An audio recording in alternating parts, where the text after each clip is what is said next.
Hello, everybody. Good afternoon. Today is June 4th, 2026. My name is Samantha with Missing PNW Crimes Revisited. Welcome in. Today marks 16 years that Kyron Horman has been missing. No Kyron, no answers, no arrests. Good to see you in here, Susie. Pretty Assessor, Rhonda, Kim, thank you guys all for coming in. Thank you, moderators. Purple is here, Avi is here, and Mama Brandy Vaughn is also here. Thank you guys so much for coming in. We've got so many people here right now. Thank you guys all for coming in. Preschool Granny, Willow's True Crime. Thank you guys for coming.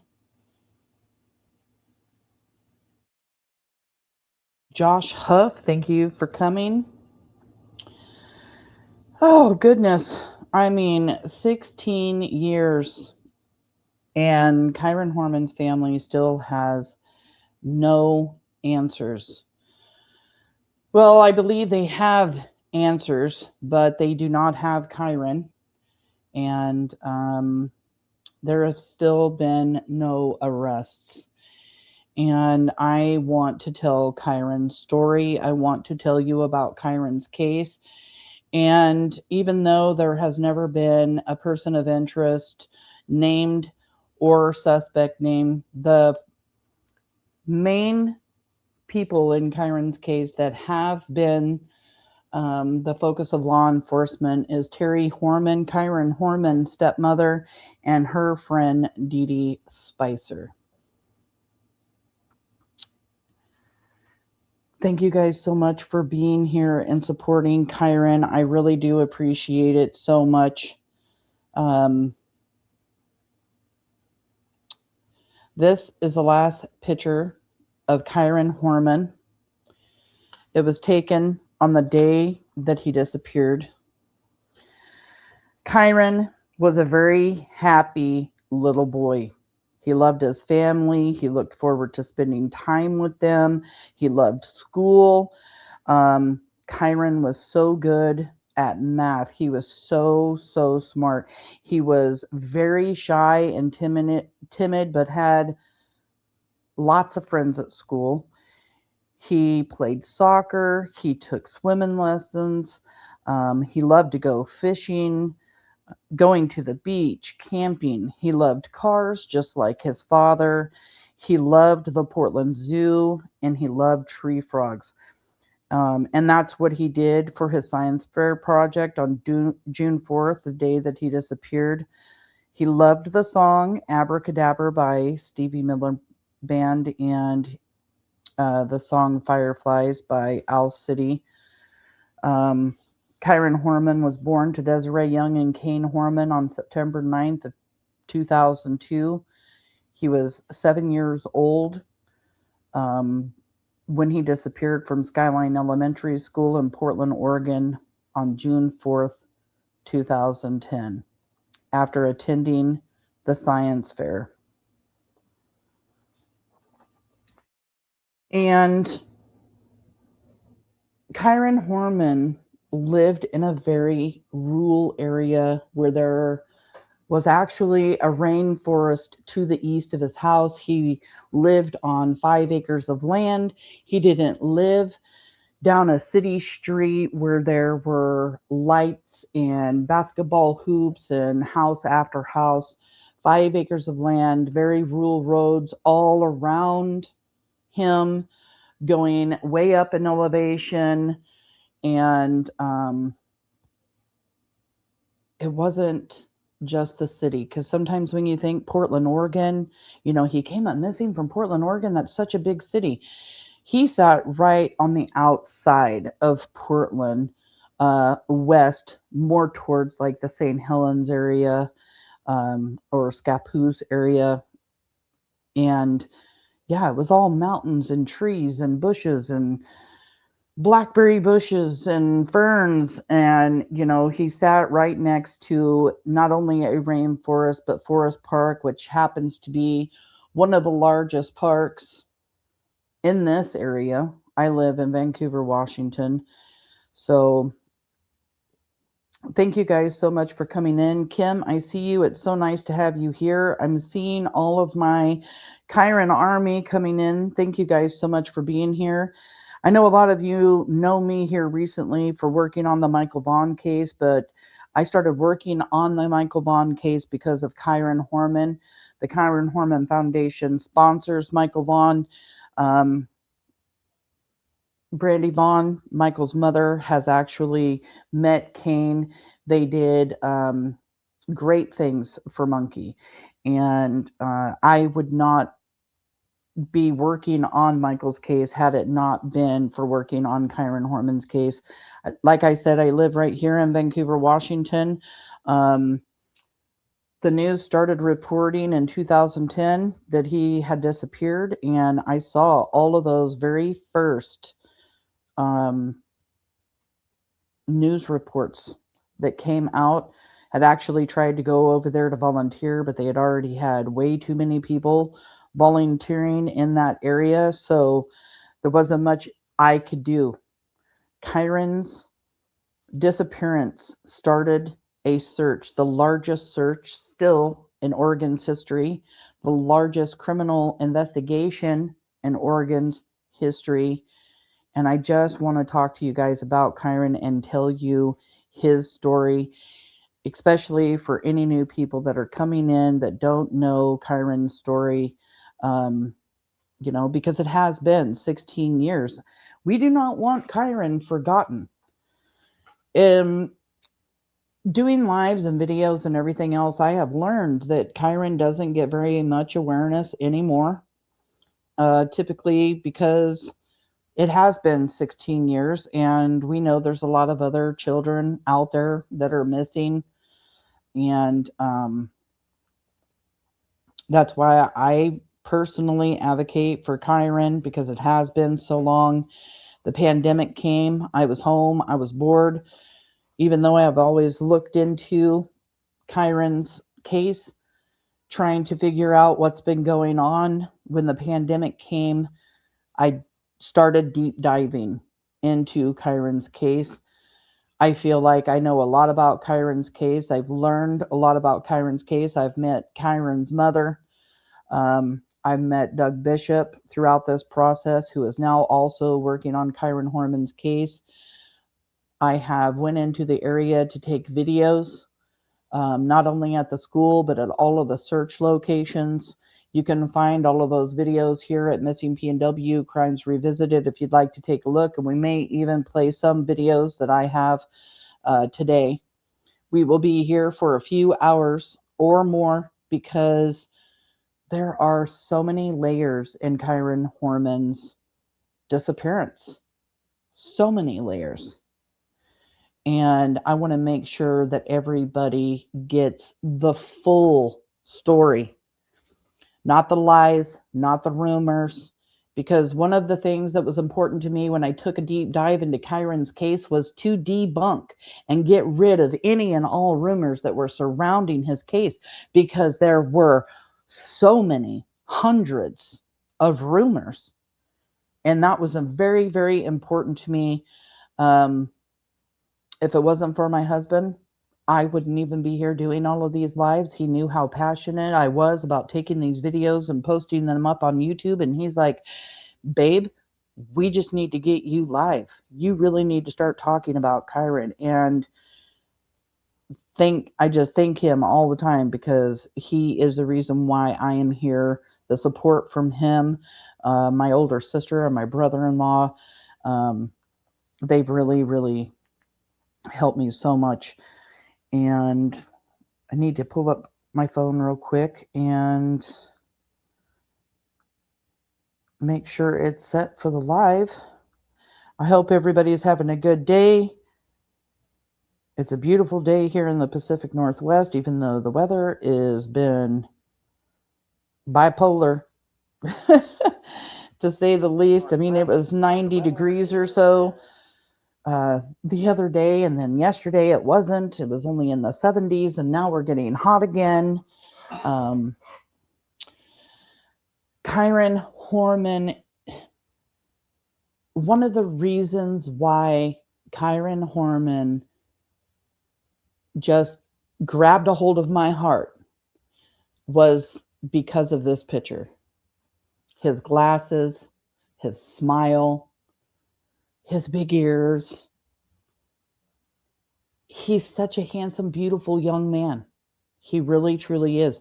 And when I started first listening to this case and hearing about what was going on and that he came up missing, I don't know what it was besides his face. I just was like, I need to follow this case. And that's what I've been doing for 16 years. It's been, when I say deep dive, I have gotten into all court documents that have been allowed for me to get into, because law enforcement, of course, has kept Kyron's case close to the vest, as they should. And I want to talk about Desiree Young.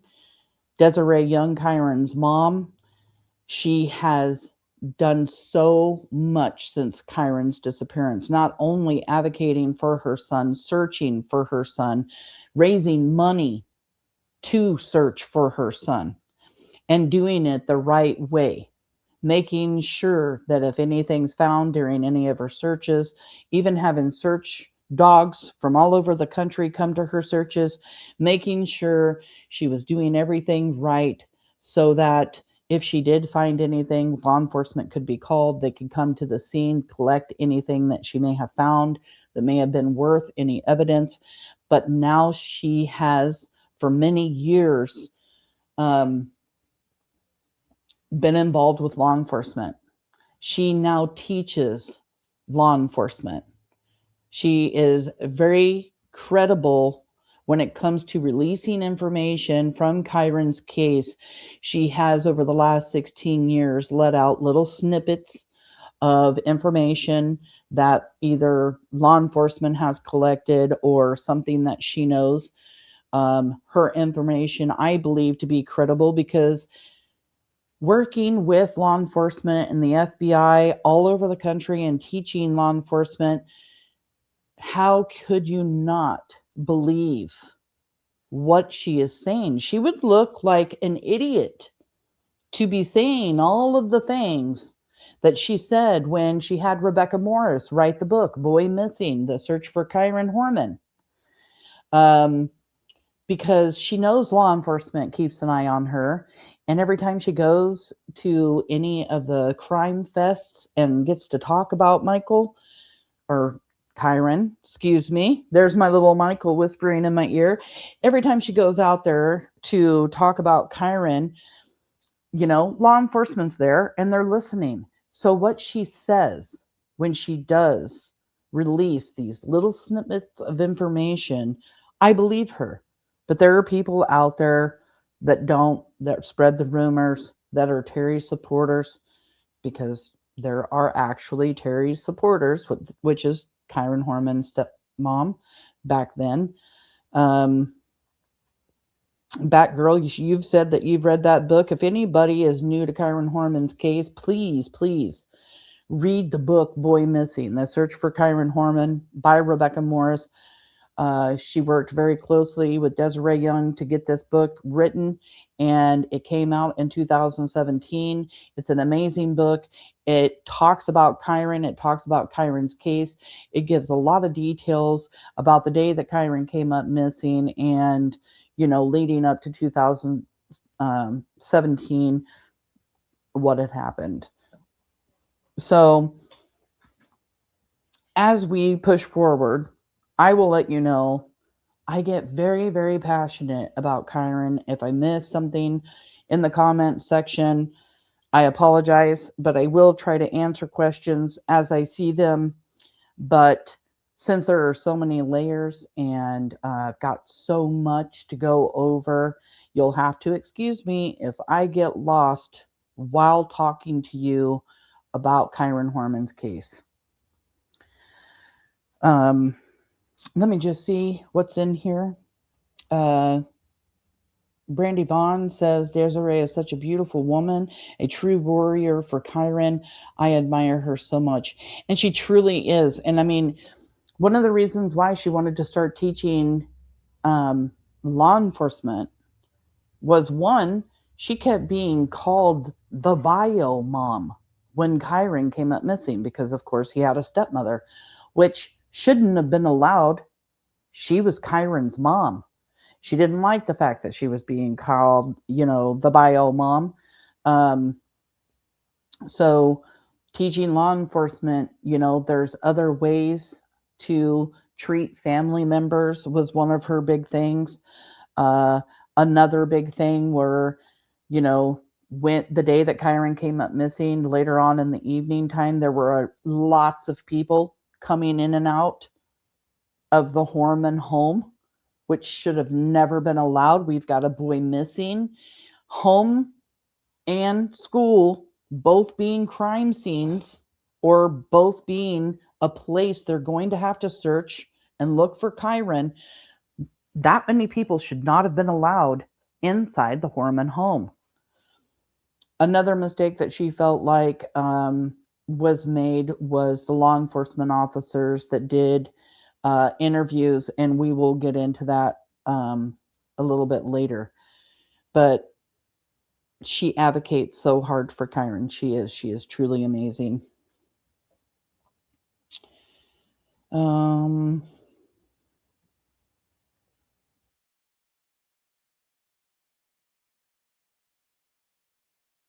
Thank you so much, Kel, for coming in. You have done so much, or you have done these families and kitties proud. Thank you. Um, 16 years is way too long. That is definitely for sure. Thank you, Opal, for coming in. I see everybody. Shadow is here.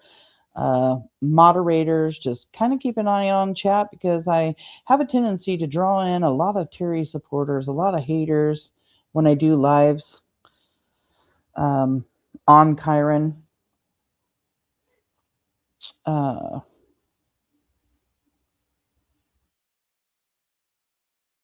oh, wow, Josh. I got stopped by the cops at Fred Meyer's in Longview. Someone thought I was Kyron a long time ago when they first started looking for him. Oh, wow. That's crazy.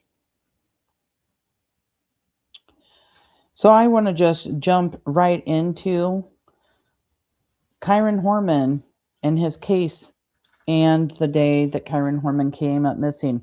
Kyron Horman disappeared on June 4th, 2010 from Skyline Elementary School in Portland, Oregon. He woke up on June 4th, 2010, excited and ready to go to school to show off his tree frog project at the science fair. He was at home with his father, Kane Horman, Terri Horman, his stepmom, and his baby sister, who was about 18 months old at the time. Kyron got ready for school and walked out of the door with his stepmother and sister and stopped to have a conversation with his father about going out for ice cream after school.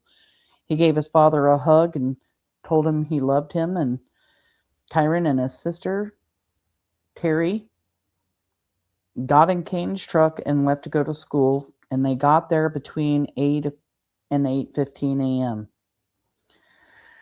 The science fair projects had all been turned in on June 3rd, the day before, and they were prepared for parents, teachers, and students to view for the science fair.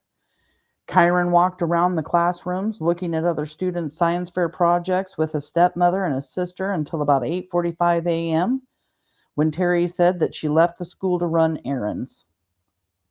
At 3:30 p.m., Kyron's bus uh, pulled up to where Kane, Terri, and his sister were waiting for him to get off the bus, and Kyron wasn't even on the bus. They called the school, and that's when they learned that Kyron hadn't been seen since earlier that morning, and he was marked absent by his second grade teacher, Miss Porter. That was at 10 a.m. He was marked absent. Over 6 hours, you guys. 6 hours had passed and no one knew that Kyron was missing. Kane and Terri rushed up to the school and no one could find Kyron, not the teachers, nobody. The school secretary called 911 at 3:56 to report that Kyron was missing and called Kyron's mother, Desiree, who lived in Medford, Oregon, over 4 hours away. Desiree called Terri to ask her what was going on, and Terri told her Kyron was missing. And then that's when Desiree let her know right then that she was on her way to Portland.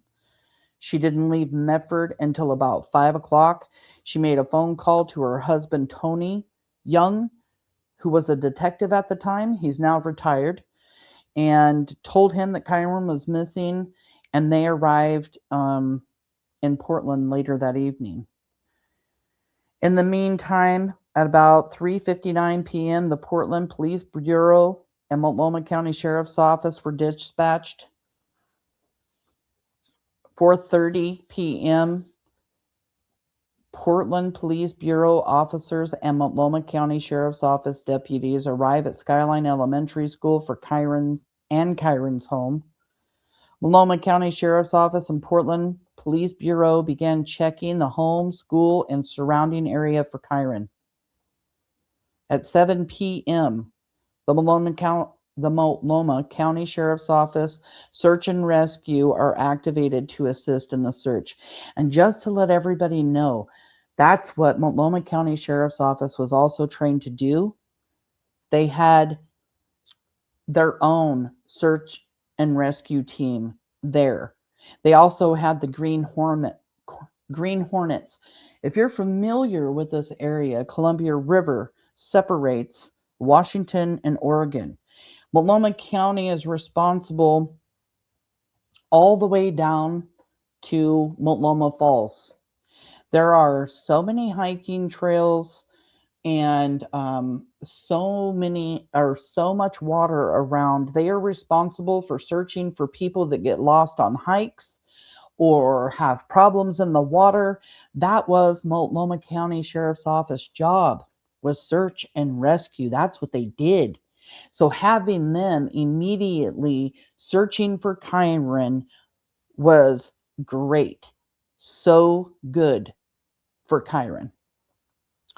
At about 8:15 p.m., the Multnomah County Sheriff's Office public information officer meets with the media up at the school, and between 8:30 and 9 o'clock, Sheriff Dan Stanton notifies the FBI. The search and investigation quickly evolved, enlisting assistance from local, county, state, and federal partners as it grew into the largest single search effort in the state of Oregon. Still, I will put that in there, still to this day. They responded immediately, involved and coordinated with the East County Major Crimes Team, the FBI, the National Center for Missing and Exploited Children, and the Multnomah County District Attorney's Office, along with other investigators from sheriff's offices and police agencies in Oregon. And to this day, Kyron Horman remains missing. That is the short version. That is the short version of I'm going to do this, ain't I? A dozen times today. I can already see it. That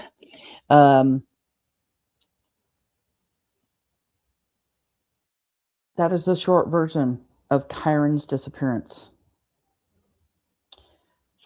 And it is a very, very short version.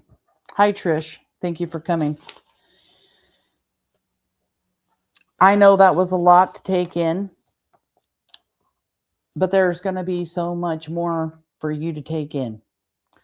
Like I said, lots of layers in Kyron Horman disappearance.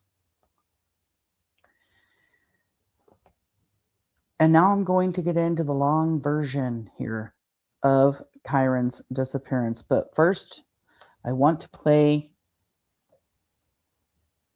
a couple of clips here. The afternoon of June 4th, that's when people first started looking for Kyron. Skyline second grader Kyron Horman did not arrive home from school today. It is a scramble. By that time, he had been missing for hours. Family didn't know that he wasn't at school. His teacher didn't see him, so we are feeling like we are behind the 8 ball here. By nightfall, there is no sign of Kyron. And in the days that follow, the search intensifies. Kyron had been at his school that Friday morning, attending the science fair with his stepmother, Terri Horman. She took this photo of him with his project on the red-eyed tree frog. She tells investigators she left around 8:45 alone. But at 10, Kyron's teacher marks him absent. His jacket and backpack remain in the classroom. We're gonna bring you home, buddy. Nothing is more important to your family, your friends, and to us. After initially staying silent, Kyron's family steps forward on a united front. We see Terri Horman consoling the boy's biological mother, Desiree Young.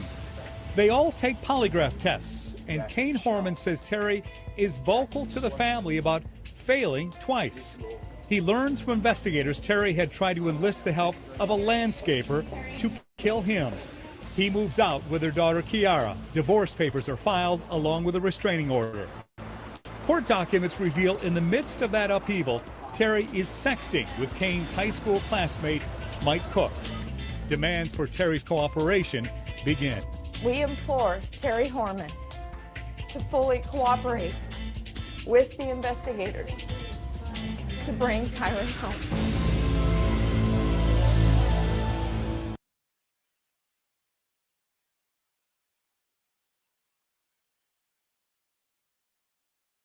You start getting the picture just from listening to one news clip.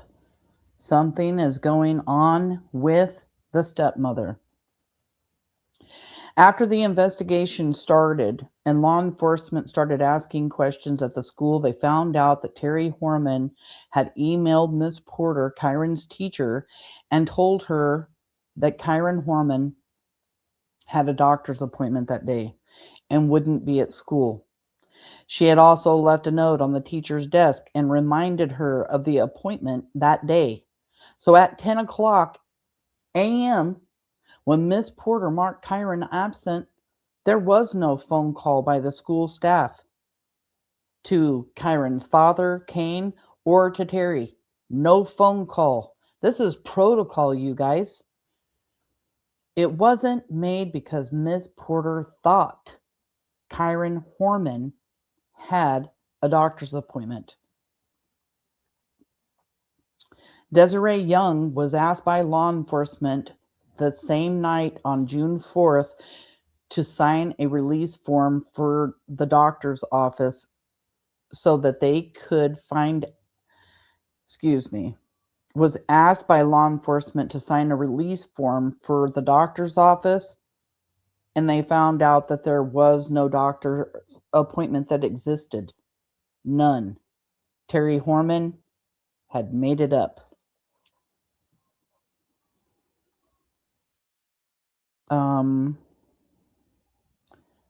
Let's listen to Bruce McCain talk about the doctor's appointment. Former captain in the Multnomah County Sheriff's Office. He retired just last year. Good to have you with us this morning. Well, thank you, Erica, for having me. There are new reports out that Terri Horman told her stepson Kyron's teachers on the morning he disappeared that he had a doctor's appointment later that day. She claims she said she alerted them to the appointment, which was going to happen the following Friday. I know you look at that information, you say there's something that doesn't work here. The critical thing about this June 4th doctor's appointment is that put the school in the position of not being concerned at all that Kyron was not in his class, wasn't at lunch, and wasn't on the bus that afternoon. So it looks like, at least this point, Terri was able to bring Kyron to school, establish his presence there, and then perhaps take him away. At least that's the theory they're working on, without the school picking up the phone and calling Kane at work, for example. As you're putting that together, you spent many years, obviously, with the sheriff's department. Does that tell you that there could be some sort of premeditated plan here? Well, obviously that looks like it very much would be a planned issue, especially with the deceptive answers she gave later about, gee, I think I meant June 11th, which would have been long after the school was already out. So the key right now is going back and focusing and reconstructing every hour and minute that she spent on that fateful June 4th to find out exactly where the holes are in her original story.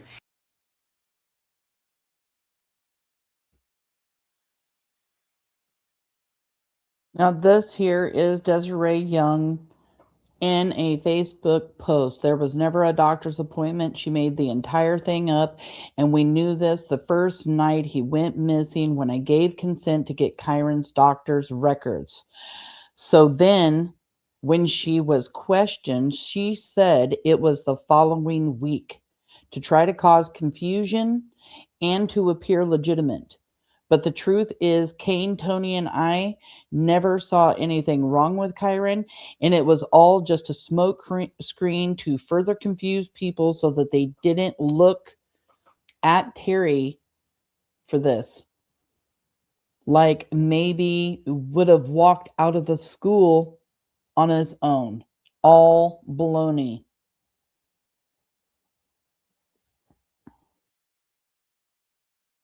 Another Facebook post by Desiree Young. There was never a doctor's appointment. She made the entire thing up, and we knew this the first night he went missing. Oh, wait, that's the same one. Hold on. I just highlighted the first one.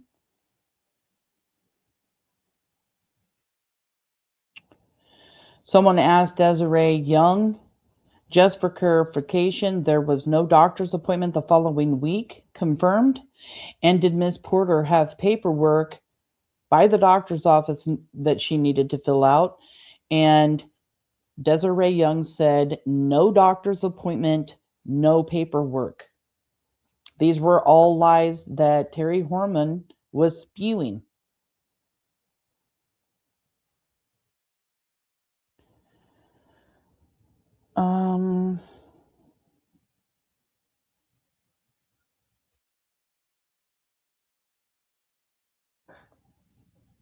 And law enforcement interviewed Terri Horman, and she told police that she had left the school at 8:45 a.m. and the last time she saw Kyron was as he was walking to his classroom.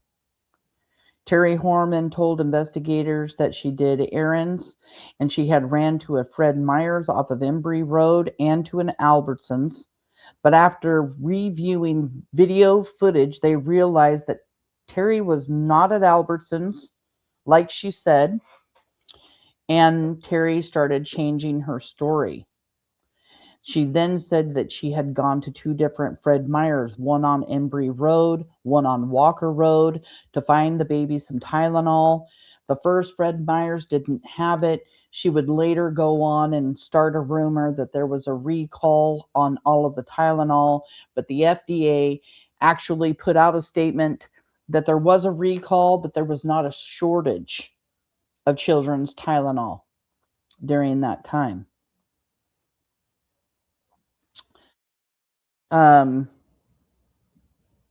She also told law enforcement that she went to a dry cleaners near the Fred Meyers on Walker Road and that she went to a Michael's Craft store. Later, law enforcement finds out there was no visit to Michael's Craft store and notices that Terri Horman's timeline is not coming together. Terri Horman would also eventually tell law enforcement that she drove around all of the rural roads near the Horman home and in that Skyline Elementary School area trying to soothe the baby's earache, even though now, Desiree Young said, the baby's earache was weeks prior to Kyron's disappearance. She had already taken the antibiotics that she needed to take to cure that ear infection. So again, Terri Horman isn't making sense. And then she proceeded to go to the gym after driving around all these rural roads. She told law enforcement that she arrived there at 12:39, which is kind of an odd number. I went to the gym at 12:39. I mean, why not just say 12:40 or say 12:35 or around 12:30ish? But no, it was 12:39. But law enforcement got footage from LA Fitness, and Terri Horman had actually checked in to the gym at about 12:20 and had only been there for less than 20 minutes.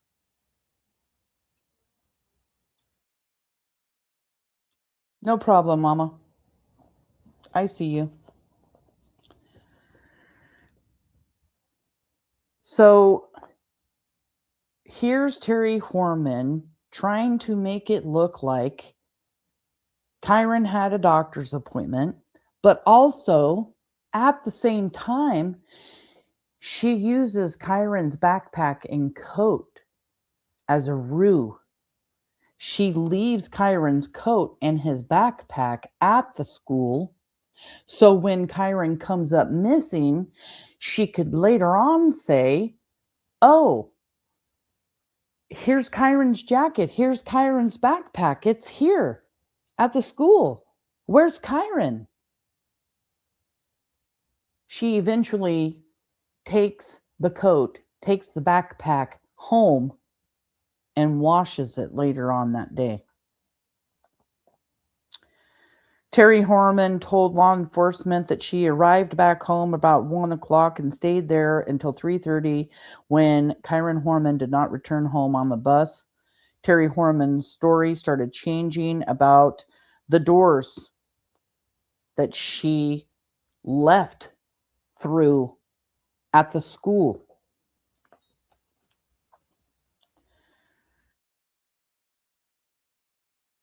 She said she left through the east doors, and another story was that she left through the south doors, the front entrance of the school. Witnesses came forward and said they saw Terri Horman walk through the parking lot with Kyron towards the Horman truck that was parked on Skyline Boulevard.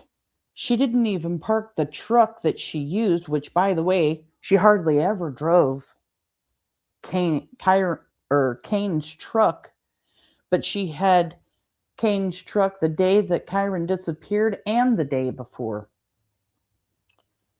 One witness was Kyron's bus driver, and another witness was Kyron's friend, Carson, and his grandmother, who said that Kyron had stopped and talked to Carson on his way through the parking lot. The bus driver driving the bus that afternoon was a substitute bus driver, not his daily bus driver, not the bus driver that saw Kyron walking through the parking lot with Terri that morning. And it's important to point out that bus drivers know their children. They know their faces. They know what they look like. They see them all the time. So she is a great witness. Other witnesses also came forward. One witness was a friend of Terry's. Her name is Andrea, who said she saw Terri Horman at Fred Meyer's on Walker Road.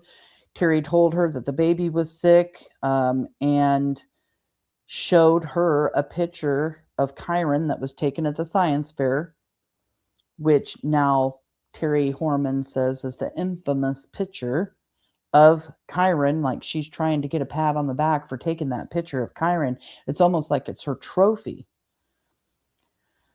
Another witness told law enforcement that Terri showed them a picture of Kyron at the science fair while she was at the gym. Terri told law enforcement that she had taken this picture of Kyron standing in front of the science fair project at 8:15 in the morning But later, timestamps proved that Kyron's picture was taken of him at 8:45 in the morning, right before Terri Horman left the school to go run these errands that she said she had. Another witness from the gym told law enforcement that they saw a gash on the bottom of Terri's leg on her calf. And Terri told her she heard it dropping a weight on herself. When I think about a gash, I think like a cut that's probably deep, jagged, maybe even bleeding a little bit, but not a bruise. And Terri wanted everybody to think that she had just dropped a weight on her leg. And you don't get a gash from dropping a weight on your leg. Terri had also been complaining about the fact that she had to take Kyron to the science fair exhibit.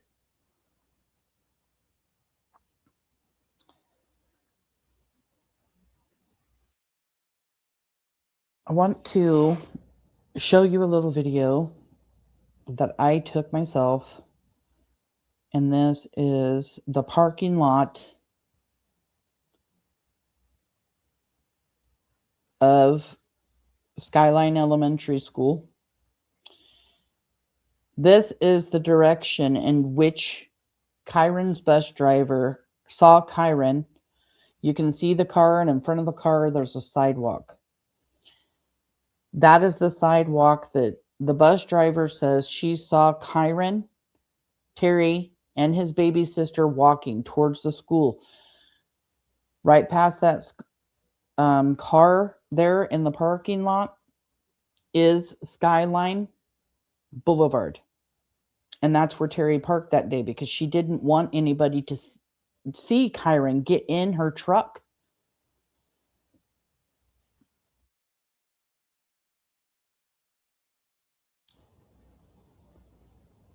There's the sidewalk. And this is where the bus was parked, right here in this bus lane where I put the little picture of the bus. And those are the doors on the east side of the school where Terri Horman, Kyron, and the baby walked out of the school between 8:45 a.m. and 8:50 a.m. in the morning.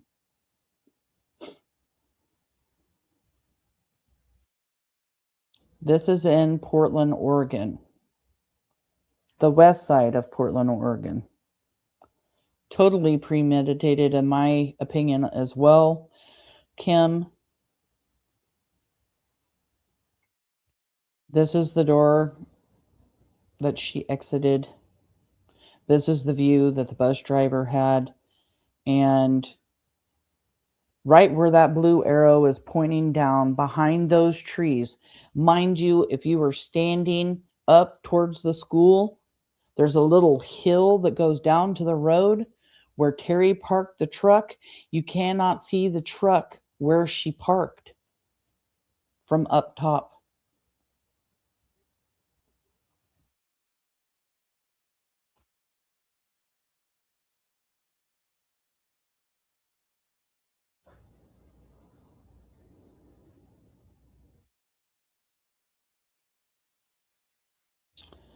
And then, like I said, she had changed her story about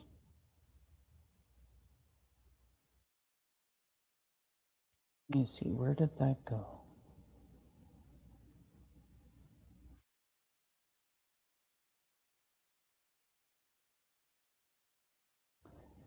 And here is Kyron Horman talking about Terri Horman changing her story. By the main office, and he was here outside his classroom? I think he was coming this way down the hall, and she was turning and going the other way. I don't know if it was down the stairs out or out the side door. I can't remember which version of the story it was at the time, which changed a few times. So, oh, it did? But it was, yeah, going somewhere that way. Somewhere that way. And it must have been very frustrating for Kyron to know that Terri Horman, his wife at the time, was changing her story, not giving a timeline that would stick. Here's another interview with Kyron and Desiree. and the audio is bad, and it's because it's very, very old. So very sorry. If you got earphones in and they're up loud, you might want to turn them down a little bit because there's a little bit of screeching in this, but you'll still hear the interview here. Suspicious of her? First polygraph results came back. She was very vocal with everyone in the entire house about how it went, how that she failed. And then the actions after that, and the discussions that we had trying to understand what happened that day, she would change her story daily, if not more than that. I mean, every time you talk to her, it was a little bit different about, well, here's what happened that day. And it, you know, you kind of look at her going, you know, we have a major crisis here, and you don't even have a story that's believable at this point.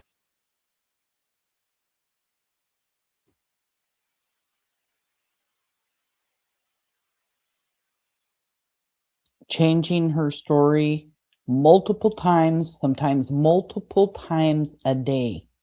We all know, you guys,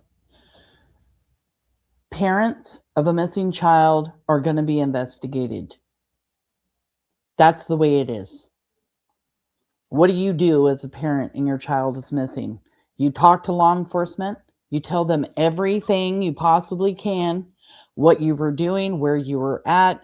Give them your timeline. Give them any kind of timeline you can give on your child so that law enforcement can check you off of their list so that they can start looking for who actually really did this. And they can't take Terri Horman off their list. They still, after 16 years, cannot take Terri Horman off of their list of suspects, their list, because her timeline changed too many times. They spent so much time trying to figure out her timeline, and Terri knew that, well, she was probably hoping that didn't happen and thought they would just check her off the list and then they would be on a wild goose chase to find somebody else that took Kyron, but that's just not the case. She said she went to a Michael's craft store that day, and here's Desiree Young talking about the craft store. Out of her way to, I would say, mislead law enforcement or direct them to anybody but her. So she was throwing all kinds of stuff up, and then we would go to, well, of course they want to confirm the story or whatever she's saying, and then they never could. For instance, she had thrown out one location where Kyron could be, and her description of it wasn't even not even accurate whatsoever.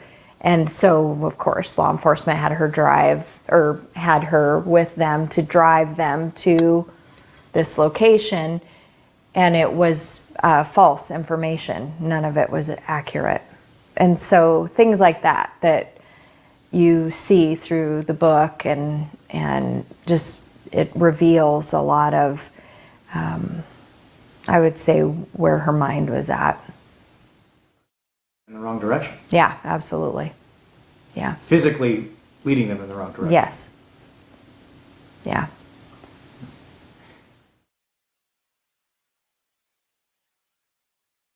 Correct. Yes. Them in the wrong direction? Yeah, there were several different versions, of her timeline. She was the only one of all of us that was having a challenge in the house and was actually having to sit down and type up her timeline to back into it. And all the rest of us were already cleared, investigated, we were able to prove where we were at that day, hands down, no questions. And she was the only one that came back and said, oh, well, maybe I forgot about the craft store I went to. And then we start backing into it. Well, there was no camera footage that proves that you were there. And, well, the lady says you weren't there either. And, you start really tearing it apart. And, well, that wasn't really true. And so, well, maybe I was at the craft store on a different day. And, there was so many different versions of what she was telling people and where she was at. I still know to this day what I had for lunch.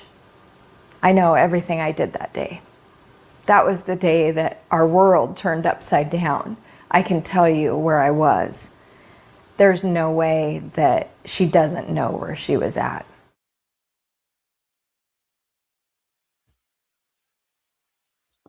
There is no way that Terri Horman didn't know where she was the day that Kyron Horman came up missing.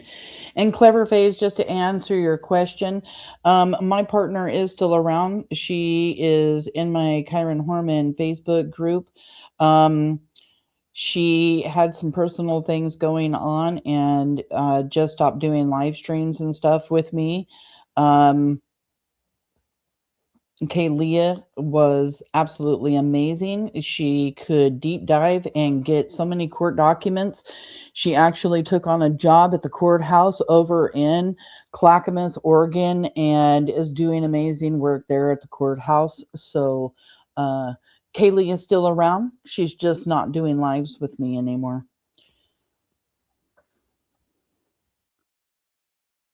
So Terri Horman's timelines were changing so much. In the footage that law enforcement got from the Fred Meyer store on Embry Road, they saw Terri Horman talking to someone in the store, and it looked like she was asking for directions to a specific item that she was looking for in the store.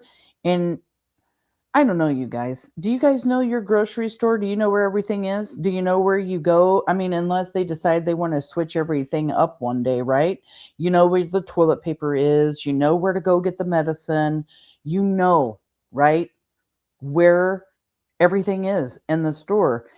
And here she is at the store that she frequently goes to, asking somebody to tell her where an item is. And to me, that's just her once again running into somebody at the other Fred Meyer's for her timeline. She wanted people to see her, and talking to that man and asking him for directions inside the store was a way. Suspected scam, my phone says. So it's very strange to me that she's asking for directions to find something in a store, and it's my personal opinion and many others that this was her trying to create her alibi.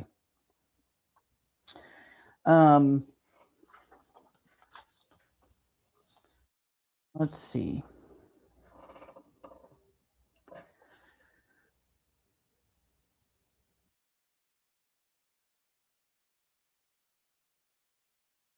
Paper.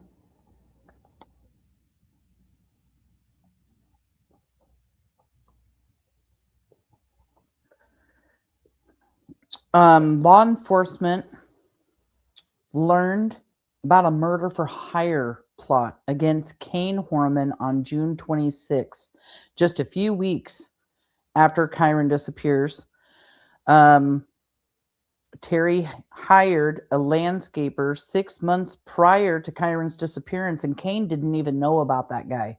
Did not even know she had been, had a landscaper coming out to the house or anything. He thought that his stepson, James, was working on the property, but James was no longer living at the house when Kyron disappeared because Terri Horman made him go away to go live with his grandparents, her parents,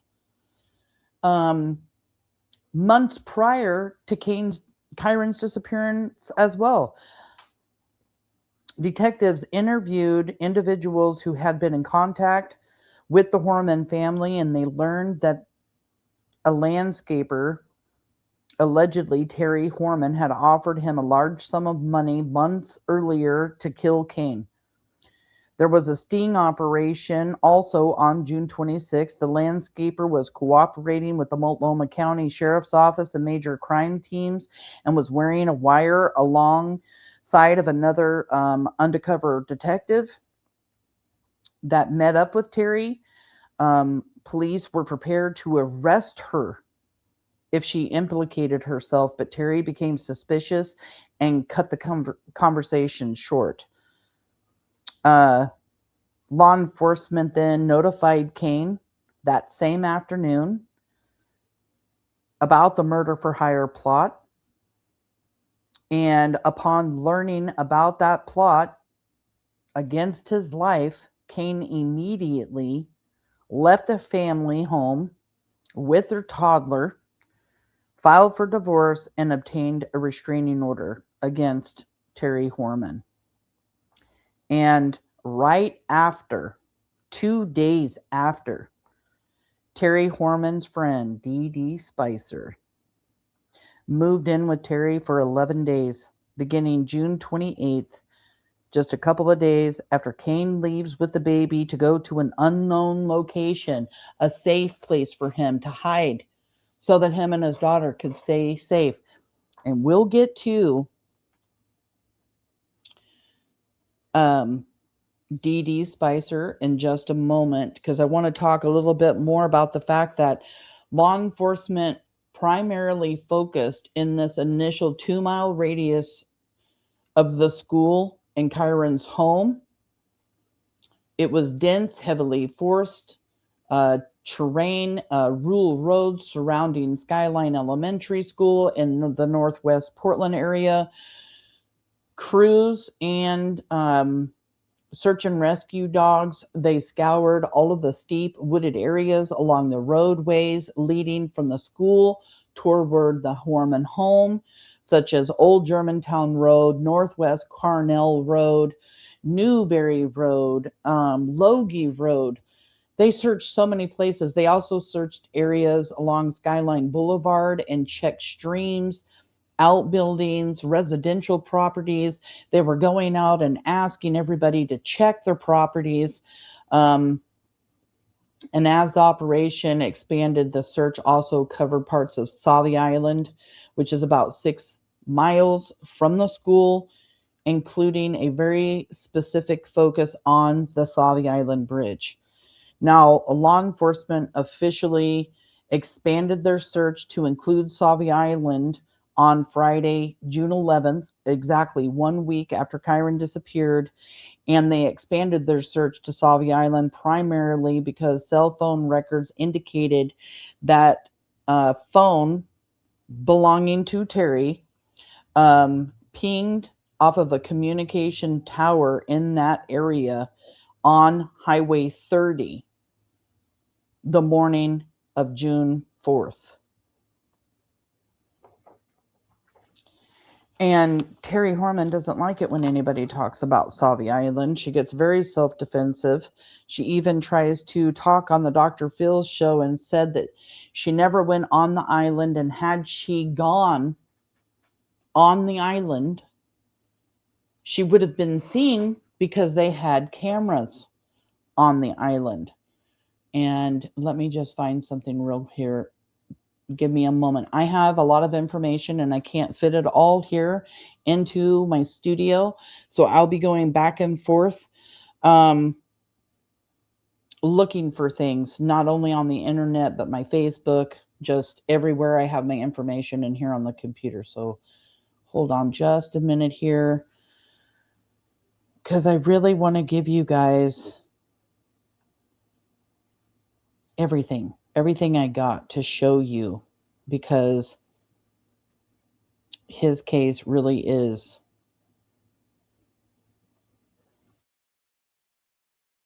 see here.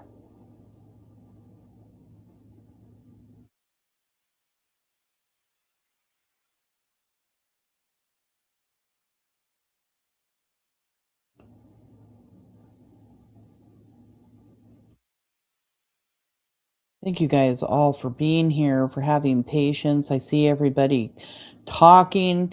Some people here know a lot about Kyron's case, and I can tell that some people here are familiar but don't know all of the facts, and I love being able to bring the facts to Kyron's case. And I really want to talk about Sauvie Island real quick, because it's really important to know about Kyron Horman's case and Sauvie Island, because Terri does want to deflect away from Sauvie Island. I don't know the reason why, and it could be because, you know, they've done a lot of searches on Sauvie Island. Matter of fact, in 2017, the grand jury wanted police investigators to go back to Sauvie Island and search it more because it, besides the area where Kyron came up missing from, Sauvie Island turned into a major, major search zone. Desiree Young herself and all those searches that she had done had actually searched Sauvie Island several times. And it wasn't because there was a cell phone tower on Sauvie Island. It was one near. Sauvie Island didn't have any cell phone towers at the time. And I'm not sure they do now. But I'm going to share my screen real quick and show you guys. This is the Sauvie Island Bridge. And in the center, there is a sign here that you can see. This sign usually has a camera on it where you can see who's coming and who's going onto the island. When Terri Horman got on the Dr. Phil show in 2016 or 2017, she told Dr. Phil, if I would have been on the island, they would have seen me because there's a camera on the bridge. In 2010, there was no camera on the bridge. They had actually started reconstructing this bridge. Hold on one second.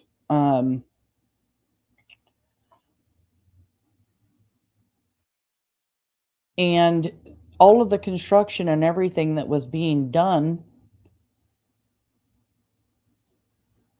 didn't stop until after Kyron's disappearance. This was one of those huge things that we had to debunk in the case. Here's a picture of the remodeling. This is the big bridge to the right was the new bridge they were building, and the small one, the green one, was the old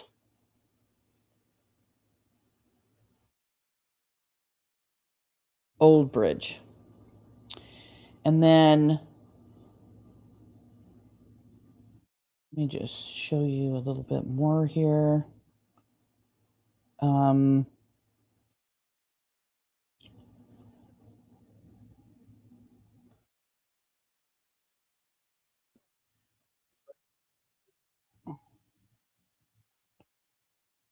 Going back and forth, you guys, because I want to find all my information. It really sits inside my group. So I love being able to share from my Facebook group information.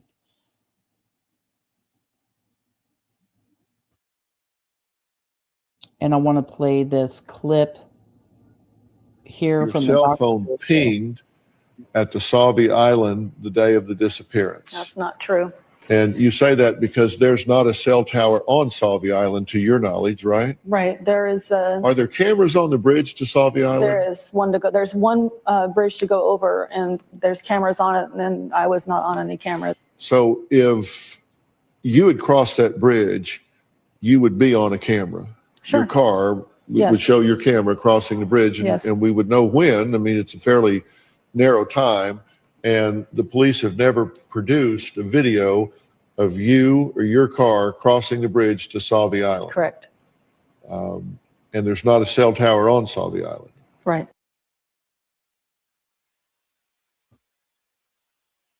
There is no camera, or was no camera, on the Sauvie Island Bridge in 2010. Hold on one second. I want to show something else.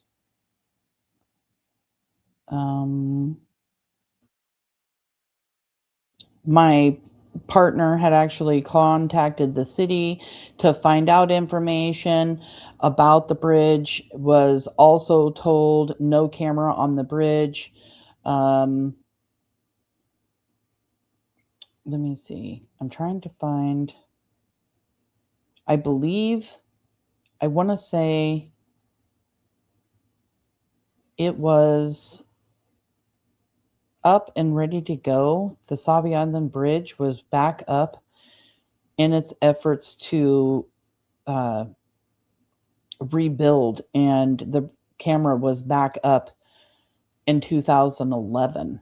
So for that entire time, there was no camera. So she lied, and she's from that area. Savi Island isn't too far away from the Horman home, and that was a huge piece of evidence. When I started debunking this, and this is another thing, another reason why it's so important, Terri Horman was on Facebook in her Terry's support Facebook group. I debunked this 1000%. It was not there. I had a very reliable source tell me to look for this information. And once this was proven, this is the one and only time Terri Horman directly in Facebook group had something to say to me. That's how much it aggravated her. And she does not like anybody talking about Savi Island. Now then, let me just take a break for a second and look over here and chat, see what everybody's saying. Thank you guys so much for being here. I really do appreciate it. Beverly Lawyers here. Great information for a murdered little boy, Kyron Horman, by Terri Horman and DeDe Spicher. Yeah. Yeah, it's pretty shocking. She's lying up on stage there on the Dr. Phil show. Okay, Yankee Cow Samantha shared you on my community. Thank you so much for sharing. Please give a thumbs up. I'm going to beg you at this point to give a thumbs up purely because most of my lives, you guys, I get over 100 people or so in here. I'm still not a big channel. There's 33 people in here right now, and I appreciate every single one of you that is here. Give a thumbs up, please, because I got to keep trying to get Kyron out there. I got to get this awareness out there because those thumbs up really put me in the algorithm, and I want Kyron to be talked about, especially on his 16th. You know, it's been 16 years since he disappeared. 16 years.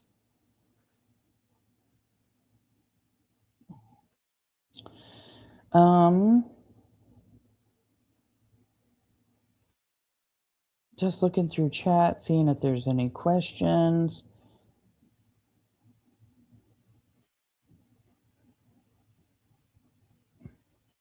Thank you for coming in, Suzanne. The stepmother did know where she was. She was with Kyron and did something with him. Yep, to him. I absolutely believe that 1000% with the help of DeDe Spicher. I really hope they can get some closure. We all know she's guilty. We do. And let's see.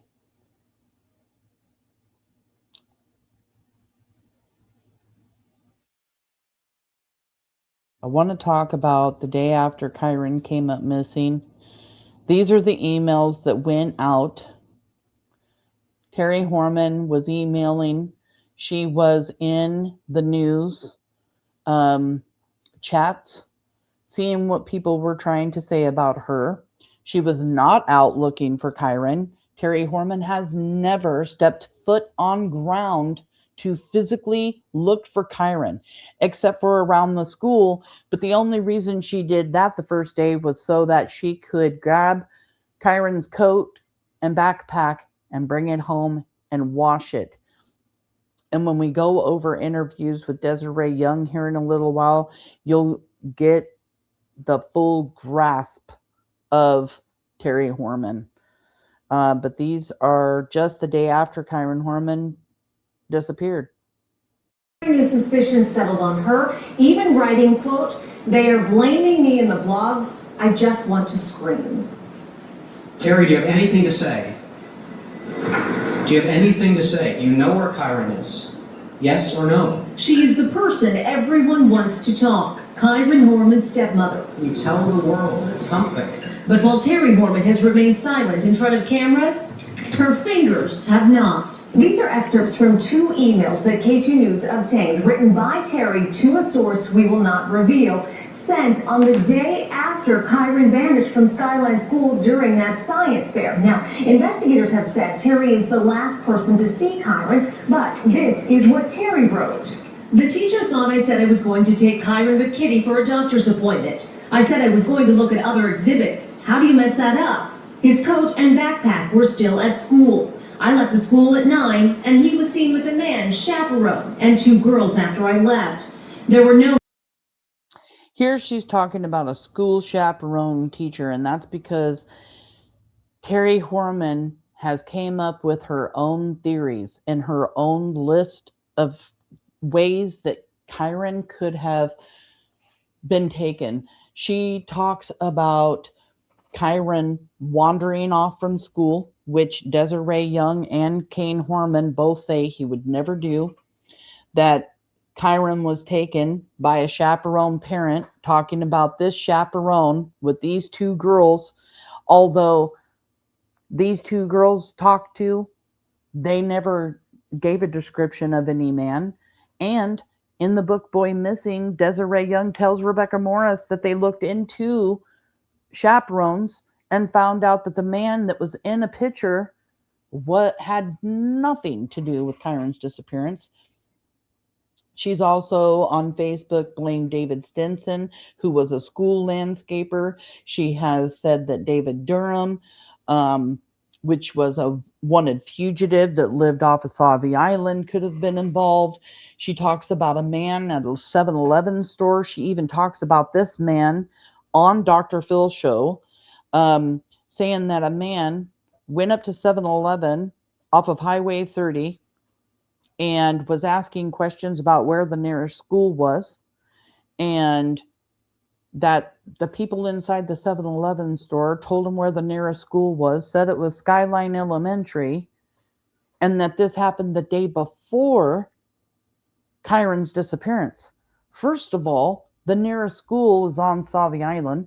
Secondly, I don't believe that 7-Eleven employees are going to tell some strange man that she says was, acting erratic or whatever in front of the 7-Eleven store, are actually going to give any information about a school and where it's at if he's there and being weird. Third of all, my old partner, she actually contacted law enforcement and she wrote into the courts to try to find out if it was, because Terri Horman says it was reported that there was a police report made about this 7-Eleven guy. There was no report. Could not find it anywhere.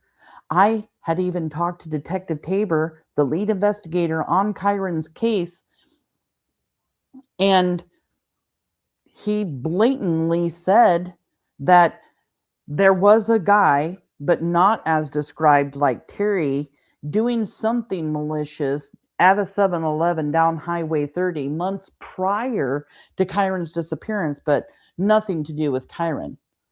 And it definitely wasn't the day before like she tries to say that it was. Here she also talks about the doctor's appointment. She talks about the coat and the backpack being at the school, which I tried to tell you earlier. That was her ruse to make sure she left the backpack and the coat behind, so when Kyron came up missing, she could point it out that that was there. Kyron must have been here. His coat and backpack are here. No, she left that there on purpose. It was on purpose. She also starts talking about how the school was highly chaotic because it was a science fair and there were people everywhere and the doors were open in the school, and on and on and on. Every kind of narrative, every kind of theory that she could come up with, she talked about. She's talked about it on Facebook. She's talked about it with law enforcement and family members. And the fact is, the only thing that Terri Horman should be saying is, I don't know what happened to Kyron. If she had nothing to do with it, that's what a real parent would say. You don't start giving out theories. You don't start making sure that law enforcement's looking into all these people with your theories. She had even tried to accuse janitors that worked up at the school, and one of the janitors that she tried to accuse of taking Kyron didn't even start working there until after Kyron disappeared. I've talked to people from the school. They've actually reached out to me through Kyron Horman Case Revisited Facebook group. And the fact is if you're a parent looking for your child, stepchild or not, you don't put out a bunch of theories. You just don't do that. You want law enforcement to look into things themselves. You don't want to come up with wild conspiracy theories, so they start taking the focus on where their investigation's going to look into things that you're saying. I mean, in the beginning, when she talked about the chaperone, when she talked about the janitor, one of the janitors at the school was looked into for months. All because she said something about the janitor. All because she said something about the chaperone. Wasting law enforcement's time and effort to keep the focus off of her because they had already honed in on Terri, and it's obvious why. It is obvious why. Quote, they are blaming me in the blogs. I just want to scream. Terri, do you have anything to say? Do you have anything to say? You know where Kyron is. Yes or no? She is the person everyone wants to talk. Kyron Horman's stepmother. You tell the world something. But while Terri Horman has remained silent in front of cameras, her fingers have not. These are excerpts from 2 emails that K2 News obtained, written by Terri to a source we will not reveal, sent on the day after Kyron vanished from Skyline School during that science fair. Now, investigators have said Terri is the last person to see Kyron, but this is what Terri wrote. The teacher thought I said I was going to take Kyron with Kitty for a doctor's appointment. I said I was going to look at other exhibits. How do you mess that up? His coat and backpack were still at school. I left the school at 9, and he was seen with a man, chaperone, and 2 girls after I left. There were no men on the chaperone list. That, and it was highly chaotic. Had to been 300 people running around, no coordination. The reference to her daughter's doctor visit, not mentioned again in a follow-up email sent later that day. I didn't just drop him off. I spent time with him, took pictures, and he was in safe hands, I thought, as I watched him walk down the hall. Kids saw him after I left. Teacher put him as absent at 10 a.m.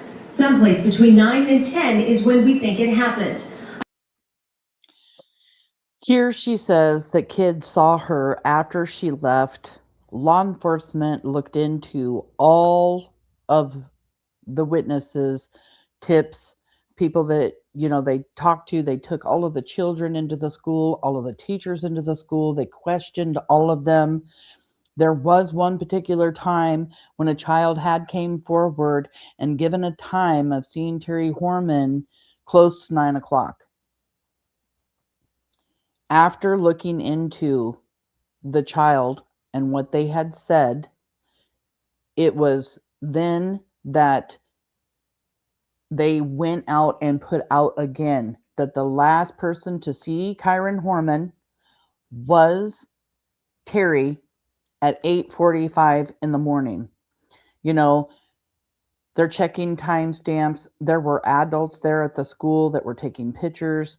They're checking their phones, timestamps of those pictures, and knew that nobody had seen Kyron except for Terri Horman. She was the last person to see, and no other children.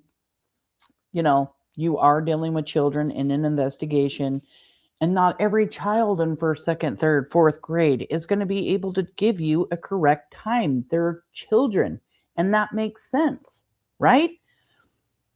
So law enforcement did look into that, and yeah, she was the last person to see Kyron. I have a receipt showing I was checking out at Fred Meyer 7 miles away at 9:12 a.m. I went to another Fred Meyer looking for meds for Kitty they didn't have at the first Fred Meyer. Then I was trying to get Kitty to sleep in the truck for a few minutes, but no go, so off to the gym at 11:20, out at 12:20, home at 12:45, came home at 2, bus at 3:30. That was my day. They keep asking me, now on my 5th interview with them. Terri went on to talk about Kyron's recent behavior. The past 2 weeks he's been acting really weird, staring off into space, can't remember anything, walks into the room and then back out, stopping to stare and then move on. The doc thinks that he is having many seizures, and I made an appointment on Thursday for next Friday to have him checked out. Desiree Young and Kyron Horman, even Tony Young, Kyron's stepfather, have all said they didn't notice anything different going on with Kyron. Again, this was just Terri Horman lying. He wasn't having many seizures. He was perfectly fine. Nobody, none of the other parents, no one saw Kyron, not even his teachers, nobody else. But Terri Horman says he was acting strange, and this was just another one of her narratives to try to convince people that something was going on with Kyron. Maybe he wandered off, or, you know, that's why there was a doctor appointment, but there wasn't. It didn't exist. That contradicts what multiple sources have told K2, that in the days before the science fair, Terri informed Kyron's teacher he had an appointment that day, June 4th. That is why no one expected that he would be in class and why he was marked absent. And this again is just Desiree Young saying that there wasn't a doctor's appointment made and that the entire thing was made up to cause confusion and to appear legitimate. And she said, but the truth is Kane, Tony, and I never saw anything wrong with Kyron, and it was all just a smokescreen to further confuse people so that they didn't look at Terri for this. All baloney.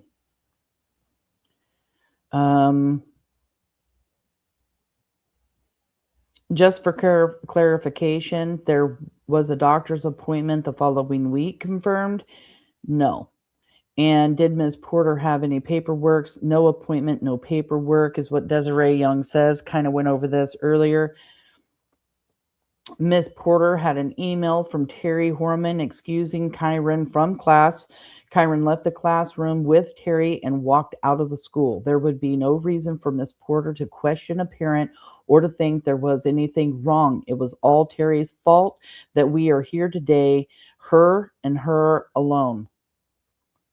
But it appears Terri Horman has been quietly making her own comments all along. ABC station KATU in Portland found postings they say they verified as Horman in the comment section of their website, including statements agreeing with supporters and others arguing with detractors, writing, "Wow, unless you know all the details, the stress, the worry, the pain, you have nothing to speak of. You're merely making assumptions. You have no facts, details, or knowledge to present. So please refrain from your accusations."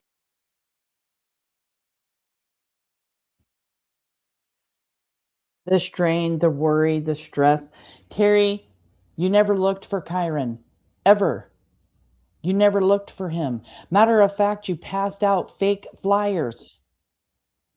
Fake flyers. In her neighborhood, in Roseburg, after she left Portland. Let me take a look at something here real quick. How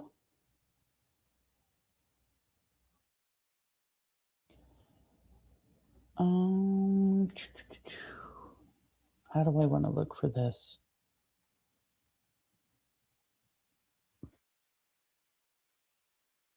Because I want to introduce you guys to DeDe Spicher, Terri Horman's friend, also missing for the same unaccounted time as Terri Horman. Actually, DeDe Spicer was missing up to 4 hours, and Terri Horman up to 3, maybe a little bit more.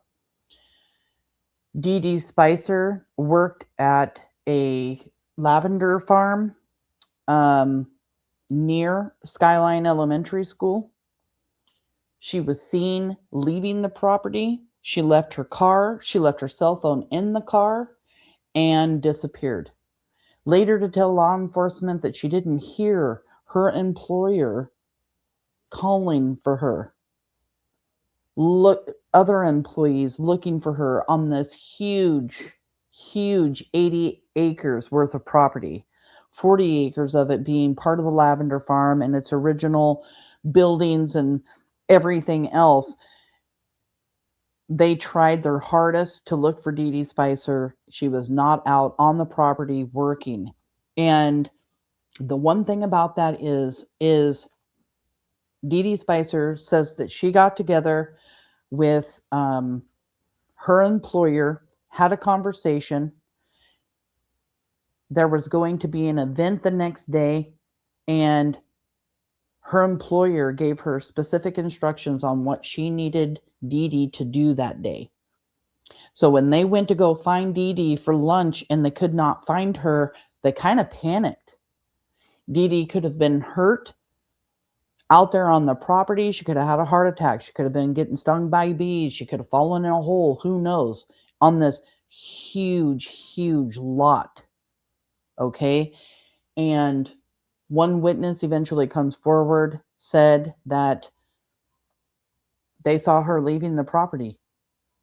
Desiree Young has now came out and said that Terri Horman picked DeDe up near that property off of Old Germantown Road. Now, law enforcement looks into DeDe Spicer, okay, because she goes and stays with Terri Horman for 11 days. It was 2 days after Kane leaves the house with the baby, and they go into hiding from Terri Horman because he finds out about a murder for hire plot. He files for divorce. He is filing for a restraining order, and here comes DeDe Spicer. After telling law enforcement that she hasn't even seen Terri since her birthday, months and months back, that they weren't even close friends. But here she comes to Terri's rescue. Let me play this clip while I look through some more of my information to post up. June 4th, 2010. Kyron's stepmom, Terri Horman, is the last known to have seen the boy alive around 8:45 a.m. at his school when she dropped him off for a science fair. By late afternoon, when he didn't get off the bus, a frantic search began, complete with robocalls from the school district. If you have seen Kyron or have any information you think may be beneficial, please call Portland Police. By nightfall, the sheriff's office was obviously worried. He's a 7-year-old boy and we want to have him found.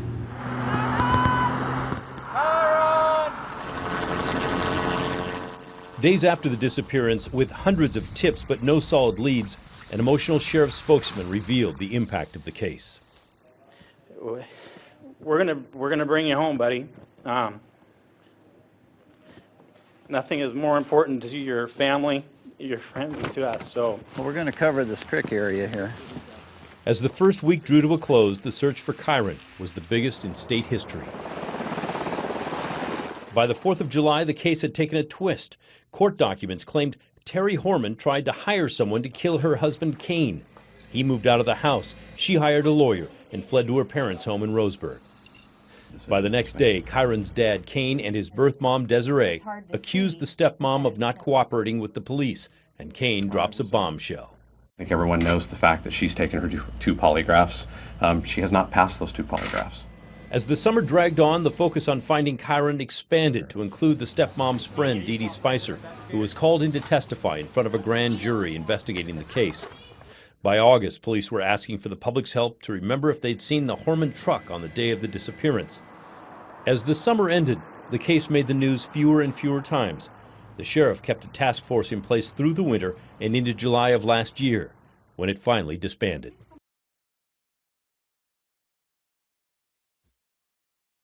And you hear that DeDe Spicer is mentioned in that news report.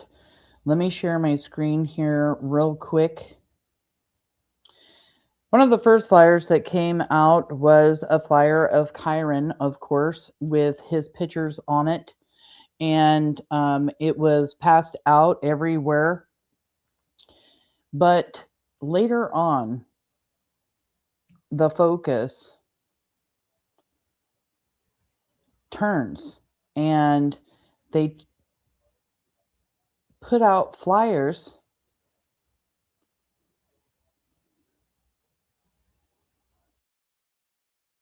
of Terri Horman, the truck,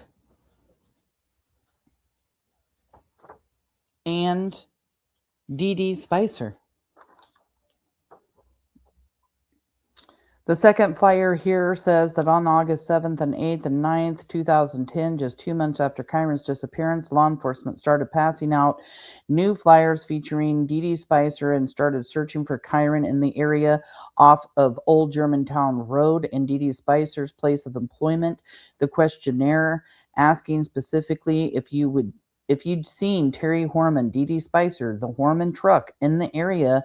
These flyers were passed out to residents on and near Old Germantown Road. Also, during the time, DeDe Spicer led police to burner phones used on June 4th, 2010, after DeDe thought she had destroyed them and threw them in a field.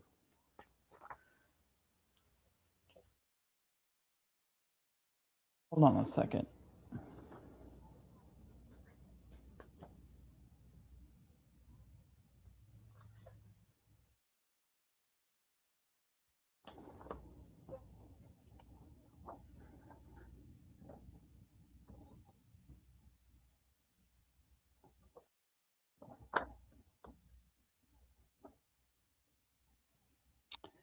This is the second flyer that came out with them on it. The flyer here says that on Friday, June 4th, 2010, Skyline School student Kyron Horman went missing. As part of the investigation, residents of your area are being asked if they noticed any of the people or the vehicle below on that day between 9:45 a.m. and 1 p.m. Please take a few moments to review the photos below and complete the attached flyer. And then it starts asking questions, wanting name, address, phone, that kind of thing. Were you in the area on June 4th? And this was just in the area near where DeDe Spicer worked, that they released the photo of DeDe Spicer. Wow, they're also searching Old Germantown Road. And West Wind Farms, where DeDe Spicer worked at, was located right off of Old Germantown Road. And they searched that location like several times. And DeDe Spicer led police to burner phones that were used on June 4th, 2010. That's right, burner phones. Terri Horman and DeDe Spicer also used burner phones during her 11-day stay with Terri Horman after Kyron Horman left the property. Why did they need burner phones during that 11 days? They didn't want law enforcement listening to them. And if you haven't done anything wrong, why are you using burner phones? DeDe Spicer and Terri Horman were having a slumber party for 11 days. They were sexting during that 11 days to one of Kyron Horman's high school friends, who later would get the address to this location that's supposed to be an unknown location where Kyron and the baby are staying. And shortly thereafter, Terri Horman tries kidnapping the baby from the gym. Yes, the same person, Michael Cook, that Terri was sexting, also got the location from Terri because it was in court documents. None of this was supposed to be shared. None of it. I don't even understand why it was shared in court documents because he was hiding from Terri. How the hell can you put his location in court documents for her to see? And then she shares it with somebody else. What was Michael Cook's agenda? And there have been several times that law enforcement has said they thought maybe a third person was involved.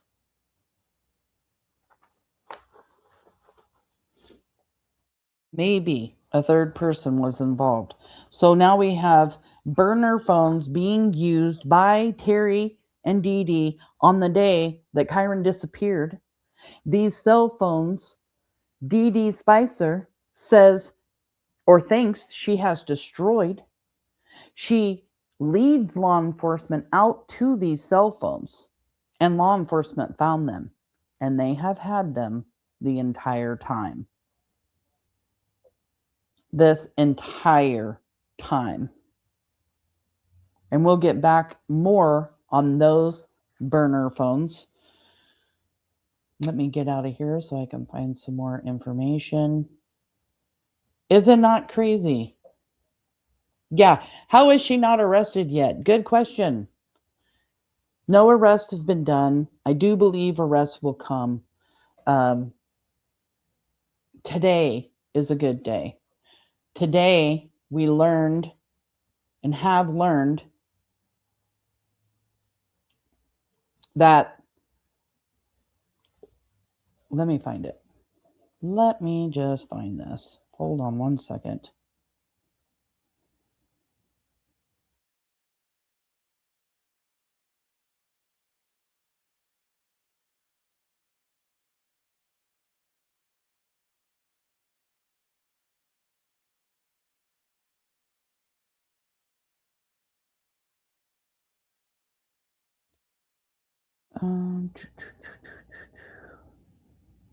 Bear with me just a moment. I have hundreds and hundreds of videos, and I kind of don't want to get off track.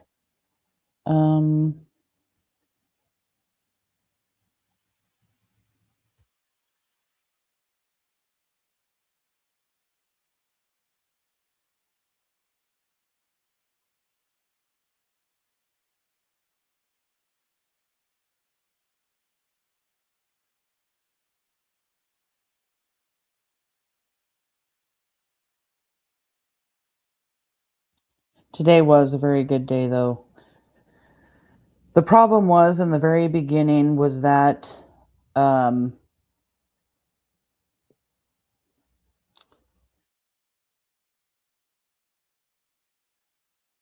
district attorney wanted to take on the case and actually do something about it because it was a nobody case. And none of the district attorneys to follow or during Kyron's investigation wanted to push forward with any kind of arrest. It's crazy. No arrest was made. We will talk later about the great news that we had found out today, but I kind of want to keep on track with just letting everybody know this timeline that's very, very important. After the flyer came out with Terri and DeDe on it, this flyer was put out, and it is the Horman truck sitting in front of Skyline Elementary School. This is, let me see. How do I do that? Ooh, I do it like this. In this picture, you can see that the Horman truck was parked outside of the school underneath a hill where you cannot see the truck. Then you also, if you follow these pictures, can see a little road over on the left-hand side of your screen, and then the truck parked up that little dirt road. And you notice the hill that's there to the right.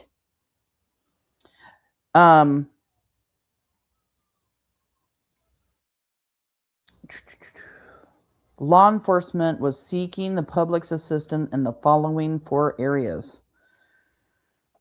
The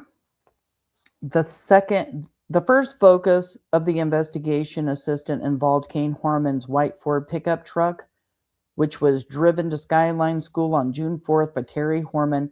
Law enforcement would like to speak with any person who may have seen the truck at Skyline School in the approximate locations captured in these photographs on the following page between approximately 8:15 and 8:45 a.m. The second focus is an effort to identify any person or persons associated with either in or in immediate proximity of the truck during these times.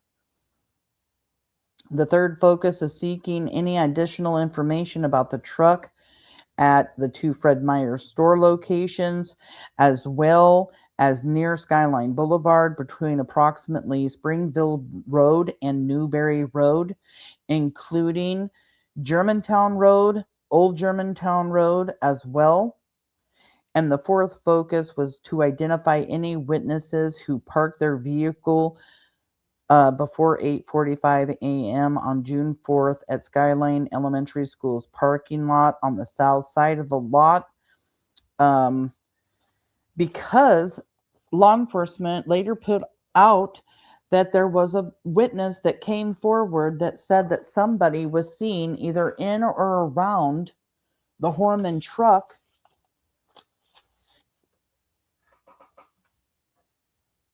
while it was parked here. Desiree Young has talked about how the truck first was parked right out in front of the school, but then later moved up this access road because no one would be able to see Kyron get in the vehicle if it was parked up access road, because you just can't see it, especially from standing up at the school. It doesn't matter where you are up at the school, you cannot see down there where this truck was parked. She did her best to hide and conceal Kyron so that nobody would see him. And if you do have any information about Kyron Horman, about his disappearance, if you have any information to give law enforcement about seeing the Ford truck, Terri Horman, DeDe Spicher in that area, please call law enforcement 503-988-0560. Again, this would be June 4th, 2010. Terri Horman and DeDe Spicher are the people that have been the focus of law enforcement. And let me tell you something. I will say the focus. They haven't been named a person of interest. They haven't been named suspects. But that's not unusual in Oregon. They want to avoid lawsuits. They don't want to call anybody a person of interest. They don't want to call anybody a suspect, because if they do and they can't prove it, or if they do and it's 16 years later and they're still working on it, they can be sued. But just this last week, I know for a fact that Kyron Horman's lead investigator was searching for information, and that information was regarding Kyron Horman and Terri Horman, trying to collect information having to do with Terri Horman 16 years later. This was just the day before yesterday. I cannot give the full details in that. You will only have to trust me. And if you've been here for any length of time, you know I give the facts. And law enforcement is looking for something, and that thing that they're looking for, which was Terri's. So 16 years later, Terri, they are still looking into you. You are the focus of law enforcement. Again, the tip line phone number is 503-988-0560.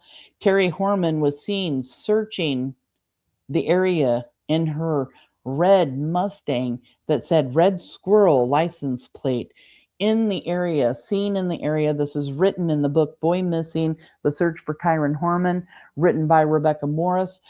Seen looking in all kinds of rural areas, driving around in her red Mustang.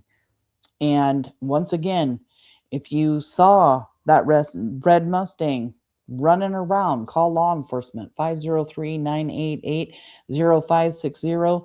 If you saw anybody in or around the Ford pickup truck in front of the school the day that Kyron came up missing, please call law enforcement, 503-988-0560. If you have any information knowing that DeDe Spicher and Terri Horman are still in communication with each other, I mean, because according to Terri Horman's ex-boyfriend, Joseph Cristobal, they are still in contact. And if you know anything about that, you need to call law enforcement, 503-988-0560. Let's help bring Kyron home to his family. Okay? And I've barely touched this case, you guys. Barely. Let me just play this with the sound so that you guys can hear about the lies. Again, Terri Horman's telling people about this picture that was taken. But some people thought that maybe the picture had been taken before. Nope, I know for sure, 100%. The picture was taken in the school. It's GPS. It's confirmed. It's verified. We know exactly what time she took the picture, where she was at, and it's confirmed with technology. So she was in the school at 8:45 taking that photo of Kyron in front of his exhibit. I know that she left the school. She left with Kyron. And we have eyewitnesses that place them outside the school en route to the truck. It's from that point where it gets unknown.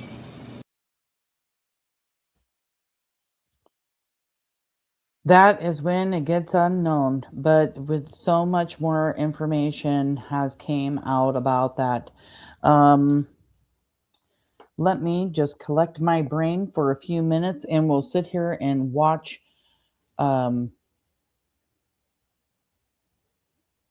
what was released just 2 months ago.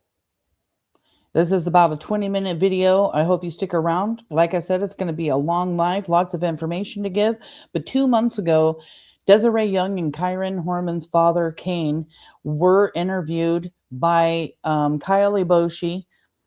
It's a very interesting interview because it seems to focus on Terri and Terri alone. No worries, Minky. Thank you for coming in. I just really appreciate you being here. And I just want everybody to see one of the most recent interviews done by Desiree and Kane, because it speaks volumes that they are both talking about Terri Horman.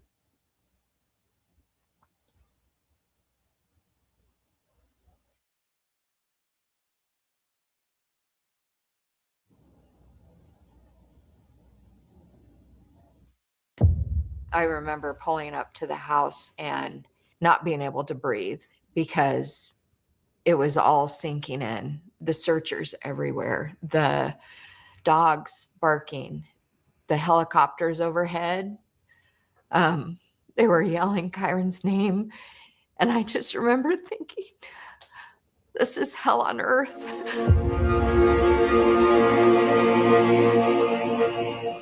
It was June 4th, 2010. 7-year-old Kyron Horman, the day he disappeared from Skyline Elementary School. So he had been there, people had seen him there, and then when class started, he was unaccounted for. The second grader never got on his school bus and has been missing ever since. Even now, 15 years later, nothing, despite a massive and ongoing investigation. Kyron's mother, Desiree Young, does what she can to remain hopeful. I am not going to give up. He's still 7 in my head. He's frozen in time.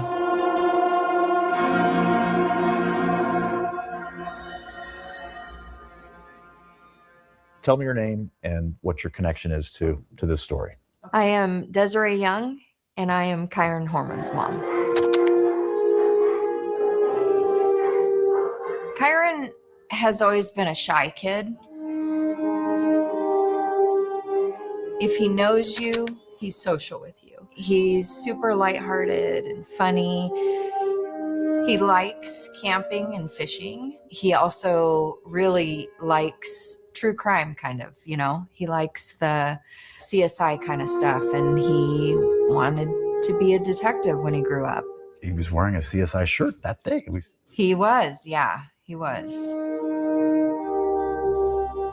You know, like a lot of the other 7-year-olds curious about life. My name is Kyron Horman, and I'm Kyron's dad. Eager, just, I guess, interest in everything. Really fun kid. We saw his science project. That was a big deal for him. He looks like a proud, beaming 7-year-old who's got this pretty impressive project. Yeah, we did a lot of it together. It was kind of fun being able to sit with him and do some of the projects and just kind of help give him ideas and then watch him go to it and put his very artistic talents to work. So yeah, it was a lot of fun. The last day that I saw him, like, I will dream about that periodically. In the morning of the day he went missing, they were doing their IB projects up at the school, and I had to go into the office that day. So we talked outside. He was kind of getting in a little bit of trouble at school for goofing off a little too much. And I was like, hey, have a great day, but let's rein it in a little bit. But looking forward to hearing about the projects and stuff when I get home, and we'll celebrate. Told them that I loved them, and I just remember that conversation because it was just him and I out front. I don't know, one of those memories where the sun's out, you're having a very intimate conversation and big hug, and memories like that have stuck with me throughout for sure.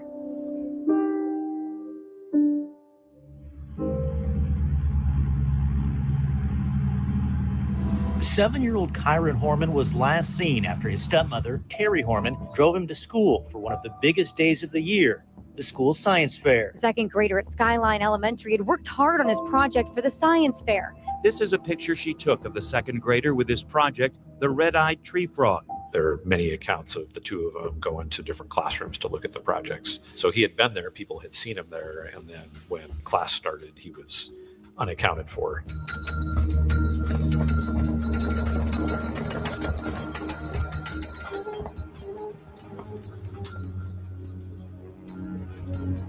So when I answered the phone, that was the start of it all. I mean, this is Susan Hall, the school secretary.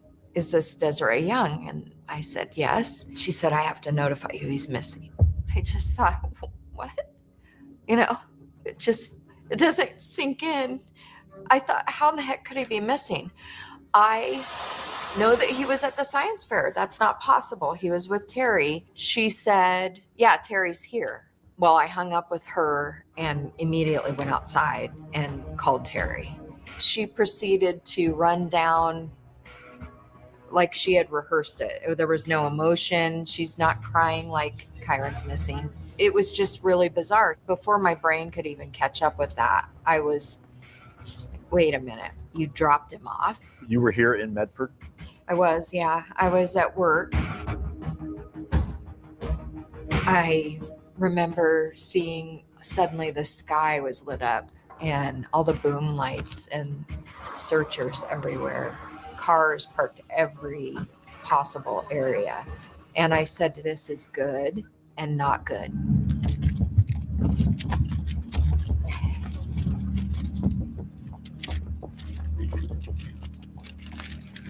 This morning, Kyron Horman, a 7-year-old that attends Skyline Elementary School, came to school with his stepmom.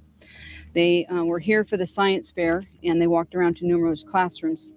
And his stepmom left him about 8:45. She saw him walking towards his classroom, and she left the building. Kyron was due home off the school bus at 3:45. He did not get off the bus. And upon asking questions, it was determined that no one saw Kyron up at the school after 8:45 when his stepmother dropped him off. This is devastating for the family, as you might guess, and for anybody that knows him. We just want to make sure he gets home safe. Our primary objective is bring Kyron home. I'm not focused on losing hope. I'm focused on are we doing everything we can with our resources available to us and canvassing and searching in order to find our 7-year-old. We miss you, we love you, and we need you home right now. Search crews made their strongest push yet, with hundreds of volunteers from around the state joining the search for Kyron Horman. I don't even know how many hundreds of people involved with searches for him. The pressure to turn up something intense, as so far each day has ended with little to report. It's always frustrating, when we're not finding anything, especially when we have such high hopes. He's just a very timid, sweet boy. My thoughts right now for Kyron is I'm very worried, and I hope he's okay. Kyron is just a spark that people hold on to. He could be anyone's little son. We work together to protect each other's children, and so the idea that somebody slipped through that safety net frightens all of us. Kyron, we're gonna bring you home, buddy. Nothing is more important to your family, to your friends, and to us.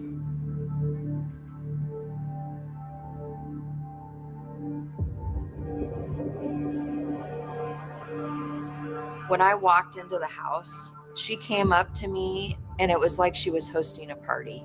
There were no tears. She was not upset. She was thriving on the attention. She was, oh, we have a couple of casseroles in the kitchen, and she's talking to me about this, and I am a bawling mess. Kane, who doesn't cry, is a bawling mess. And Terri is like, she's just socializing at an event. It is the most bizarre thing I've ever seen in my life.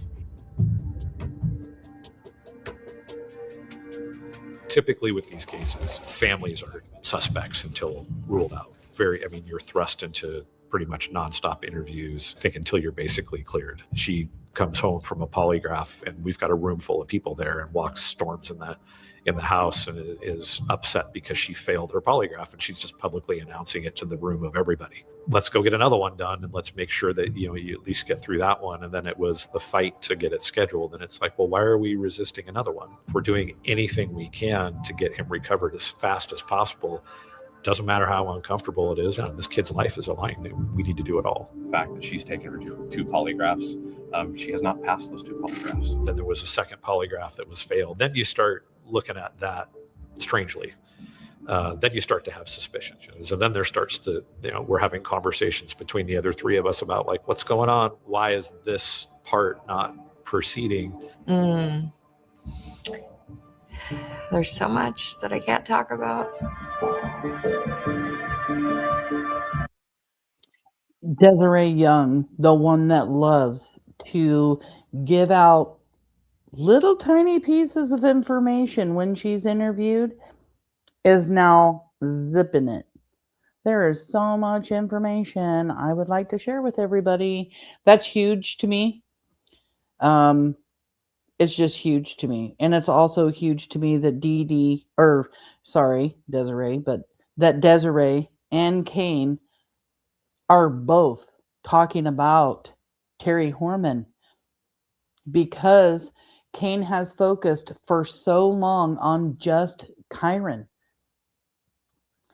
To me, it seems like maybe law enforcement wanted them to do this. Maybe they wanted them to do this together to reiterate the facts that Terri is the person they've been focusing on, to maybe put some pressure on Terri Horman.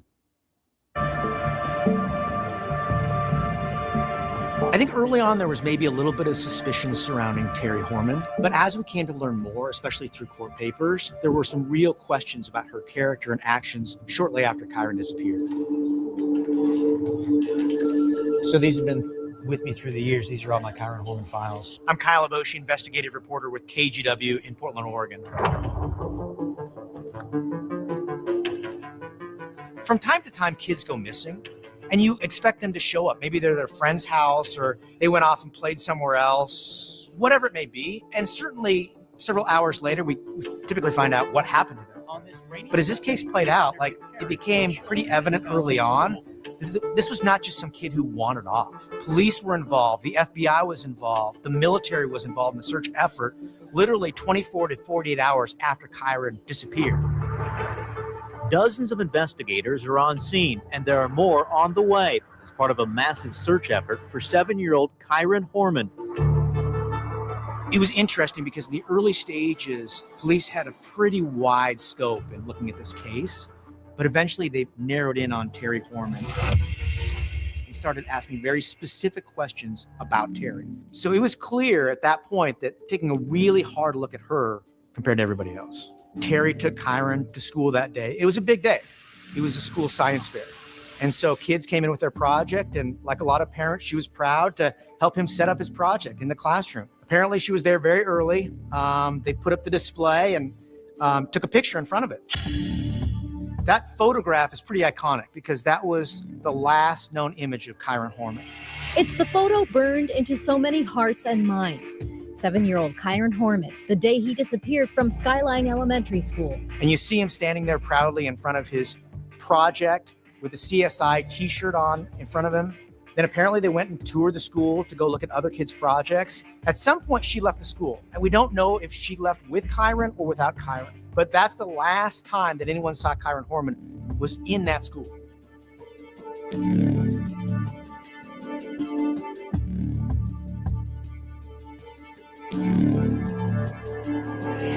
Kyron Horman investigation takes another turn. Now a reliable source tells News Channel 8 officers were prepared to arrest stepmom Terri Horman for hiring a hitman to kill her husband. That was a twist we never expected. First you had this missing kid. Then you find out that there was a murder for hire plot, that Kane had filed for divorce and he'd taken his daughter out of the home. Kane Horman filed for divorce, sought a restraining order against Terri Horman, and accused her of trying to hire a hitman to murder him. And it was based on a lot of information that was provided, so it wasn't a sudden, say, reactionary type of decision that was made. I believe it. I have full briefing with digital information and interviews with people and presented with all that. I absolutely believe that. There was a lot of hard dialogue, and it definitely got very stressful, very divisive. And then I got pulled aside for that briefing, and I was like, my daughter and I left after that, and just for safety. For a lot of people, Terry's the real puzzle here. We know that Kyron disappeared. We know where he disappeared from, but we don't know what Terri was up to. We haven't been able to talk to her. We haven't been able to sit down with her for an interview to get the answers that we want. They're really the community wants. Privately, former prosecutors have told me this would be a very tough case without finding Kyron Horman. That's probably the biggest challenge. And you go for it, and she's acquitted. 5 years later, they find a lot more evidence. They can't bring her back. Right. And they want to find Kyron before moving forward. They need that evidence. Yeah. They only get one swing at that. You only get one swing. Terri Horman now lives out of state. Stephen Howes and his son Jake represent her. Stephen Howes told us neither the attorneys nor Terri had any comment about what happened here at the school. And it just so happens that Terri Horman, yes, does not want to talk to anybody. She wasn't available for any interviews during this time. Terri Horman had taken a Facebook break for the longest time. I'm thinking a little bit over a year. Hasn't been saying anything on Facebook or anything, but right after or right around the time that reporters are reaching out for her to make a statement for this particular interview, here comes Terri Horman again, back on Facebook, back in her Terri support group, doing her same old thing. Although that support group has fallen to pieces. Nobody hardly ever posts in there anymore. Terri hardly even posts anymore. I just found it amusing that Terri Horman came out of the woodworks right when she knew some more information was going to be given out about Kyron by the investigation, by reporters, yeah, she just crawls back out of the woodworks. Yeah. She needs to know what's going on. And today she's shitting her pants, just saying.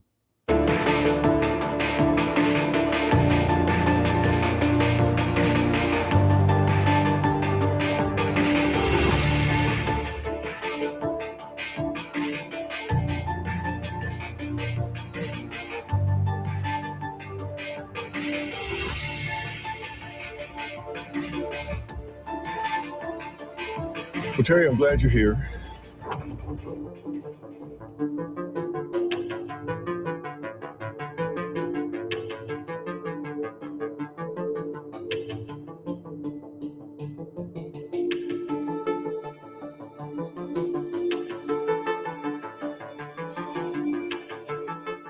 There's a lot of political corruption going on in Portland with the law enforcement. In order for them to keep things under wraps, not tell the truth, there's exonerating evidence about me. And rather than tell the public what's going on, they'd rather keep their jobs and not look for a little boy. That's their focus. It's not on him. People to know I did not harm my son. I'm not this monster that people are suggesting I am. Why was I not ever charged? Because I'm not guilty. But what's missing from this case? It's a question new investigative efforts may help answer. Over the past year, the Multnomah County Sheriff's Office and Gresham Police have been digitizing Kyron's case file. That's thousands of pages, photos, and evidence scanned and reorganized into modern form. When it's finished, the FBI's Behavioral Analysis Unit will re-examine the case. They'll perform psychological and behavioral analysis of the file, comparing it to similar cases nationwide. Based on any patterns they find, they'll offer new investigative recommendations. Multnomah County DA Nathan Vasquez says his office has begun reviewing the case with fresh eyes, saying, quote, "We look forward to receiving further analysis from the Sheriff's Office and the FBI."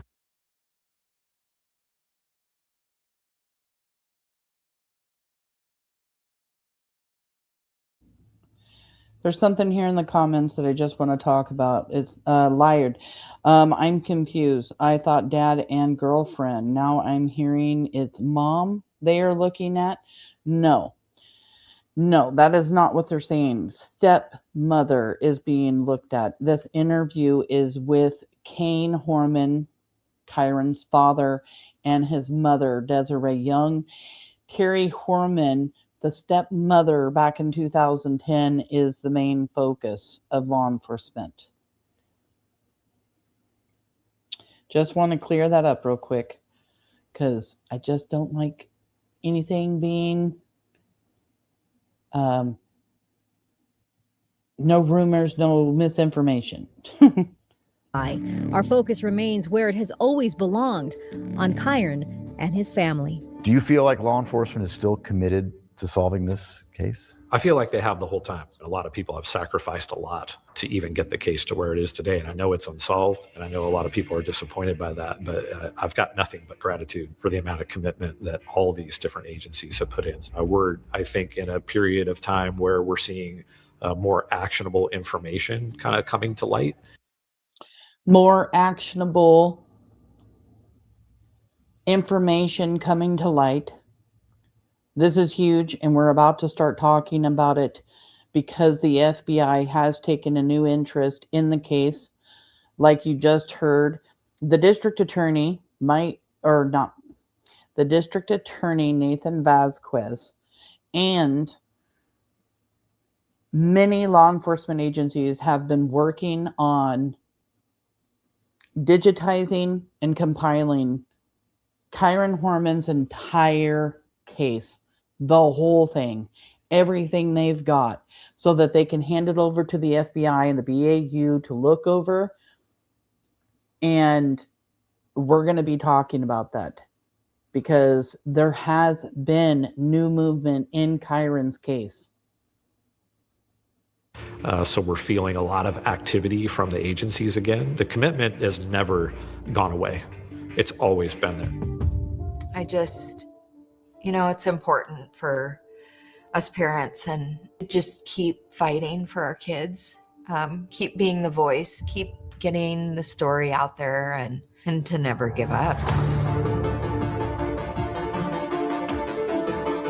Call it in. It may seem like it's got no relevance, and you put that in and they line up a tip and they look back through their database of tips and like, oh, when I take that and couple it with this and this, we might have a direction. We might have more actionable information, and every piece of actionable information is getting us closer. So there's always that $50,000 reward that's still posted for information that leads to his recovery, and we absolutely need everybody's help to still get information in.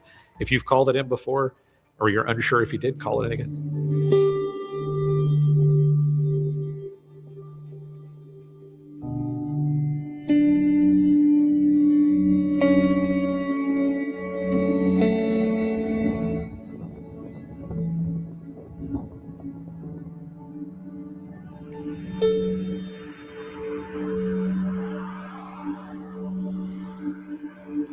Oftentimes in stories, they come and go. In this case, though, I've been able to develop a relationship with the parents simply because I've been interviewing them and asking them the same questions year after year after year. And I've seen, as time passes, how the world continues to evolve and move on, but for them, they're stuck in this moment. To this day, I still have files on my desk involving the Kyron Horman case, and I'll never throw those away until the case is solved. This KHW investigation comes at an important time on Monday.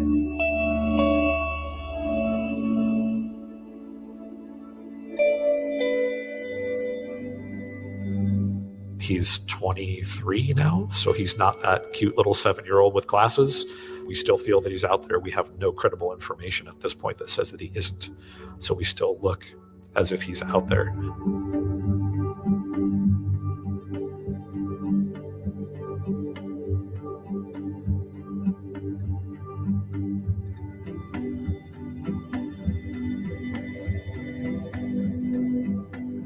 It's too hard to think of him older. I see the age progressions and it just is weird to me to think of him as an adult.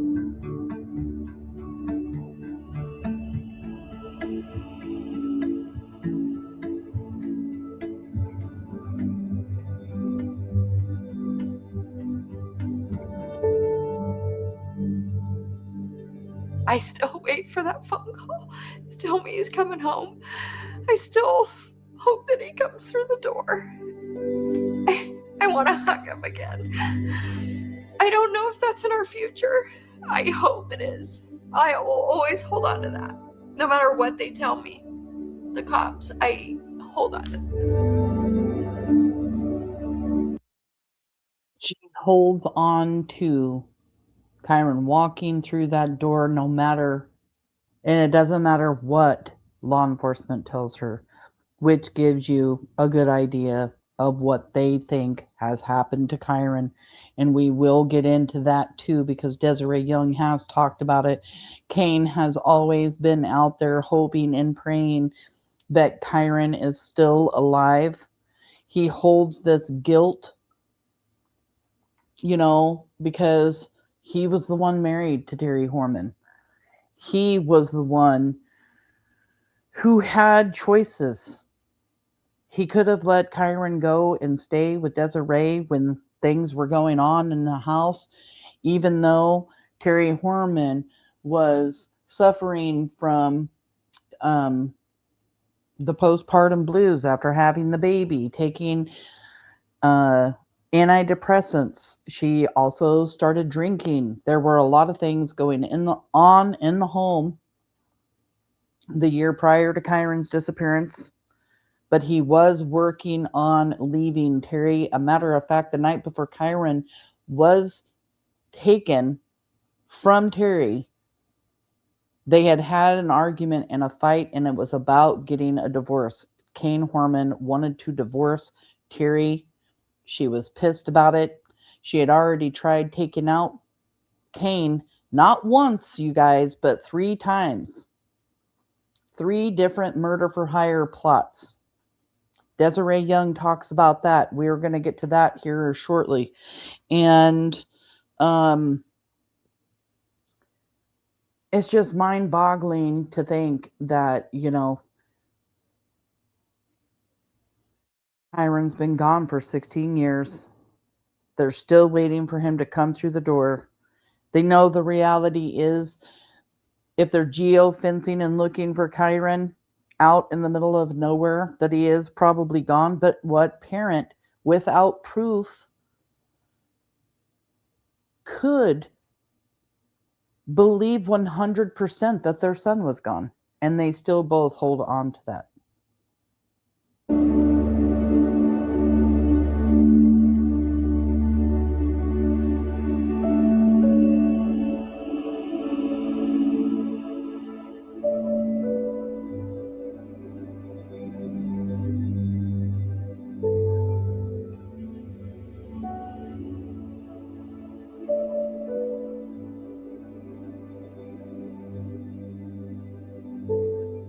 Yeah, until I know, I'm never going to give up on that.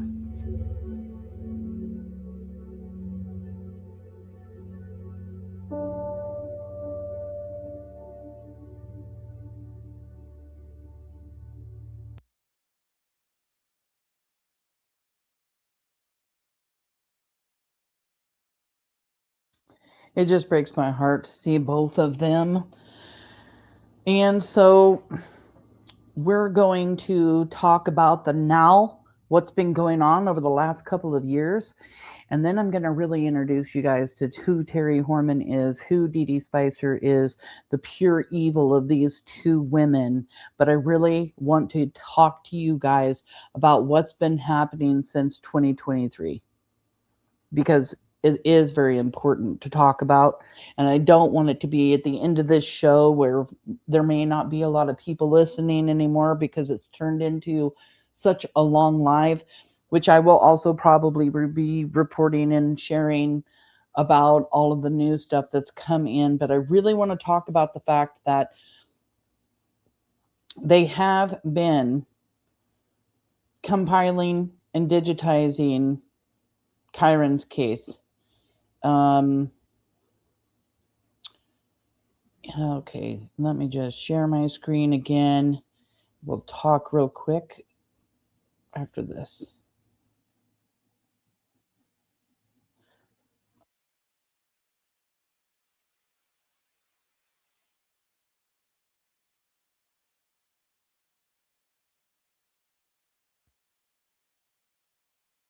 And this was last year. Hey everyone, it's Shelby Slaughter here at K2 News, and coming on here to talk to you about the Kyron Horman case. We're just a few weeks away from the 15-year anniversary from when Kyron went missing at Skyline Elementary School. Well, now the Multnomah County District Attorney's Office is saying they're taking a closer look at the case. I want to read you guys a statement that I got from Nathan Vasquez this morning. Take a listen. I want to reaffirm my continued commitment to this case. When I met with Desiree Young as the incoming district attorney, I assured her that open communication would be a priority. My office has begun a thorough and methodical review of the case with fresh eyes. This is a painstaking process involving tens of thousands of pages of reports, records, and other evidence. We have a dedicated team assigned to the case, and I'm now being regularly briefed on its current status and what steps may follow. Hey everyone, it's Shelby Slaughter here. So that is Shelby Slaughter. I met up with her last year, did an interview with her. And like she is saying, the FBI is taking in, well, the DA has promised Desiree Young and Kane that they're digitizing, they're doing all of the things. We know the FBI has taken a new interest, and all this information is very important, because today we heard some very good news about Kyron Horman's case.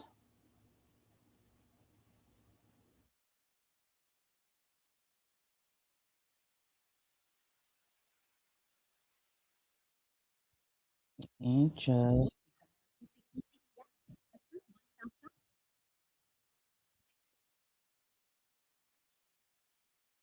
get through this ad real quick.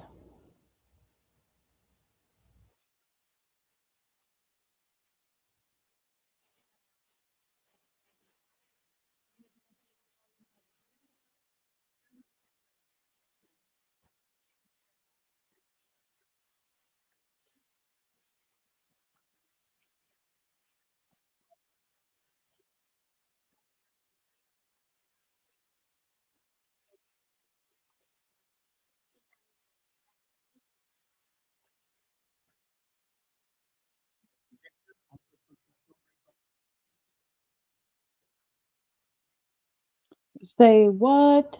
Like, I'm just super stoked right now because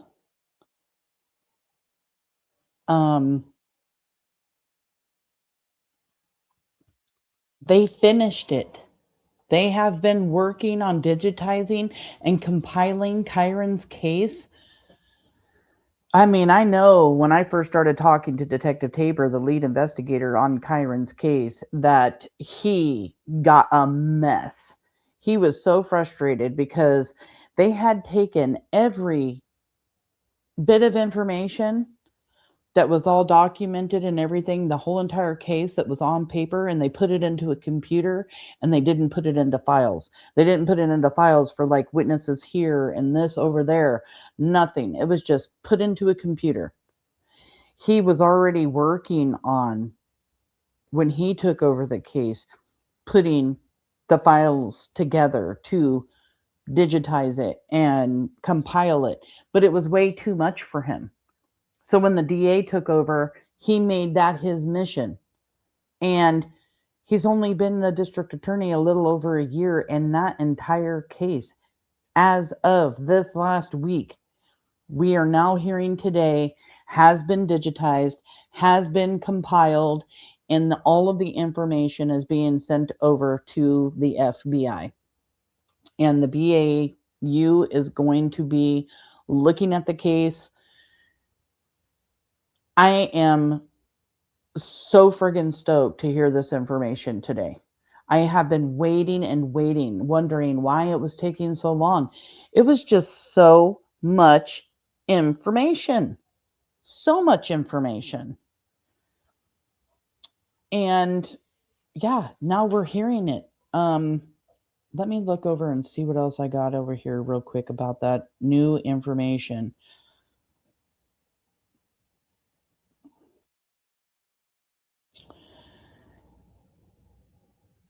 It says here that as of June 4th, 2026, the Multnomah County Sheriff's Office has completed the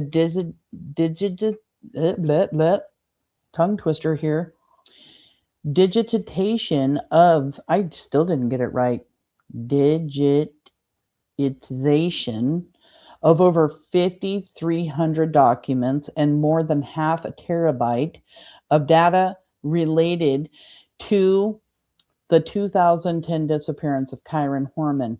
Technology upgrade.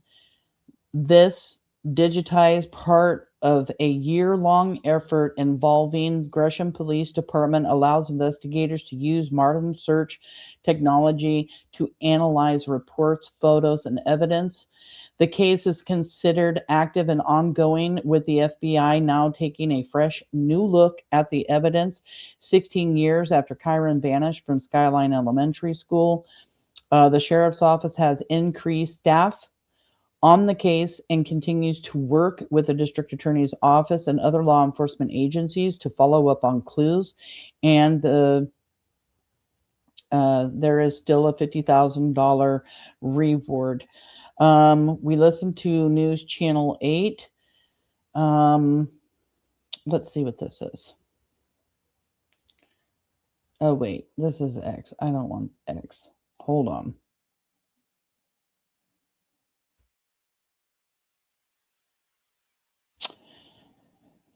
Oh.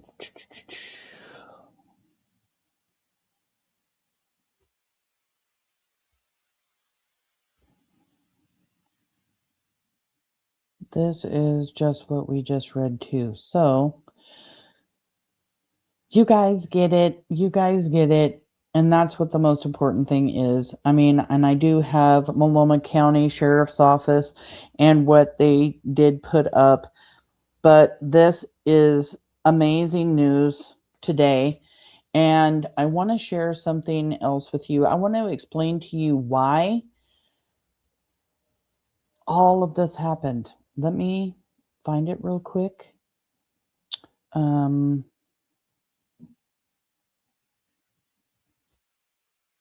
We are going to talk about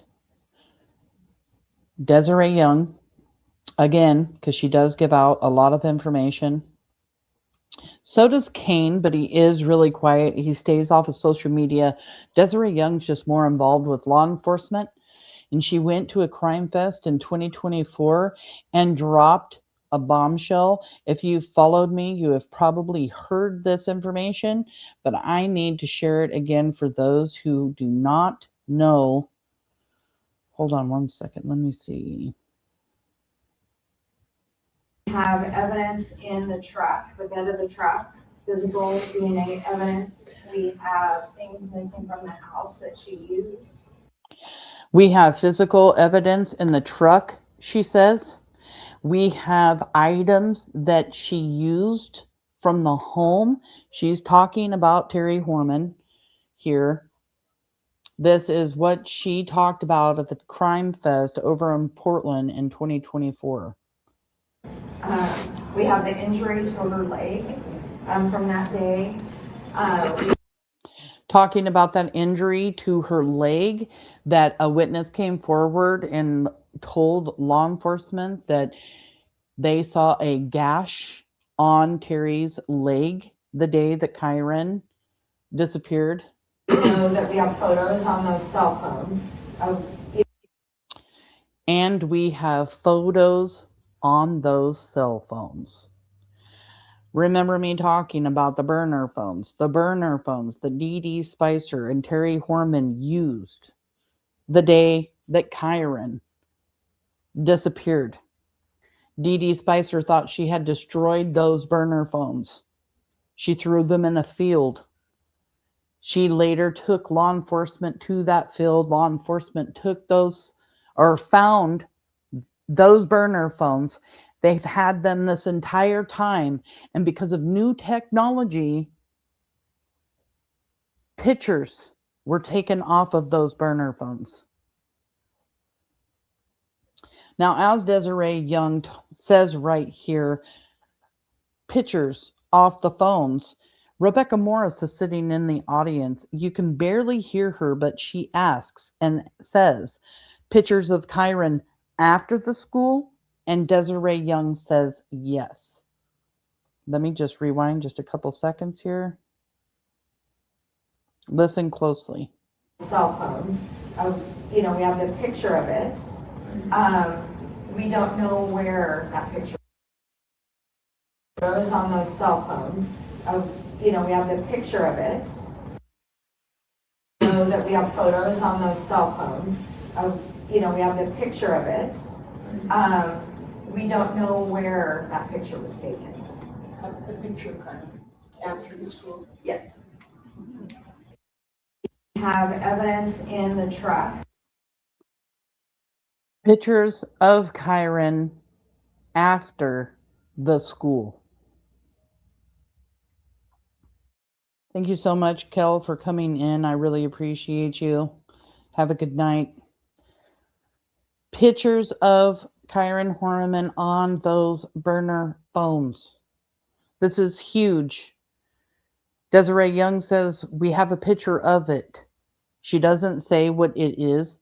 She doesn't say it's a dead Kyron or an unalive Kyron. She doesn't say whether or not maybe it's the place where Kyron was put. But it is pictures of Kyron. And Lord knows what those pictures are. But after technology finds these pictures, there is a search for Kyron also done in 2023. Let me just grab that real quick.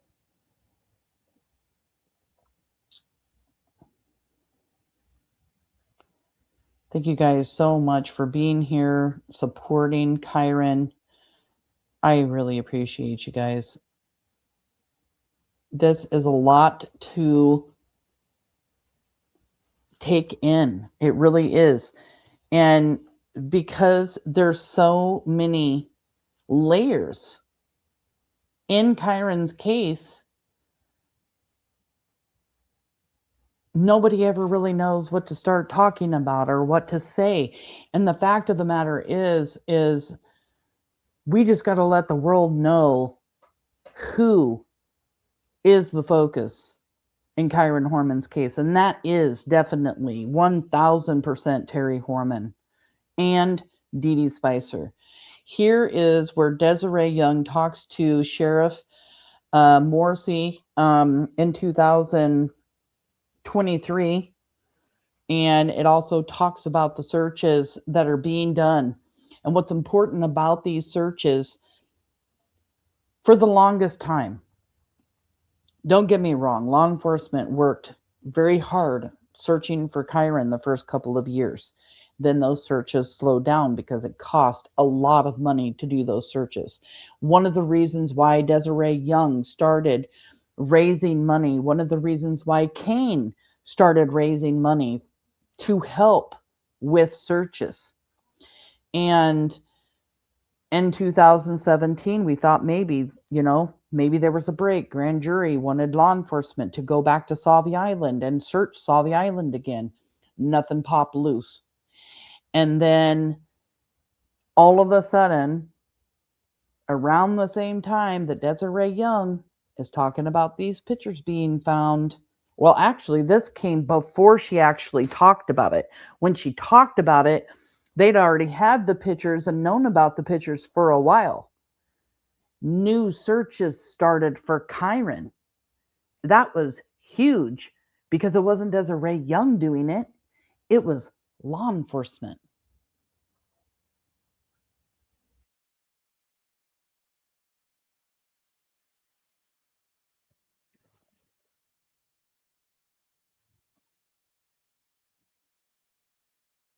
Why isn't it showing me that it's up there? Hold on. In Northwest Portland. He's never been found. Investigative reporter Kyle Laboshi has been covering this story since day one.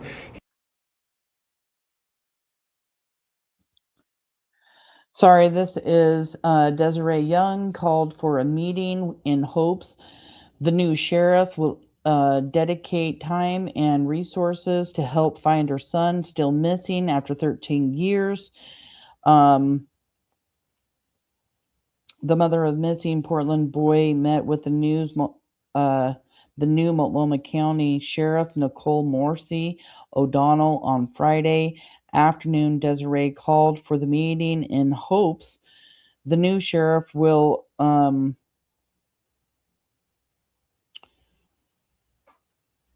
put time and resources to help find her son. Okay, let's keep going.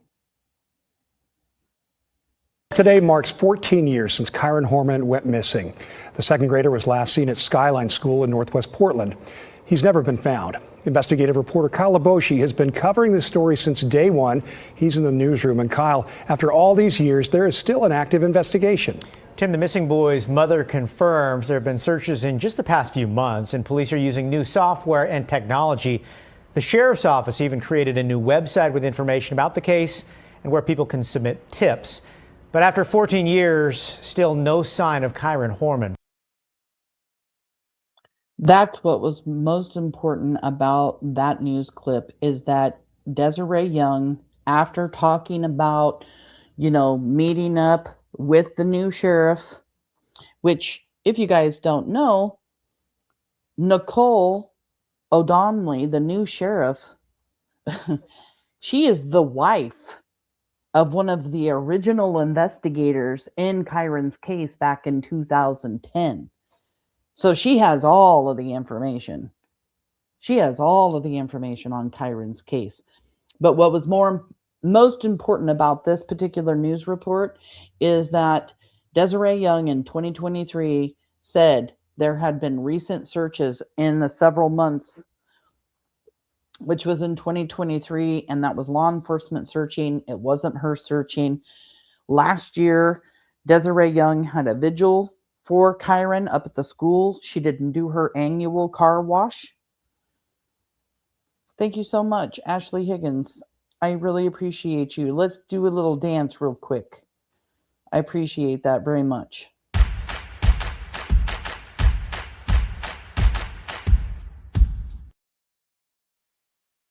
Thank you, Ashley.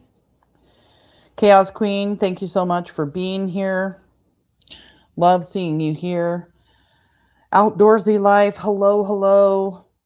If I haven't welcomed you in, welcome, welcome. It's a very, very long live today. It's been 16 years since Kyron Horman's disappearance. Still no Kyron, still no arrest.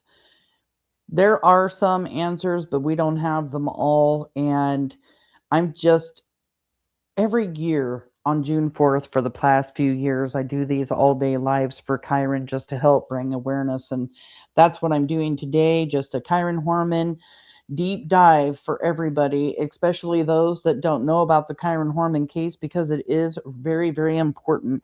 And because so much misinformation and rumors have been started in this case, it's just really, really hard to tell what is true and what is not.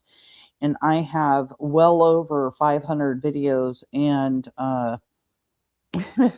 information on Kyron in my computer. So when I take those breaks to leave and find something, it's because I do have to look through so much information in my computer, in my Facebook, on the internet.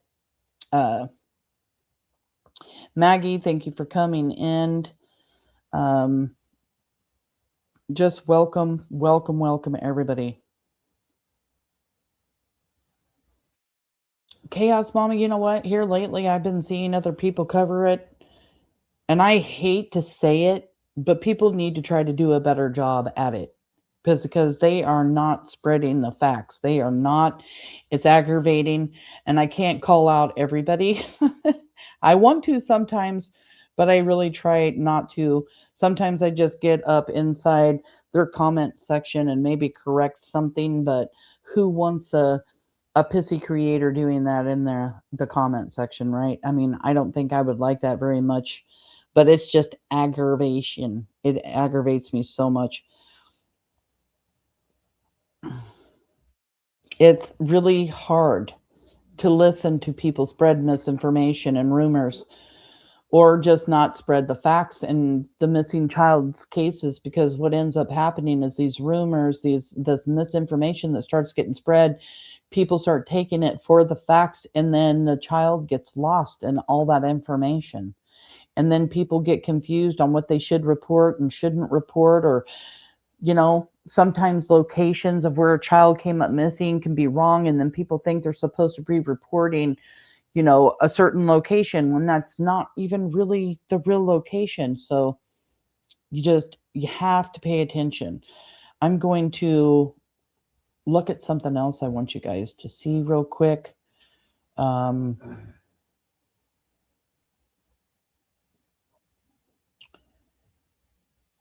This one is a good one. I'm going to share my screen. It's another thing that was released at the Crime Fest by Desiree Young.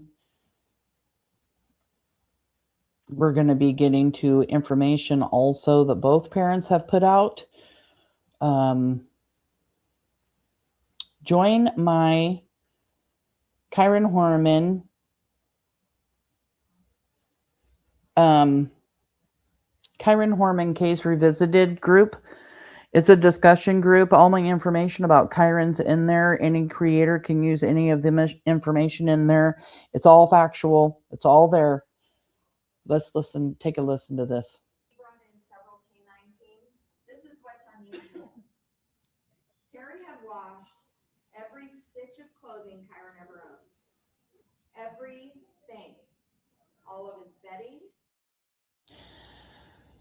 Desiree Young tells everybody at the Crime Fest that Terri Horman washed every stitch of clothing that Kyron owned, including his bedding. Everything, you guys. Let me start this over. Pay attention, because this video came out. It's just not very loud, the sound. He brought in several canine teams. This is what's unusual. Terri had washed every stitch of clothing Kyron ever owned. Everything. All of his bedding, all of his clothes, his backpack that was at the school, washed. His coat, washed. All piled up on his bed, not folded, but washed. Now, the canine canine teams are looking for a scent article. That's why that's critical. You got to lock down the house right away. You've got to search it. You don't let people in there to mess with your scene. It made it very challenging for us. We've even gotten heat in the media because of it, because one of these independent guys wanted to help us and bring out dog teams. Well, we weren't against it. We didn't have anything to give him. We had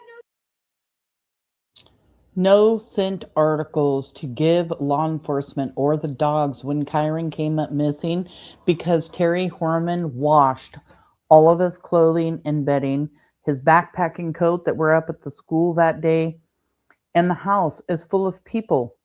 And they got heat for that, by the media. Why isn't the house being locked down like a crime scene? You got a little boy missing, and you've got all kinds of people running around the Horman home. These are some of the reasons why Desiree Young decided to start teaching law enforcement. I mean, wow, could you guys even imagine losing vital information? Possibly. They did find articles of clothing to end up using the next day, but that night, when it was really important, they couldn't find a scent article to use. Nothing. And yes, Liard, it is suspicious. Why the hell, Terri, are you washing all of Kyron's clothes? Why? It is horrible. Hi, Tara. Thank you for coming in. I appreciate Monkey's Army coming over and being a part of Kyron's army. I just appreciate everybody being here, especially because it's a long live. I want to share the first press conference, because when the first press conference was released, everybody on social media and everywhere in the news reports, chats and stuff, people were talking about Terri Horman in the background, hanging all over Desiree Young, trying so hard to pretend like she was upset, when we all know Terri wasn't. She never beat feet to look for Kyron ever. Still to this day has not came back to law enforcement to talk to law enforcement. She got herself an attorney and even posted in Facebook, once I got my attorney, I didn't have to say anything to law enforcement. She brags about it. She brags about it. And I want to share this first press conference here.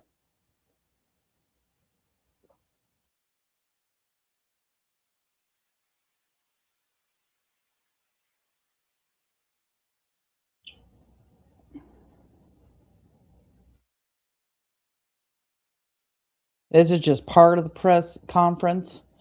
This is about 4.5 minutes long.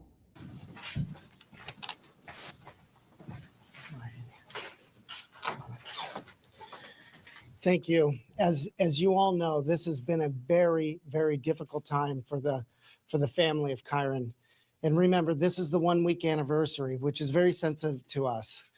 We very quickly wanted to plan, because the family wanted to talk to the news media.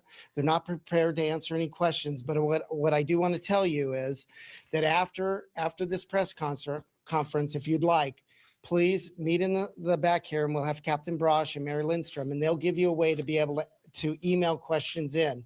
We'll make sure the family gets that, and they'll review some of those questions for our next meeting time. And I don't know when that is, but we'll figure that out so they can answer some of your questions, which the family knows is very important. But keep in mind, this is very difficult. Here with me today is Kyron Horman, and would you like me to spell their names? Kyron, K-A-I-N-E, Horman, H-O-R-M-A-N, Terri Horman, T-E-R-R-I-H-O-R-M-A-N, Tony Young, T-O-N-Y-Y-O-U-N-G, and Desiree Young, D-E-S-I-R-E-E-Y-O-U-N-G. And remember, they stand together here today as a family. Before I let Tony speak one of the two messages, I want to remind you, if we can get the information out about this is going to be a wonderful weekend. It's supposed to be warm.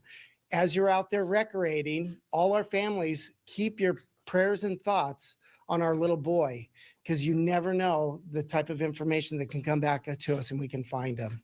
So with that being said, Tony, can you come on down? Thank you. Hello, my name is Tony Young, and I'm Kyron's stepfather. The family's asked me to speak on their behalf today. I would just like to say, Kyron, we miss you, we love you, and we need you home right now. We're doing everything we can to work with law enforcement and the search and the rescue crews to make sure that you can get back to us as soon as possible. We want to say how much we appreciate the outpouring of love and support, prayer and thoughts as we wait for you. Your school friends and their families, the teachers, the staff at your school, and the community as a whole have shown how much impact one little boy's smile can have on a community. You mean everything to us, and until you come home, this family is not complete. Please, Kyron, keep up the hope. We believe in you, and we know you will be back with us soon. I'd like to now introduce Kyron's father, Kyron Horman.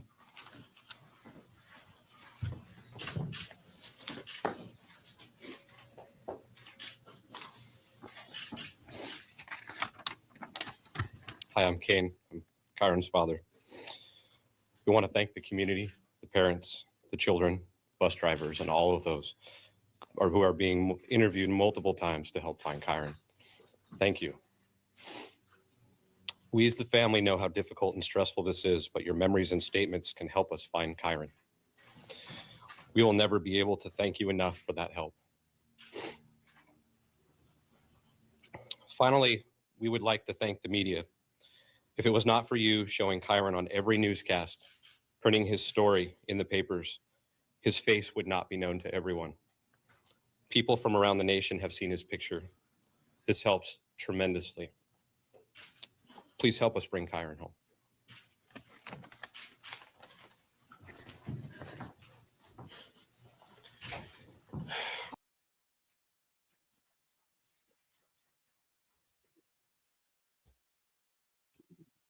Still so hard for me to watch that all the time. Case, the link between Tony and Kane. It was hard for Kane to get up there. Tony Young, Desiree's husband, was a detective. He's retired now. And that hug, like, Kane was having a moment just then, but you can see Terri Horman in the background just acting so fake. And there's something I want to share with you, because this particular part has been shared so many times.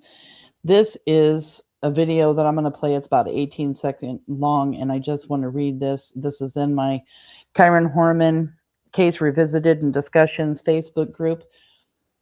It says, it was this specific portion of the first press conference that stood out to many people.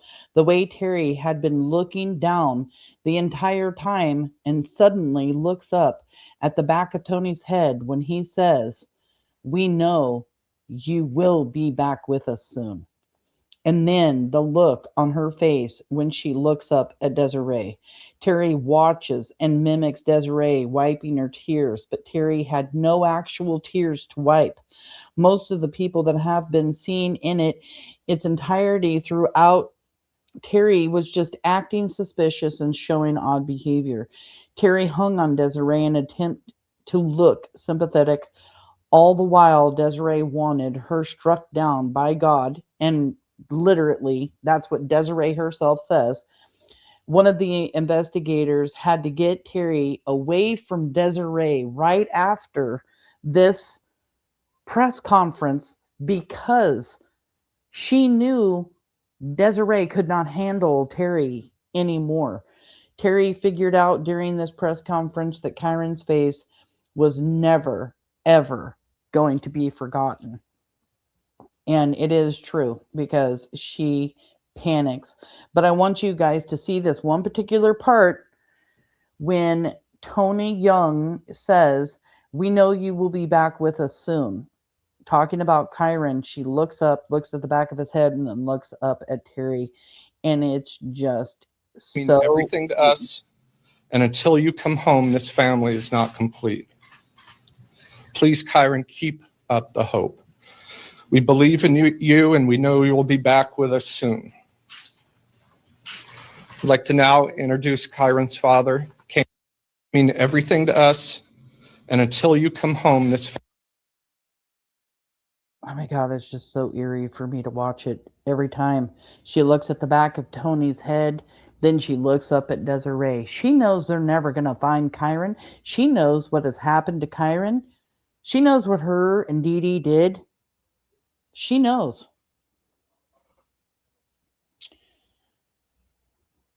And so many people out there have messaged me. Yes, I have Wi-Fi on the plane, Brandy says. So many people have messaged me and asked me, did you see the press conference? Have you?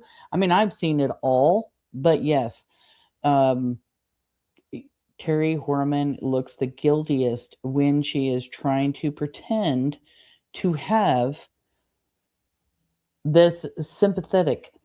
Zane Lilly is my moderator on my Facebook group. Hello, Heidi. Hope you're doing good.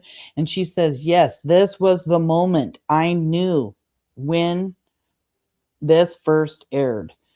This is when my moderator and my great friend Heidi and my admin for my Kyron Horman Facebook, she is amazing. She helps me find information. She knows so much about the case, just like I do. We've been working with each other for years. And she's saying that, yes, this was the moment. Terri looks up at the back of his head and then looks back up at Desiree, and it's daunting. It truly is daunting. I'm going to peek around real quick for some more information to share. I no longer have any room in my studio, so here we go. I've already explained as much as I can about everything, but I have so much more.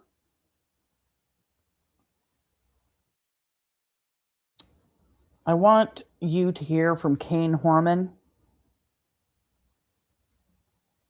Actually, before I get into that, let's get into some old stuff. I like the old stuff. Let me look.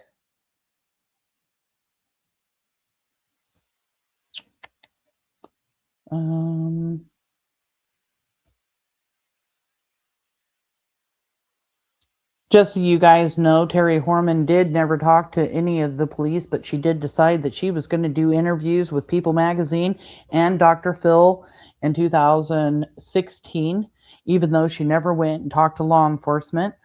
She was paid for those interviews. DeDe Spicher did the exact same thing in August of 2010, talks to People's Magazine, refuses to cooperate with law enforcement until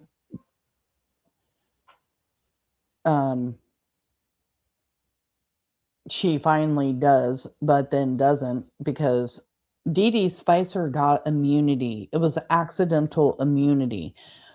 I don't know if the immunity was given to her because of the cell phones or because she was going to actually talk and say something else. She was deposed. She was asked over 100 and some odd, questions, and pled the fifth to every single one of them. Wouldn't say a damn word. This accidental immunity. She has been telling law enforcement she didn't know anything. They're like, hey, we'll even give you immunity. Her attorney and her is like, okay, let's give her immunity. They sign the immunity deal. Then they get her to start talking and asking her questions. And you know what she does? Instead of actually giving up information, because she knows this immunity deal has already been signed, she just reiterates, I told you guys, I don't have nothing. And here's this immunity deal already given to her. But let me tell you something about this immunity deal, DeDe Spicer. Your immunity deal was given to you in Oregon. This case has now been turned over to the FBI for further analysis.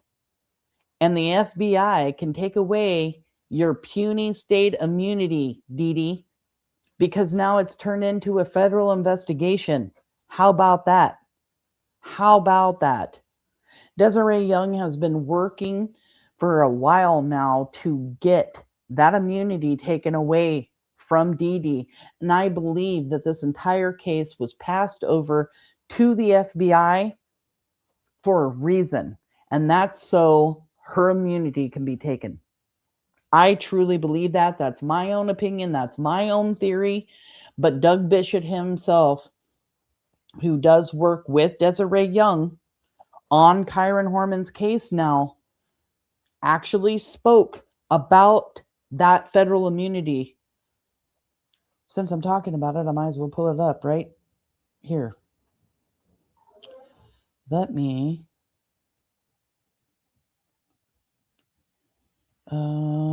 that's not in there. You guys, I have so many files, so just bear with me for a moment. And I'll get hyped up and start talking.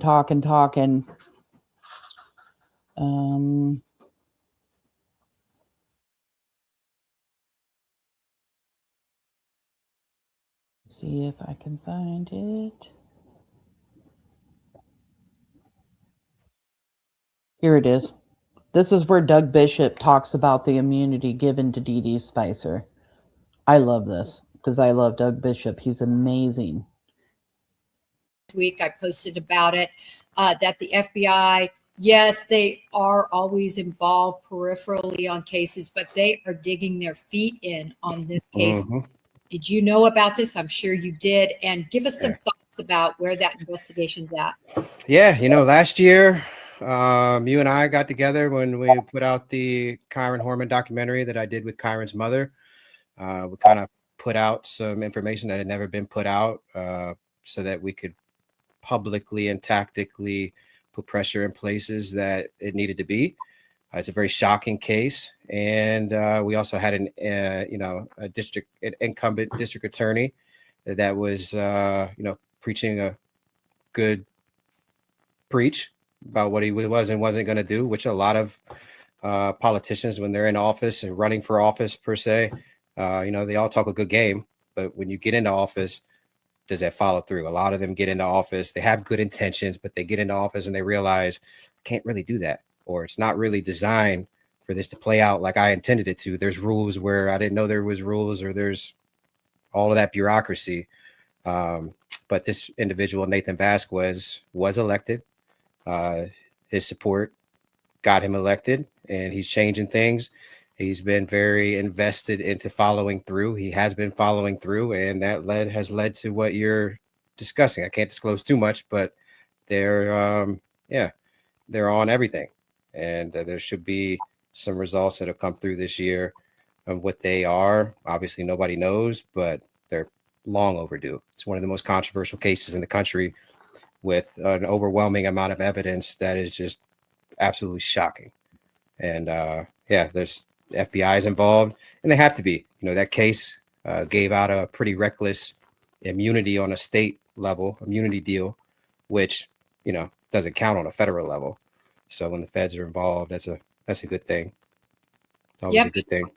Good for numbers, and it's good for coming in. And I don't want to say playing cleanup. I mean, sort of playing cleanup, like as in a batting order, coming and looking at what's done, and then hopefully hitting the home run at the end, because Kyron deserves justice. His family deserves justice. And, quite frankly, there's a great subject and there's a lot of evidence, and let's just hope that, the home run is hit soon. Subjects, multiple. Yeah. About a subject, Terri Horman and Doug Bishop, suspects, and he's talking about that immunity given out recklessly by the state of Oregon and the feds going to put a stop to it. I really, really believe That's the reason why, one of the reasons why this case was handed over to the FBI. And I think it's a great plan. And I hope you're listening, DeDe and Terri, today, because today we got great news. The file has been digitized. It's been compiled. It's being sent to the FBI. And now you're both shitting your pants. That's the honest to God's truth. I know you guys are out there because it's June 4th. You're watching everything going on and you're finding out everything. DeDe, Spicer, you won't get away with what you did for Terri. You will not get away for what you have done for Terri Horman.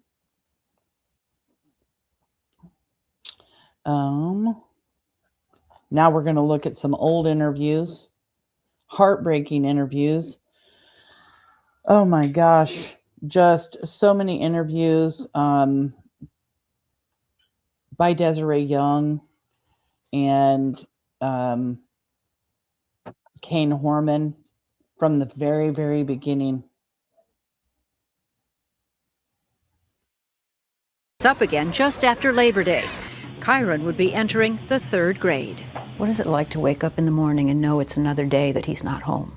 Sickening. It's hard to get up every day. And now school is starting again. Yep. He needs to come home. We miss him terribly. If Kyron is somewhere and can see this, is there something you would want to say to him?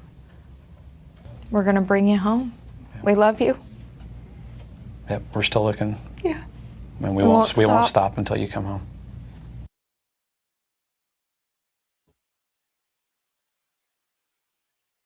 They won't. They're not ever going to stop. They are both fierce, and they will not ever stop until Kyron comes home. Here's another old interview.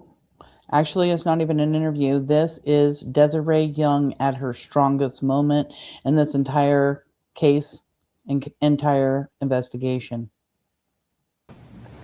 Kyron is still alive. We would like all of you, everyone, to continue to get his face out there, to continue looking for him in your day-to-day activities. We pray each day for Kyron. We are working with investigators daily to bring Kyron home.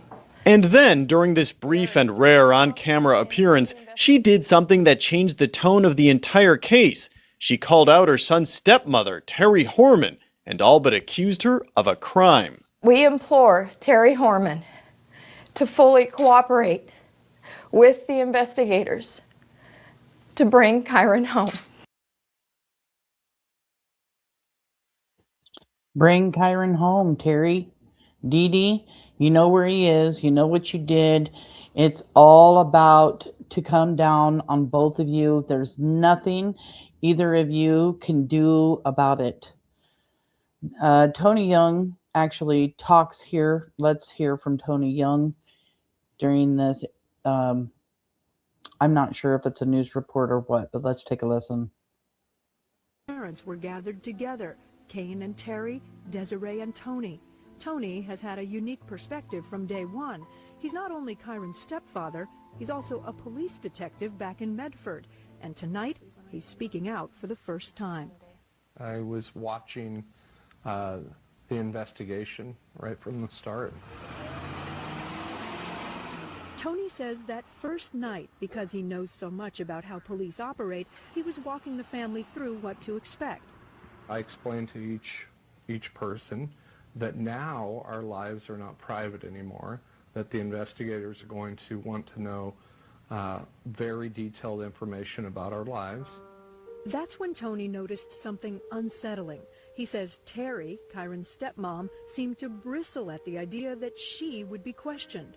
When all 4 family members submitted to lie detector tests, Tony tells Dateline he noticed right away that something wasn't gelling for detectives because they asked Terri Horman to submit to a polygraph more than once.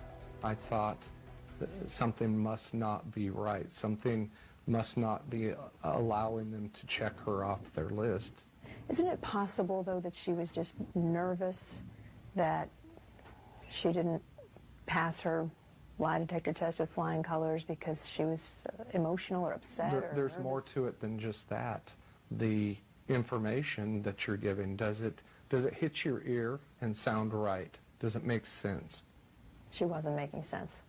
Not from the information I heard from her. She couldn't explain to them for about 2 hours worth of time where she was or what she was doing. And there was something else that gave Desiree and Tony a sinking feeling that something wasn't right. They say Terri's cell phone records apparently didn't match up with where she said she was on the morning of Kyron's disappearance. That, to me, is strike two. That's huge. There's starting to be some structural problems with what she's saying at that point.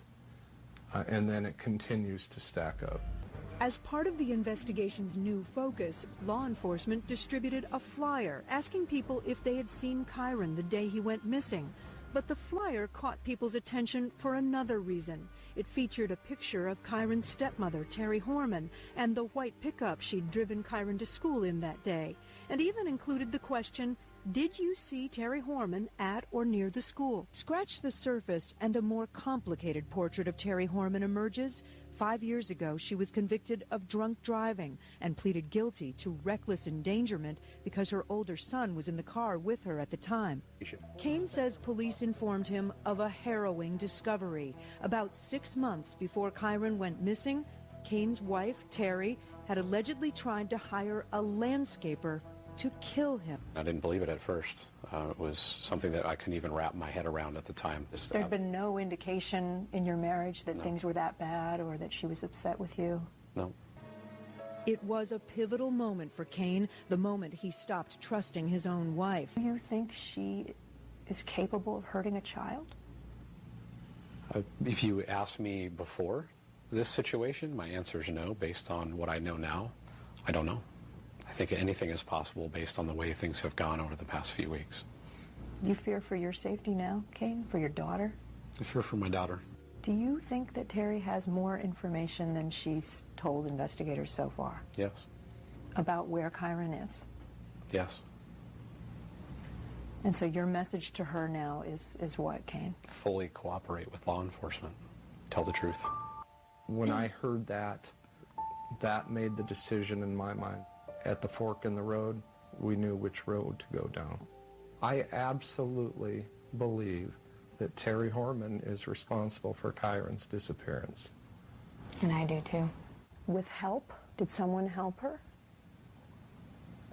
We personally think that's the case. Do you think Terri Horman planned to do something? Something with Kyron? To Kyron. Oh yeah, without a doubt. Without a doubt, they thought that Terri Horman planned it.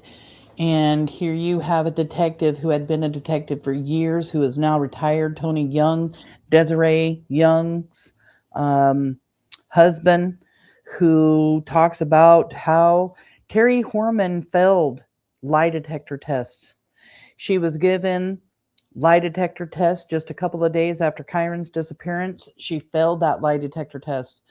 She went in, she took 2 lie detector tests and walked out on a third. And I have some of the questions here. Let me just share my Facebook. This is so much easier doing it this way. I'm so glad that I did do this.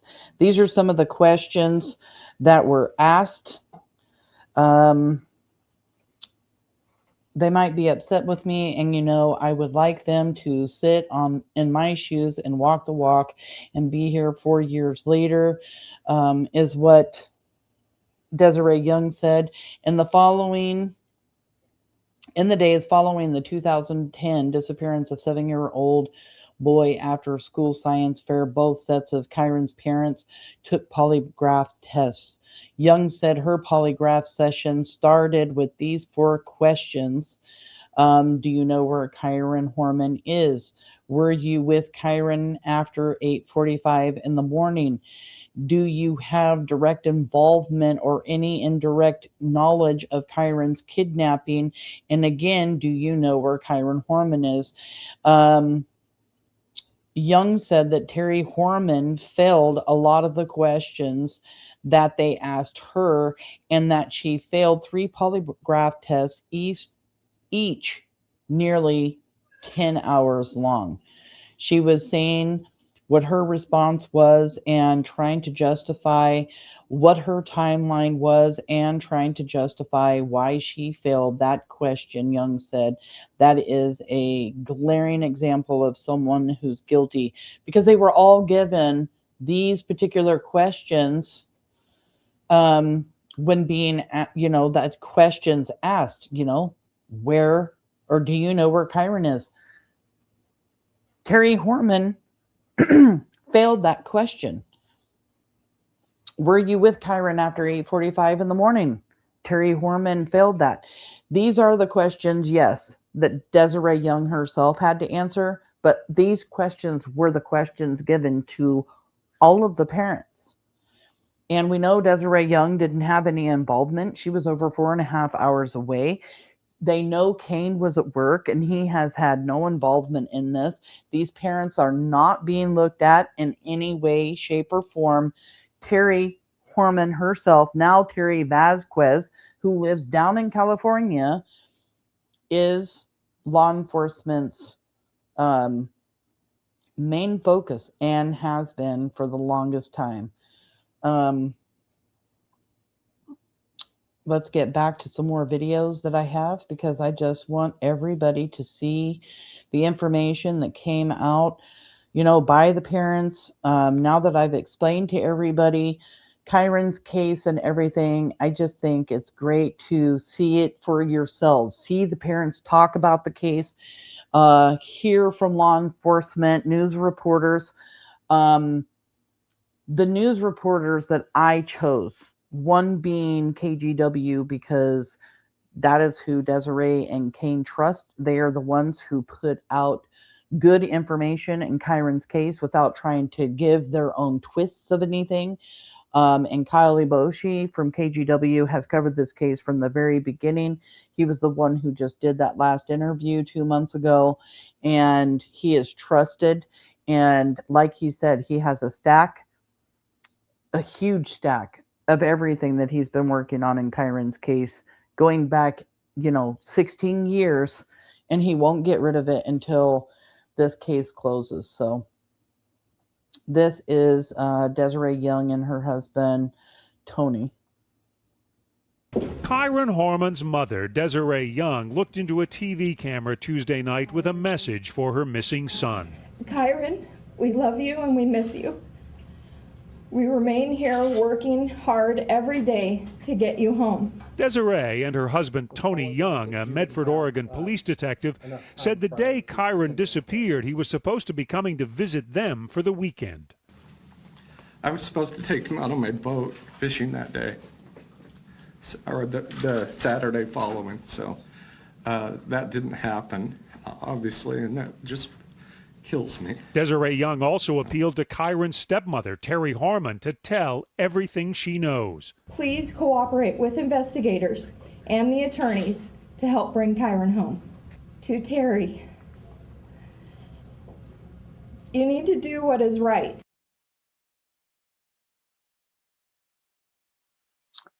I don't know why some of these news reports are cutting off a little bit early. Find another clip. We're just going to sit here and go through some clips.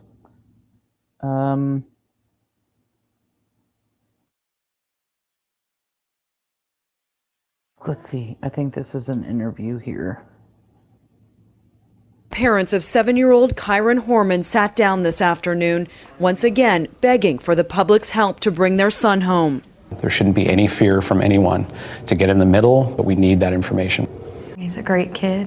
He's got a great smile. Everybody has become familiar with it. Just remember that. Keep it in your head. It's been 2 heartbreaking months since a 7-year-old went missing. What do you miss most about seeing him as a mother and father? you think about? Is a very affectionate kid. He has been since he was a baby. Just the random hugs and the sounds and he has this short hair. I always run my fingers through his hair. He helps me shave my head and likes to rub my head for the 3 or 4 days while it's still short. Going out and feeding the cat together, our morning walks down to the bus. Police are releasing few details about the case, but the family says it's heading in the right direction. Are there any new leads at all? Many. Lots of Anything news. you can talk about or share? No. However, seemingly the most unlikely person is still the focus of this investigation, Kyron's own stepmother. Pictures she posted on Facebook would suggest they had the perfect family, a trip to Disneyland, dressed alike on Halloween, family vacations. But Kyron Horman says Terri is not the woman he married. Since the second grader's disappearance, he says Terri, who has not been named a suspect, has failed 2 polygraph tests. If Terri did this, what could her motivation be? I have tried to put my head inside hers, and I can't. I'm a completely different person, so I really can't answer that. You try to put a logical sense or even a thought process behind it, and the next event comes up and it completely just blows it away. It's difficult in this situation too, because you have someone who's so close to you basically betray you in this situation. Since Kyron's disappearance, lurid allegations have emerged about the stepmother, including an alleged murder for hire. Court documents say she allegedly attempted to hire her landscaper to kill her husband, Kyron's father. The landscaper, in fact, assisted police and either wore a body wire but agreed to have a further conversation with Terri Horman, and which was recorded by investigators. Then came allegations from divorce filings that she was texting and sending sexual photographs of herself to one of her husband's former high school classmates just days after Kyron's disappearance. Additional divorce filings allege Terri paid her attorney a retainer of $350,000. Now Kyron Horman is demanding to know the source of that money. She claims the amount is grossly overestimated. You believe without a doubt that Terri has something to do with this? Yes. Do you believe that she has help from someone? I, as a logical person, think that. I don't have any evidence to tell me that. I just believe that. In fact, one of Terri's closest friends, DeDe Spicher, has been called to testify before the grand jury. Last week, working from information provided to them by the police, Kane and Desiree singled out Spicher, a 43-year-old gardener who they believe has been aiding and advising Terri Horman since Kyron's disappearance. Reports also surfaced that Spicher was spotted abruptly leaving her job for 90 minutes on June 4th, the day Kyron disappeared. Around the same time, the boy is believed to have vanished. Does your gut tell you that she may have some information that could help crack this case?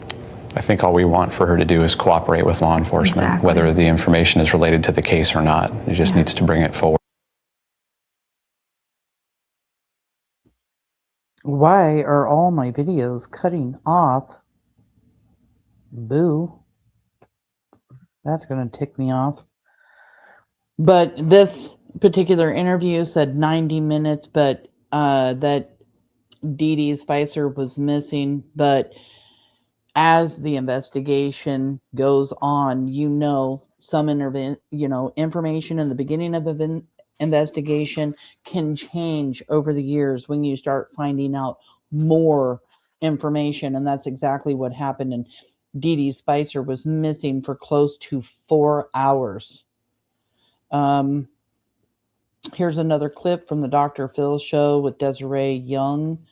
I don't know if Kane's in this one or not, but let's take a look here. I don't blame Kane for Kyron's disappearance. I want to make that very clear. However, the things that I have a hard time with is the fact that I feel like things were happening in the year prior to Kyron going missing that I was bringing attention to. And I don't know if you were busy with your life or what was going on, but it was just ignored. And I feel like in that, we failed Kyron. We didn't protect him. That's interesting. A lot of the dialogue was more between you and Terri than you and I.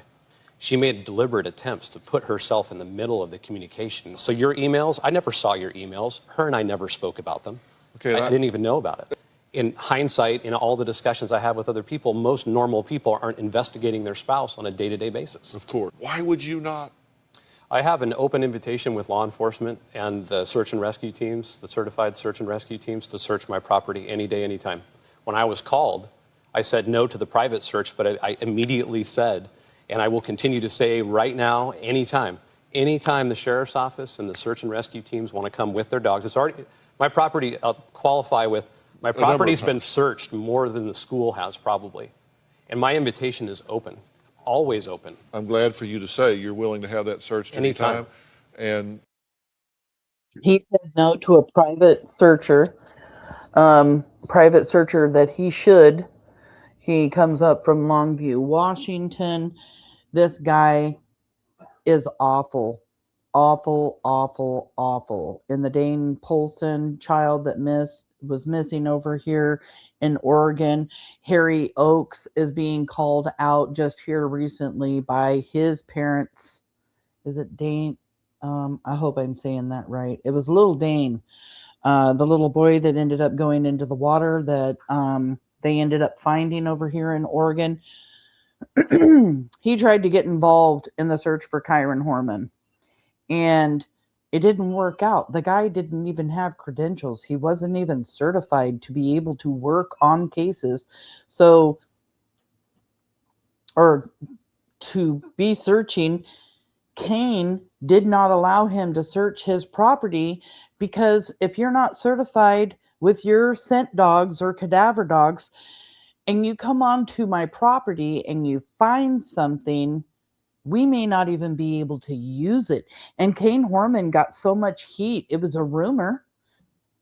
It was misinformation. One of those that we had to clear when working on Kyron's case, because we didn't want Kane to keep getting heat for not allowing Harry Oakes to come onto the property. They had searched his property so many times. I still don't know if no scent dogs were used. And I'm sure Kane let, the police search dogs search his property. Had he said, no, I don't want your search dogs, to search my property, he would have been looked at as a person of interest or something like that. And he wasn't, and he never has been. But it was just one of those things. And like I said, Harry Oakes has recently gotten heat. He's been getting heat for years and years and years because, yes, Dane Polson. Okay, Polson. That's exactly what I said. Zane, I want to throw this up here because Zane Lilly was the one, Heidi here, actually pointed this out to me. Yes, Dane's mom called him out for lying about his investigation and taking hundreds of dollars from Dane's family and friends. And that's the thing about Harry Oakes. Oh my gosh. He will take people's money and then not do his job. He is known locally for taking people's money to find their cats or dogs and use as search dogs, and then doesn't do his job.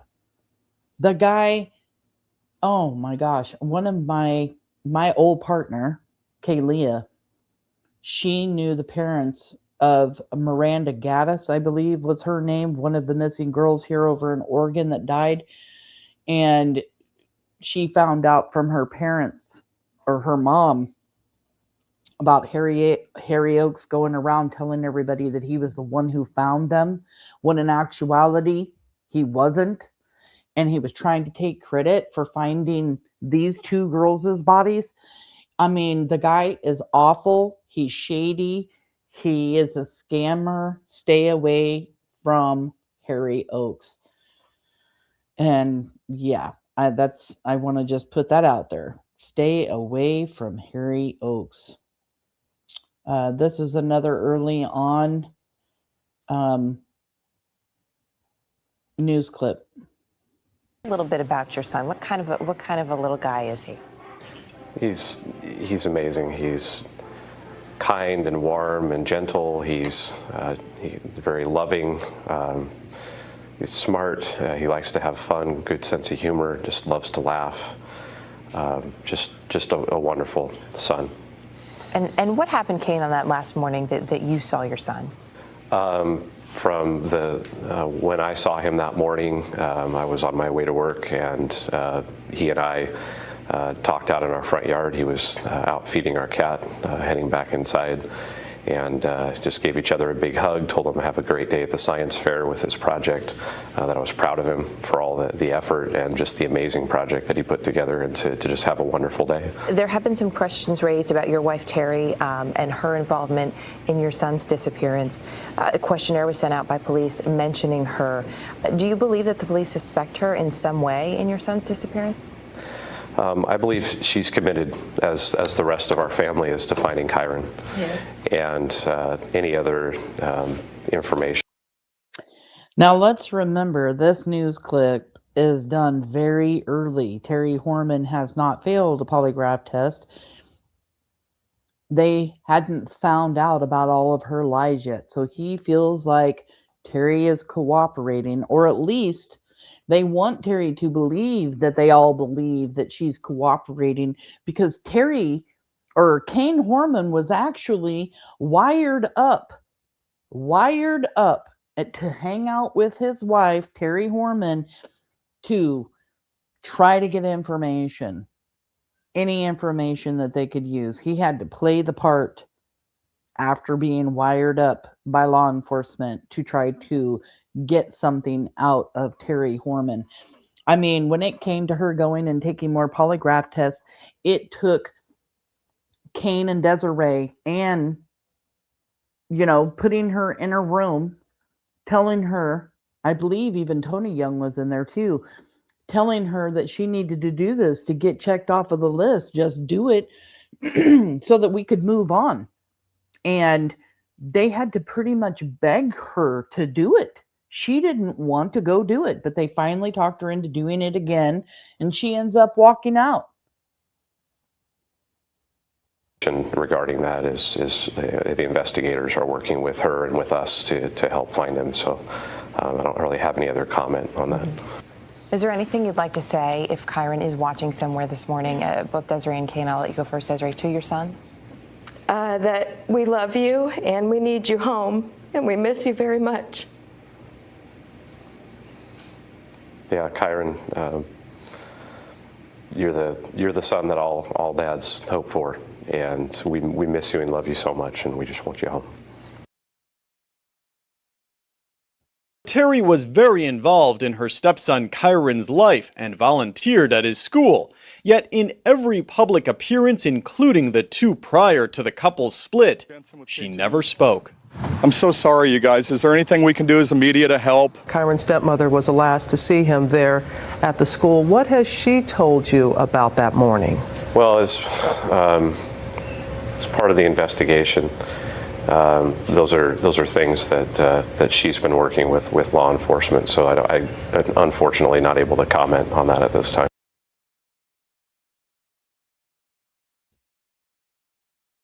She did not want to talk to law enforcement. She did not want to talk to reporters. Yet she's definitely in chat, in the news channel's chats, looking to see what everybody is saying about her. At one point, Terri Horman said that she was the one who got all of these flyers to be able to be passed out, when it was actually Desiree Young that got the flyers. She took fake flyers and posted them all around Roseburg. I actually have a news clip of that. We'll play that here shortly. And here's another. I want to talk about this because Terri wants to put the blame on other people. She wants to use her sexuality to get what she wants. And these little clips show that. Like I said, if it makes people feel better so that they'll keep looking for him, that's fine. Put the blame here, and then please go back out and let's keep looking for him and bring him home. New candid words from Kyron Horman's father about those who want to hold him responsible for what happened to the 8-year-old. He sat down for a one-on-one interview addressing, among many issues, the recent friction between himself and Kyron's mother, Desiree Young. On your side, investigator Anna Canzano joins us. And Anna, Kyron Horman says he no longer feels responsible for what happened to Kyron? He acknowledges that 4 months ago he did, but after working with a therapist and family and friends, he's come to realize they just didn't stand a chance against this circumstance.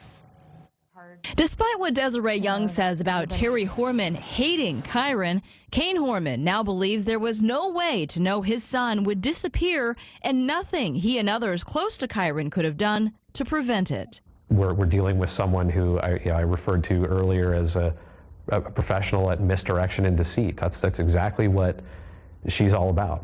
And sitting here and trying to blame an individual for that, aside from the individual who carried out whatever happened to Kyron that day, it's unnecessary. It doesn't need to be done. But I understand that if it helps people put blame on me for this, then go right ahead. If it makes you feel better, as long as you get right back out and start looking for them, then that's fine. But I don't hold myself responsible, and I'm not going to hold myself hostage for this event that happened to him. He's also downplaying the apparent fracture between himself and Desiree Young. Earlier this week, she accused him of withholding information about what was happening at home between Terri and their son. I know that she's extremely upset, and I don't know that it's necessarily at me or at anyone else in particular. We're all having a hard time with this. And I'm just chalking it up to, it's just one of those really difficult times that we're going through right now. It's getting close to the holidays. We're all really emotional about this. And as far as how our relationship's doing, it's fine. We haven't spoken for a little bit longer than normal, but that'll be rectified here shortly with the holidays coming up and kind of getting past some things. I'm not worried about it at all. On a day-to-day basis, Kyron says the toughest part of his day is hearing Kyron's school bus come up and down the hill. It serves as a daily reminder of his son's absence. It's been 5.5 months since Kyron disappeared from his school in Northwest Portland. Anna Canzano, K2 News. It's such, I don't even know how to describe it. It's just it's a tragic case. It's senseless, it's tragic, it's cowardly. I mean, there's just so many things I would use to describe harming a child. What Kyron has to say about Terri? Nothing. Or I would, even if I could, I would choose not to. This is about Kyron. It's not about her. Whatever justice comes about as a result of this case, it'll work its course, find its day. And you did. And so of all the people, you probably knew Terri the best. How would you describe her? I mean, I thought I knew her the best. Apparently I didn't, based on all the information that's come out, things that she's done, the way that she operates. There's a lot I don't know. Yeah. How would you describe her, though? Like, if I didn't know her at all, and I don't, how would you describe who she is as a person? Because, like, if you look at her Facebook photos, by all appearances, she's like this loving, devoted mother, loving wife, dedicated to family and whatnot. So. And I think that's the image that she wanted me to see as well. Yeah. And that's the image that I saw. Much more so in the beginning, not so much towards the end. Yeah. But that's how she came across to me, at least for the first 4 or 5 years. Very, very loving, very focused on children, wanting to do the right thing. Yeah. And then it became much more about her, a lot more selfishness involved, how she was, I guess, apparently unhappy with our marriage, but yet not willing to work through it or talk to me about it. What was she unhappy about? I don't know. She wasn't talking to me about it. She was talking to other people about things that would happen and putting her spin on things and trying, and I think in a lot of cases, trying to manipulate people to see a relationship that she felt was focused in a certain direction as opposed to maybe where it was really focused. I don't know. I wasn't the recipient of the communication. I'm only finding out about it after the fact. Right. It's odd that, like, the 3 different scenarios that, Terri was enlisting the help of other people, the landscaper, Mike Cook, DeDe Spicher, all of these have sort of like sexual overtones, that was sort of the connection that she was drawing with these people to bring them in. Mm-hmm. That's how she manipulates people. One of the ways, yeah. Yeah. Yeah, I think based on where we've been over the last 3 months, I don't know how you can predict or guess at that. Anything's possible. Yeah. So I couldn't say no at this particular point in time because I've got no idea what else is coming. Blindsided by... Yeah, left and right, basically, constantly over the past 3 months. And we've all seen the different things that have come out about things that she's done or things that she's done in the past or what have you. And more of all it's mainly the recent stuff where something comes up and it continues to be unpredictable. everything that changed, everything that started to come out, Terri using her sexuality to get what she wants, not only with DeDe Spicer, but with the landscaper that she tried getting to hire, one of the landscapers that she tried to hire to kill Cain. And then to get off of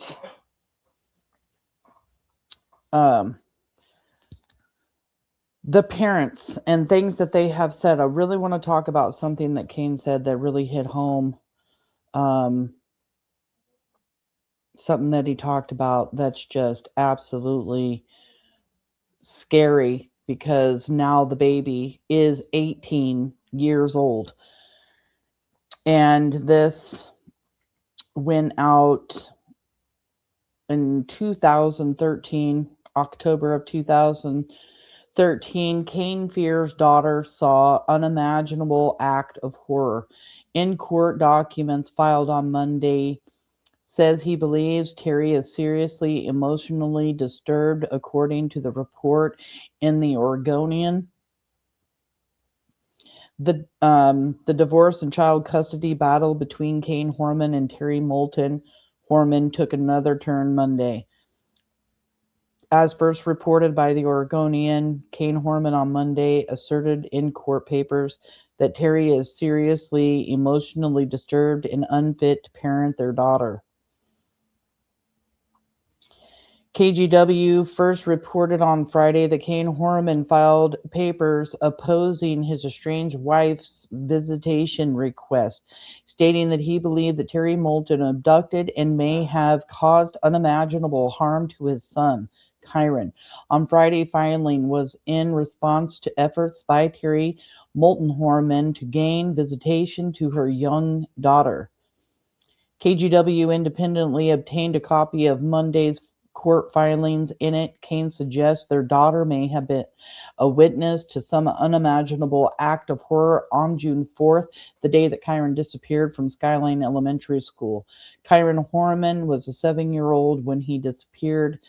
Monday's filing also included more explicit text between Terri and Michael Cook, including photos that she sent of her breast and her let's just say touching herself, and a text in which she wonders if she is going to get any ever again.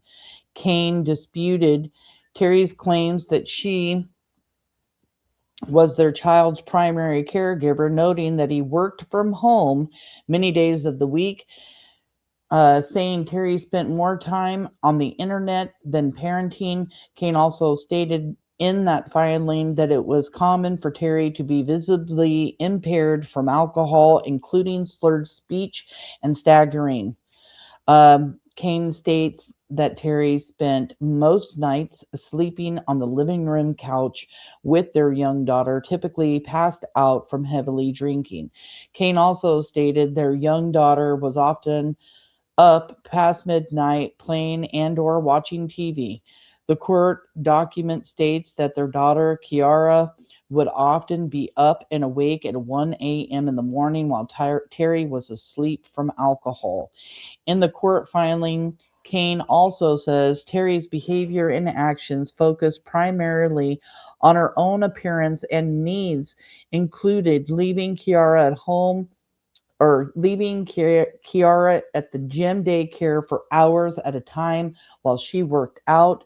Cain also states in that filing that at home, Terri spent an unhealthy amount of time on her computer, on the internet sites of social networking such as Facebook, bodybuilding sites, and or email. Cain concludes she spent more time on the computer than caring for the children. I believe that any contact that respondent Terri has with our daughter will be detrimental and will jeopardize her physical safety and emotional well-being. And I will just let you guys know right now, Terri Horman to this day has never seen her daughter. Ever. Since Kyron's disappearance, since Cain took Kiara from the home to file for a divorce and file that restraining order, never seen Kiara again. The judge told Terri Horman, you know, that you can see her, we can start writing letters, we can start, doing all the things to get you back into seeing your daughter. But you would have to talk about that day, the day that Kyron Horman disappeared. And Terri Horman refused to talk about the day that Kyron disappeared, and has refused and has not seen her daughter since, completely given up on her daughter, which doesn't surprise me considering that she hasn't been a great mom to her own son.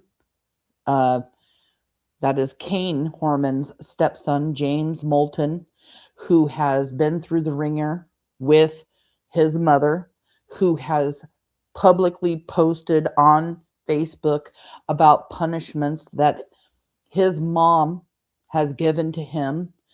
One of those punishments being spanking him with kitchen utensils. One of the punishments being that he was kept in his room for an entire summer when he was very young, like Kyron's age, 7, 8 years old, kept in his room for an entire summer, had to get permission to leave the bedroom and go to the bathroom or to eat. He wasn't allowed to have any kind of stimulating things like books or toys while he was grounded to the bedroom. Terri Horman also wasn't treating all of the kids very well prior to Kyron's disappearance. And Kane Horman talks about that. Let me get to that real quick.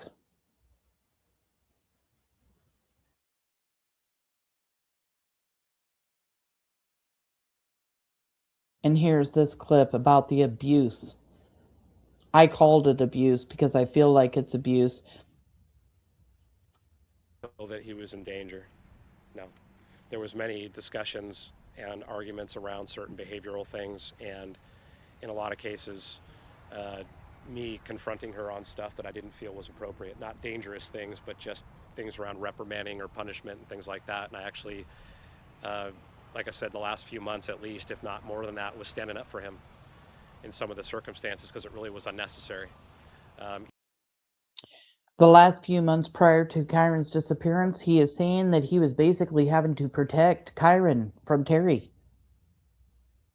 Even with her own son. I mean, that's one thing that we call out in the court paperwork as well, that I think everyone needs to understand, is this process of removing children from our home started before Kyron went missing. She had her son taken out of our home in February.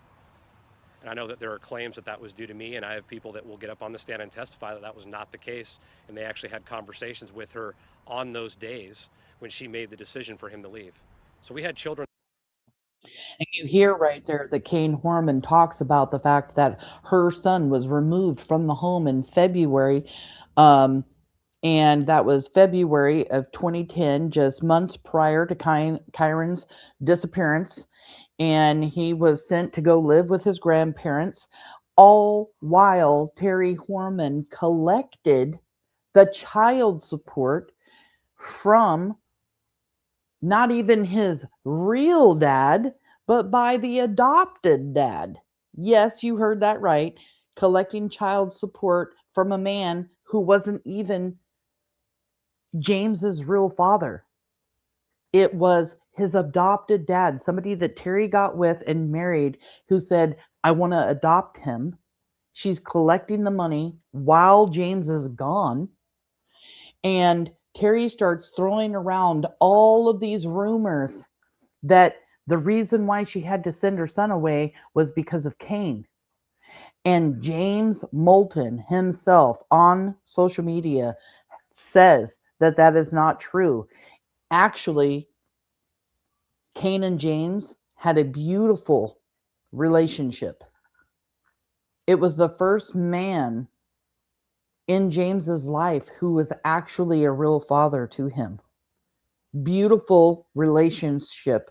So when Kane leaves he didn't only lose Kyron, he lost James too, the son that he had been raising for years. Terri Horman has done lawsuits. She's scammed. She steals. I mean, Terri Horman is a criminal through and through, will do anything to get money. It's always, always about the money. That's why I believe she tried to kill Kyron Horman, was because he was making $14,000 a year back in 2010. Huge life insurance policy.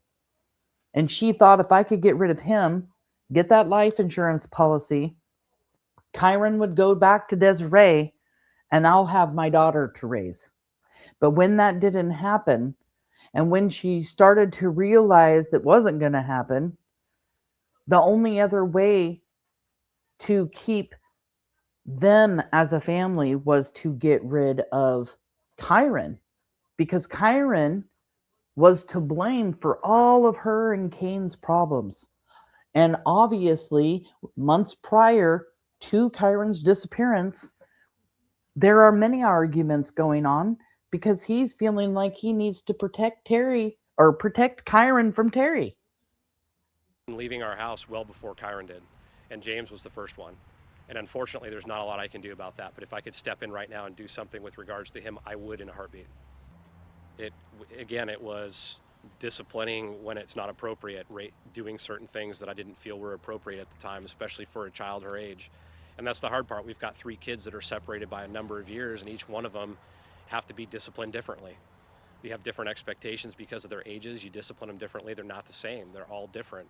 And to try to go through and do some of the things that she did, I just didn't feel that they were appropriate. Were they harmful or life-threatening? Absolutely not. But were they excessive? I believe that they were.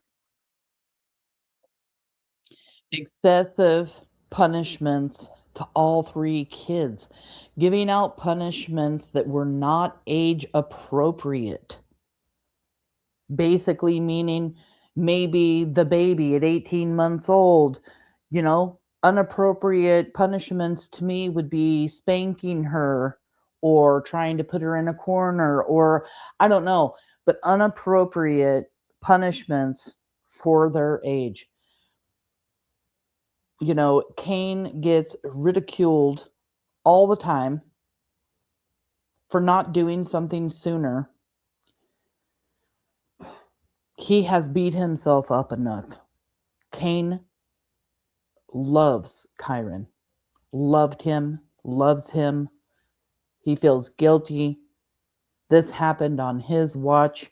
This happened because of his because of the woman that he chose to be with. This happened because he cheated on Desiree Young while she was pregnant with Terri Horman. People make mistakes. But he was going to leave her. He started telling her he wanted a divorce. And the night before Kyron disappeared, he finally was like, okay, I've had it. I'm done. And this plan that had been going through Terry's head, she did it. And Desiree Young has said that the last murder for hire was the week prior to Kyron's disappearance. So the very last murder for hire was just a week prior. Thank you so much, Chuck Anderson's daughter. I know you have been a member before, but we can do a little bit of the dance. Thank you so much for becoming a member. I really appreciate that.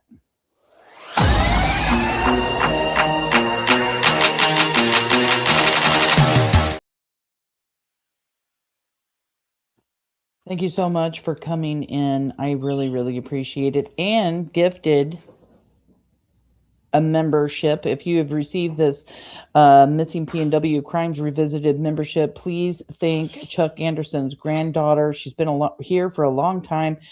I really appreciate that so much.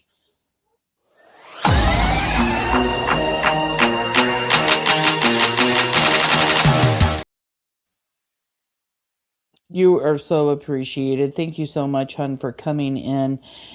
There's more to that video clip that I want to show you. You're hearing my kitty getting fed. Mister is hungry. You know, I know through the filings, people have asked me, we filed that, that there were horrific actions that day that Kiara may have been witness to. Yeah, lay out the scenarios of everything that could have happened to him that day. And every scenario that has him alive still today, look at any of those scenarios and have your child witness another child have to go through that right in front of their face.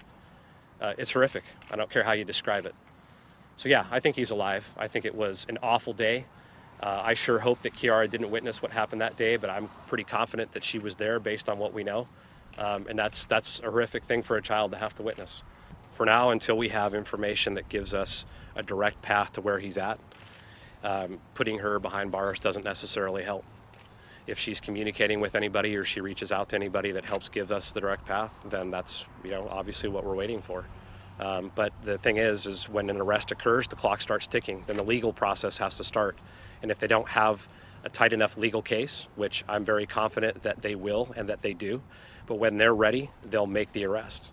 And until then, I fully support their actions up until that particular point, and I will continue to support it moving forward. But once that happens, the clock ticks. And if they don't have a solid case, and we go into court and she walks from the case, that's going to be an awful day. So I want to make sure they have everything. It needs to be airtight. We need to go in, and justice needs to be served. Well, it's just a scenario that I don't put through my head. So I'm not asking them to grant her immunity on anything. I'm asking her to come forward with the information and do what's right like we've done so many times. And that's not going to do any good. Me standing here today saying that is not going to make anything change. So regardless of what the investigators do and regardless of what the prosecutors do, I don't think it's going to make a difference. So I'm not going to ask them to do anything that they should or shouldn't do. It's up to them to decide, and they're going to do what's right. They're seeking justice for our son, and I expect them to continue that course, and I support them in it. There's a number of different scenarios. I don't know which one. I don't know what to believe. I believe that obviously something happened that day. I believe other people could be involved. She could have done it on her own, but there's so many different scenarios. I just don't know. I need to see more information that would lead me to believe one way or the other. But do I hope she still had an accomplice? Absolutely, I do. But like I said, looking back, there's still a bunch of things I feel that we don't know. We're dealing with someone who, again, in my opinion, I'm not a professional, but in my opinion, through my readings and research, I believe from a psychological standpoint, is a master at deception, misdirection, and she's bringing it forward in spades. And we're finding out about it left and right as we go through this process. And again, how could I not have known about it? She's really good at what she does.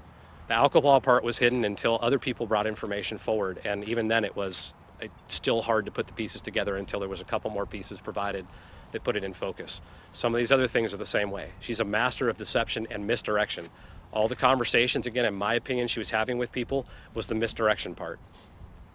Other things that she was doing, again, in our household were things to provide misdirection so I wouldn't discover what was going on. Again, my opinion only. Investigators, this is nothing from the investigation, this is straight from me.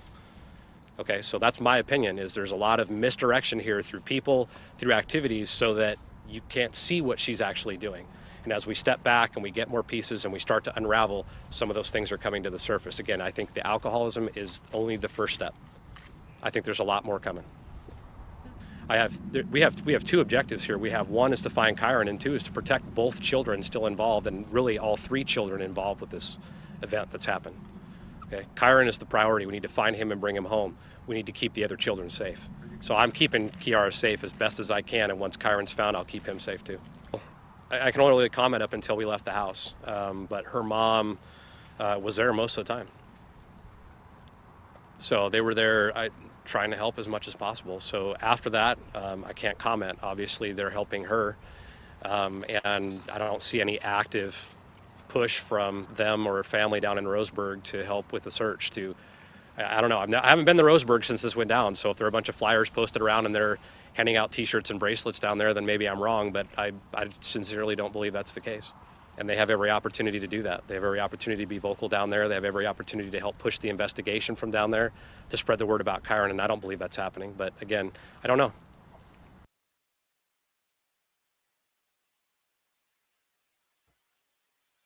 Kane has definitely had it rough, especially when it comes to the public.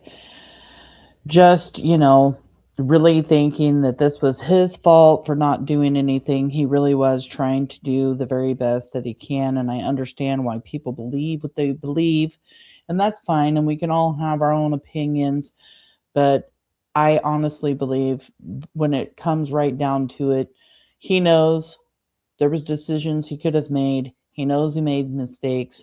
He beats himself up enough, so I refuse to beat him up anymore. Now let's talk about the real monster, because there really is a real monster in this picture. Not only was Terri Horman a monster, I want you guys to get to know DeDe Spicher. Here is one of the news reports that talks, this is one of the later ones that talks about DeDe Spicher.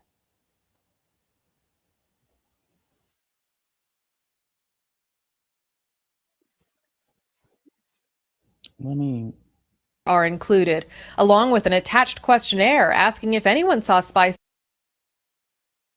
For the first time, photos of Horman's close friend DeDe Spicher are included, along with an attached questionnaire asking if anyone saw Spicer near the school that day. She says she was on a gardening job, but her employers now claim they were unable to reach her for 4 hours, much longer than first reported. She is pure evil. Do you guys see this smirk that she gives when leaving? Where is it? She gives this smirk. Close friend DeDe Spicher are included, along with an attached questionnaire asking if anyone saw Spicer near the school that day. She says she was on a garden. Right here, as she's leaving the courtroom, she gives this little smirk. Job, but right there, that little friggin' smirk was the smirk I saw, and I knew right then DeDe Spicher had a lot to do with Kyron's disappearance. And let's talk more about the burner phones. They do exist. No matter what the rumors say, not only did they exist at the end of the month when DeDe Spicher went and stayed with Terri Horman for 11 days, they also existed on the day that Kyron disappeared.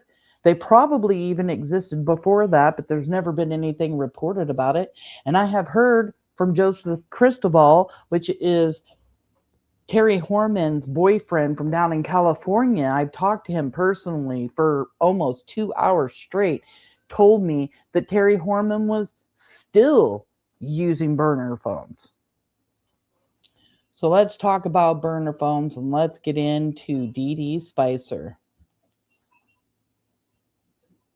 News has learned the role prepaid cell phones are playing in the case. Multiple sources tell K2 News in the days after Kyron Horman moved out, Terri and 2 friends stayed in communication using such phones. At least one of them was purchased by DeDe Spicher, another by a second friend from an electronics store inside the Lloyd Center Mall. The friend admits to me she used a fake name to buy the phone. She says they were simply trying to have some privacy as they tried to help Terri find an attorney and felt their conversations were being monitored. As a practical matter, she says they also needed phones with AT&T coverage since their Verizon phones didn't have service at the Horman home, where they were all spending considerable amounts of time. What remains unclear is why 2 additional prepaid phones were purchased at another store in downtown Portland the next day, under the same fake name the friend used to buy hers at Lloyd Center. She tells me she knows those phones were paid for in cash, but she did not purchase them.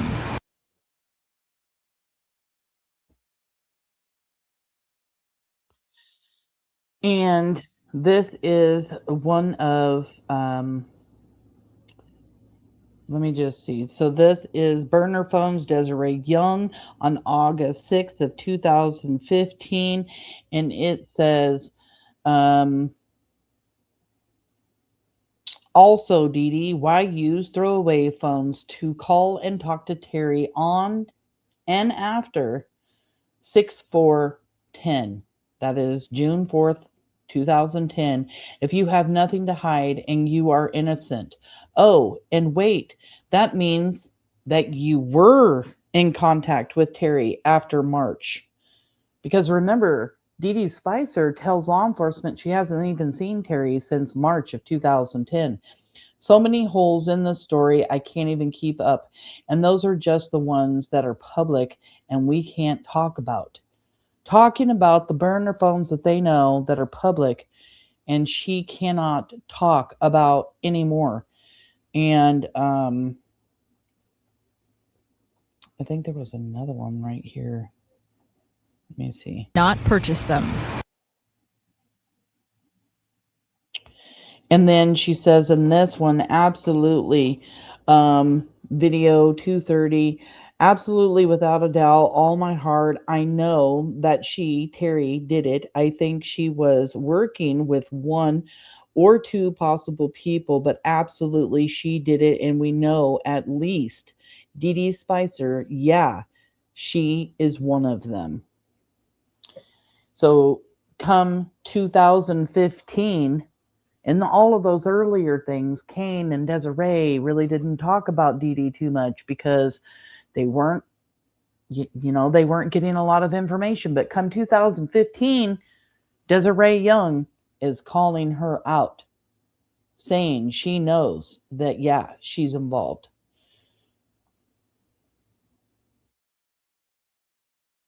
And there's so much more, you guys. I've got a computer full of stuff. This is an 11 day with Terri Horman that is mentioned in a news report.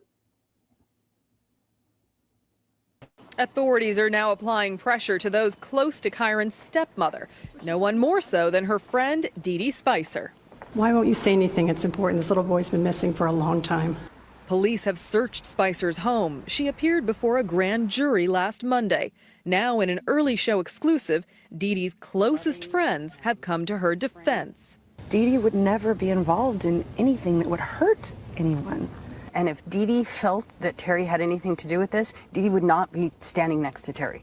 DeDe's friends also revealed that she moved in with Terri Horman soon after Terri's husband, Kane, moved out and filed for divorce. And she said, no, I need you now.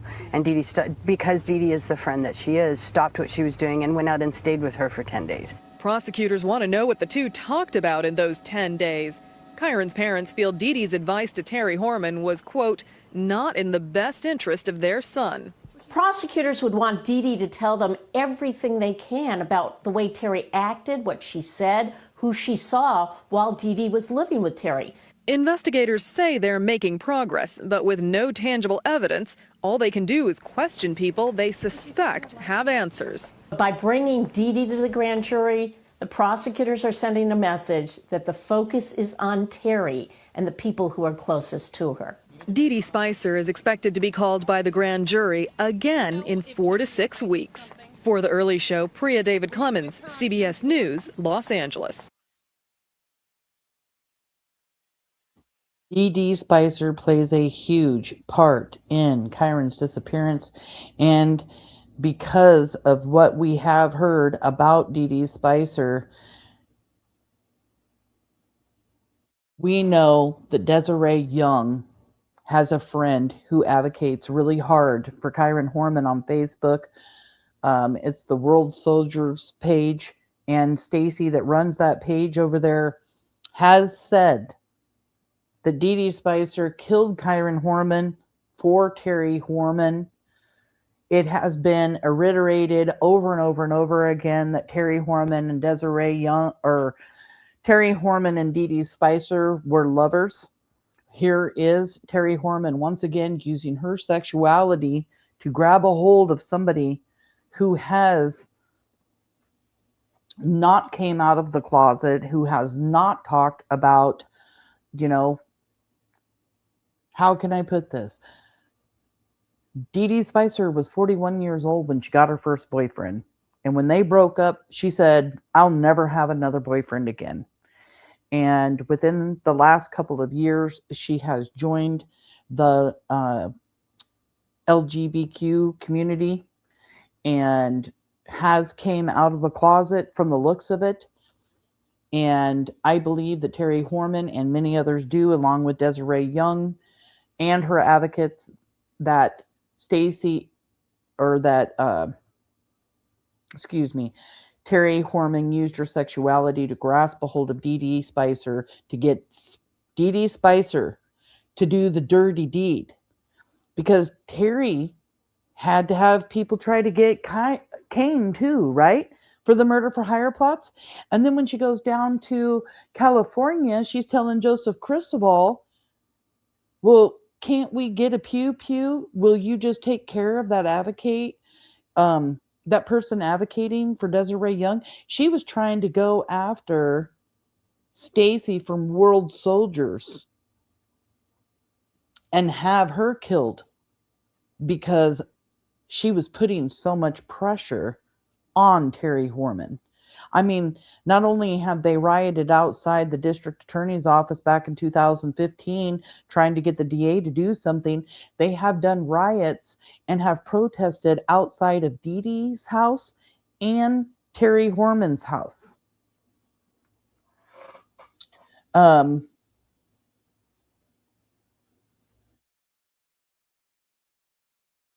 Yep, let's show this. I don't know what clip this is. I'm interested. Here we go.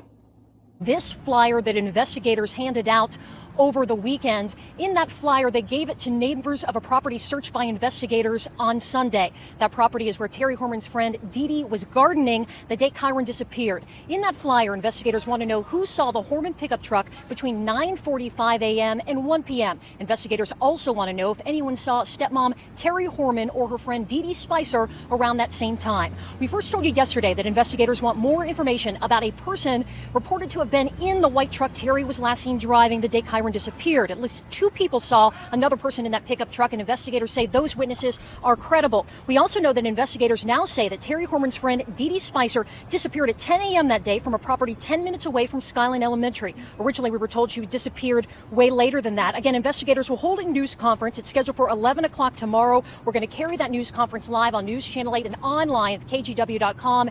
In that news conference, they will talk about that mystery person that we've been talking about and ask for more help in finding out where that truck was the day Kyron Horman disappeared. In the meantime, the grand jury continues to meet in this case in the courthouse here behind me. One last note is that KGW has learned from sources within the Skyline community, including those who have spoken with investigators, that investigators say their job has been made harder by the fact that Terri Horman told different people different things, which adds more and creates a lot of confusion in this case. We're going to have more on this developing story coming up on KGW tonight at And, you know, Desiree Young also put out more information, because here's the thing with DeDe Spicer. She's at the Horman home with Terri Horman at the end of June. They are not looking for Kyron. Number one, huge red flag. Number two, they're using burner phones. Then, before, on the day that Kyron disappeared, third, DeDe Spicer destroys burner phones used on the day that Kyron was taken. Then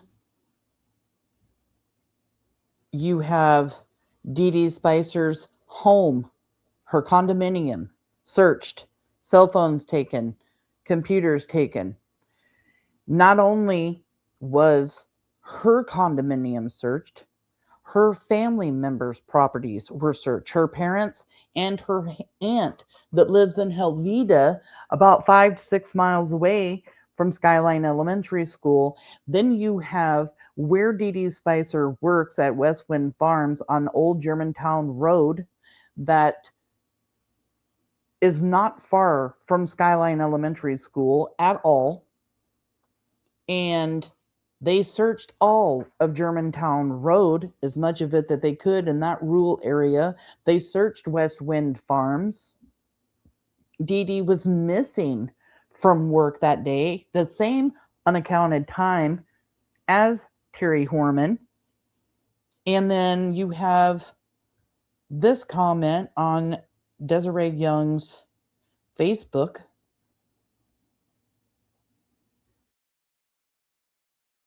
I love that I keep all of this stuff, and I love that I can share it. So Desiree Young says to a certain person, this article is completely biased and doesn't take into account any of the evidence or police information. The property not only, they're talking about the property owner where DeDe Spicer worked. The property owner not only yelled for DeDe, she also called her several times on her cell phone, and then several employees searched for her on the property. No one could locate her. In addition, several eyewitness accounts of Terri and DeDe together blocking someone's driveway on Old Germantown Road, which is the same road where DeDe Spicer was working. During that time, they were unaccounted for. They were unloading stuff out of one truck to another. To give you a visual, this road is very rural, and it was odd that a truck would block a gate to someone's driveway because they knew all of their neighbors. There's more that I cannot share, but suffice it to say, the article does not say everything. So here is Desiree Young saying that there were witnesses that saw Terri and DeDe Spicer passing things from one truck to another truck. Who had trucks? DeDe Spicer's brother had a truck that looked just like Kyron Horman's, and Terri Horman was also driving a truck. And there is so much more to go on DeDe Spicer. DeDe, you're getting all of the pressure right now. This is also Bruce McCain talking about DeDe Spicer. Now in Portland is attorney Bruce McCain, a former captain with the Multnomah County Sheriff's Office. Thanks very much for being with us again. Appreciate it, sir. Thank you, Harry. Let us talk about this now. Terri Horman's friend, DeDe Spicer, tells People.com that her friend, Terri, did nothing wrong, that she herself never left that property the day of Kyron's disappearance. What is your reaction to all of this information? Well, here it's kind of interesting that DeDe Spicer would tell her story to People magazine, but yet she's unwilling to tell it to the local community here. The words that she used, by the way, in a way kind of put herself in a bind, because she's claiming that she never left this 38-acre parcel that she was guarding on that morning, and yet somehow she just knows that Terri Horman was not involved on the same morning, which of course would be impossible for her to prove. The big issue here, though, Harry, is that DeDe Spicer initially, when she first popped up on the public radar, she distanced herself from Terri Horman, saying she's cooperating and she's got nothing to do with Terri, etc.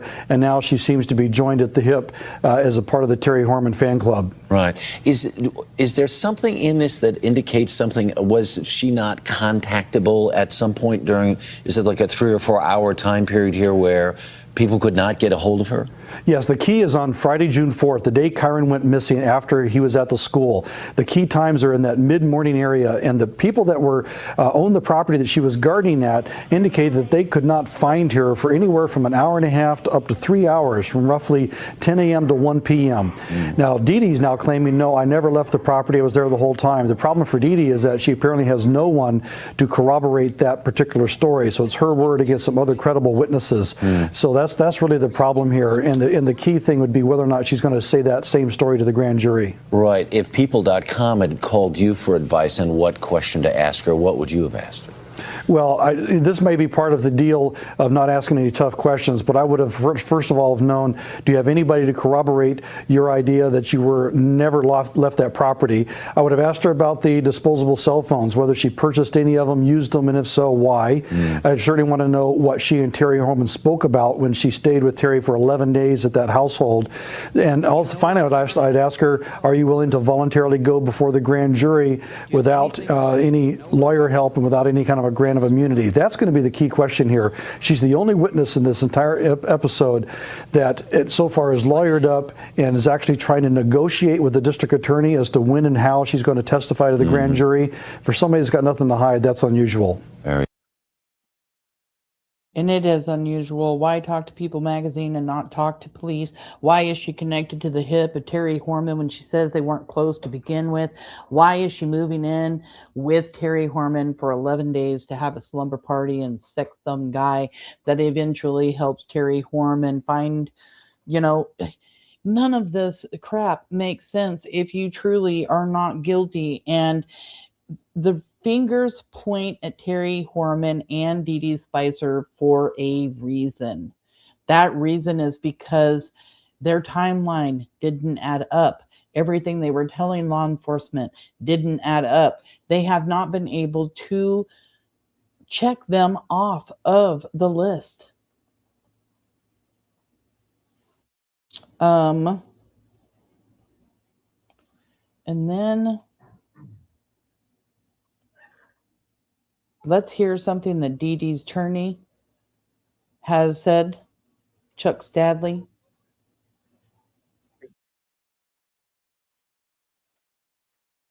I don't know why this keeps doing this. Is cooperating. Terri Horman's friends is defending his client.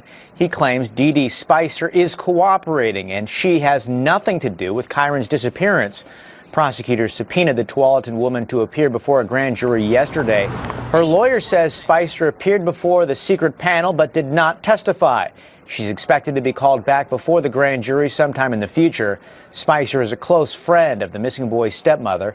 Terri Horman was the last one to see Kyron Horman on June 4th.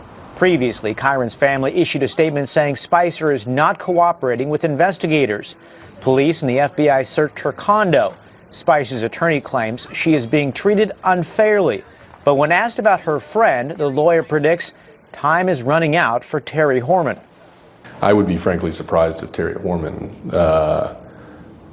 did not eventually face charges in this case. I would just be very surprised if an indictment didn't come down. And that is DeDe Spicer's own attorney saying that he wouldn't be surprised that Terri Horman is arrested in this case. And cadaver dogs being used here recently, I'm unsure. I know since 2022, 2023, closing the blinds here at the house. Hold on one second. I know that starting these new searches come 2022, 2023 for Kyron, looking after they found new photos of Kyron on their burner phones that DeDe Spicer thought she had destroyed. These searches, they have been using geofencing. They are getting closer to finding Kyron. They want to find Kyron so they can, 1000% make sure these women spend the rest of their life in prison. And they keep everything to the vest. Everything. They do not. Matter of fact, I even got an email from Detective Tabor because I was doing a lot of videos on all of the search areas, and he knew I had found out about recent searches. I was specifically asked not to do any videos in the area, in the new areas where they've been searching. He did not want that public. So I stopped doing those videos. Some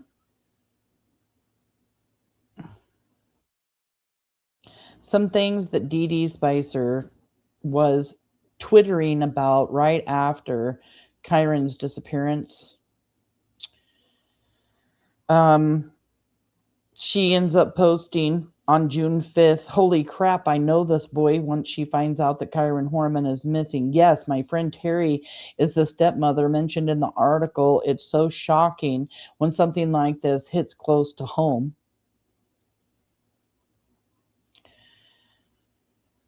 She also tweeted, "To surrender now is to pay the expensive org twice." Like, what the hell does that mean?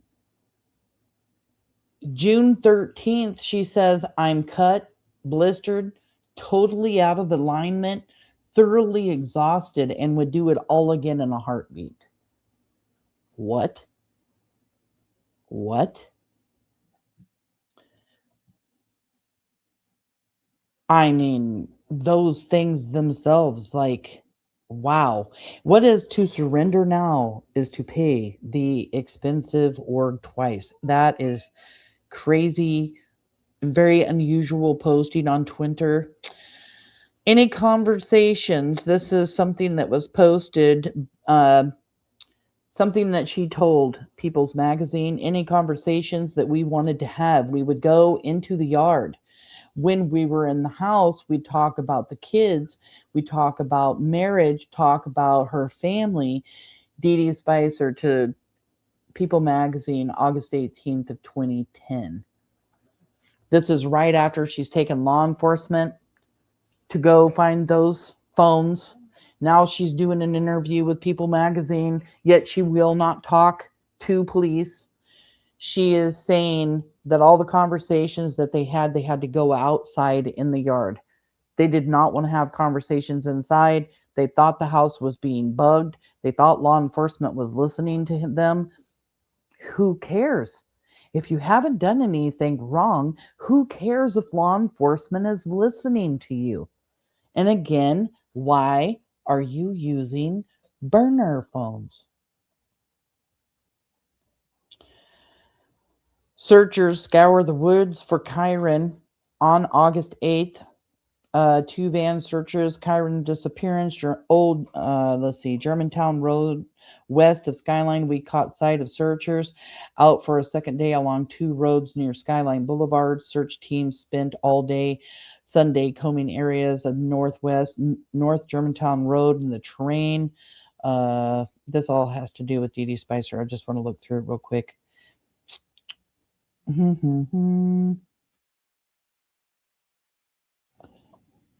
Here's where DeDe Spicer's home was searched. I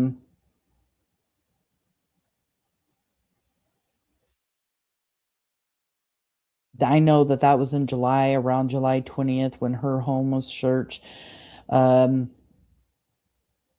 More ground searches for Kyron Horman around the 7th and 8th on Old Germantown Loop. That's right off of where DeDe Spicer worked.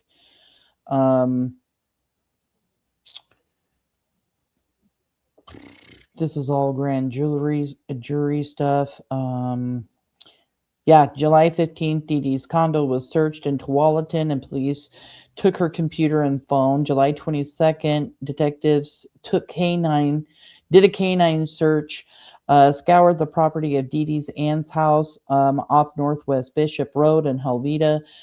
July 22nd, police searched the homes of 3 of Terri's friends. And this is where it is talking about DeDe Spicer sparking a search on August 8th, 2010.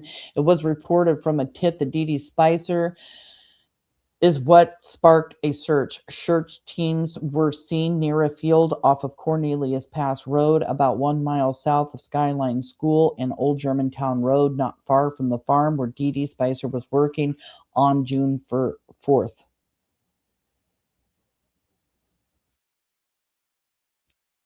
You guys are great. I am just so glad to have you all here. I knew people would just be popping in and out today, which is perfectly fine. I see you, Frosty. Thank you so much for being here. It's good to see everybody. I knew people would be popping in and out all day. My lives are very long on June 4th. I mean, there was one year, I think I sat here for close to 12 hours. So sit here as long as you want to sit here, pop in and out. I just appreciate everybody coming in, everybody supporting Kyron and his family. And I want to thank Monkey's Army for coming over, trying to be a part of Kyron's Army. And Kyron's Army, I see you guys. I know you're here. Kim, I see you, girl. Longtime follower in the Kyron Horman case, who also started following Michael Vaughn's case. And again, I want to let everybody know I wouldn't be here doing Michael Vaughn if it weren't for Kyron. Kyron Horman Foundation sponsors Michael Vaughn. I was asked to work Michael's case, and as soon as I saw that Michael was sponsored, it was like my sign that I needed to work on his case. So I love being here. I'm going to keep bringing you guys the facts in both these cases. Let me see what else I got here in these little notes. Oh, here's a key factor that everybody should know. Miss Hawkinsmith was DeDe Spicer's employer at Westwind Farms. She is a friend of a fellow another farm owner, which was Jean Vaughn. She hired RS Landscaping Maintenance. That is Rudy Sanchez. That is the landscaper that Terri Horman tried to hire to kill Cain. Okay, keep up with me on this one, okay? Terri Horman, murder for hire plot, tried to hire Rudy Sanchez. Mrs. Hawkinsmith, where DeDe works, her employer, knew a friend, Jean Vaughn, who hired Rudy Sanchez. DeDe Spicer was interning with Miss Vaughn and was referred to Miss Hawkinsmith to work on her property. DeDe Spicer was working at another farm during the time that Rudy Sanchez had been hired there. And then later on, Terri Horman finds this landscaper, Rudy Sanchez. Let me tell you something about this information that I found. I turned it in. I turned it in to law enforcement and was flat told that this was a connection that they hadn't been able to make. They had been trying to find out whether or not DeDe Spicer, Terri Horman, and Rudy Sanchez had some kind of connection. And they did. And this is the connection. Thank you so much for being here, Susie. This is a longtime Kyron Horman follower. She is all over the internet making sure that Kyron gets justice. She says, you are doing such a great, informative show. Thank you so much, Samantha. Thank you for being here. I appreciate you, Susie. I'm sorry we do not talk enough. We should have a conversation very soon. I love you, girl. Thank you for being here. I knew you would be here today of all days, and I'm super, super excited to say that all of Kyron's case, the DA put out a little over a year ago that they were digitizing and compiling Kyron's case files. And when that happened, when that was all done, everything was going to be sent to the FBI. And we've got people talking this last week, letting news reporters know it is compiled, it is digitized, it is getting sent to the FBI, which means DeDe Spicer could lose her state immunity now that it's turned federal. Oh, Tara, thank you so much. Thank you, Sam, for all of your hard work. Thank you so much for that super chat. I really appreciate you being here. Let's do a little dance.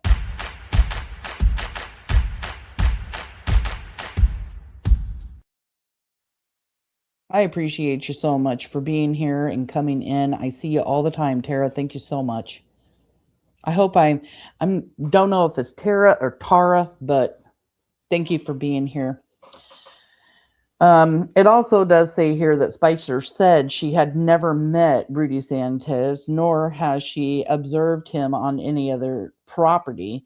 But yeah, I don't believe that for a second, DeDe Spicer. Do not believe it. We know that you are a monster. We know it. Okay, let me see what else I got here.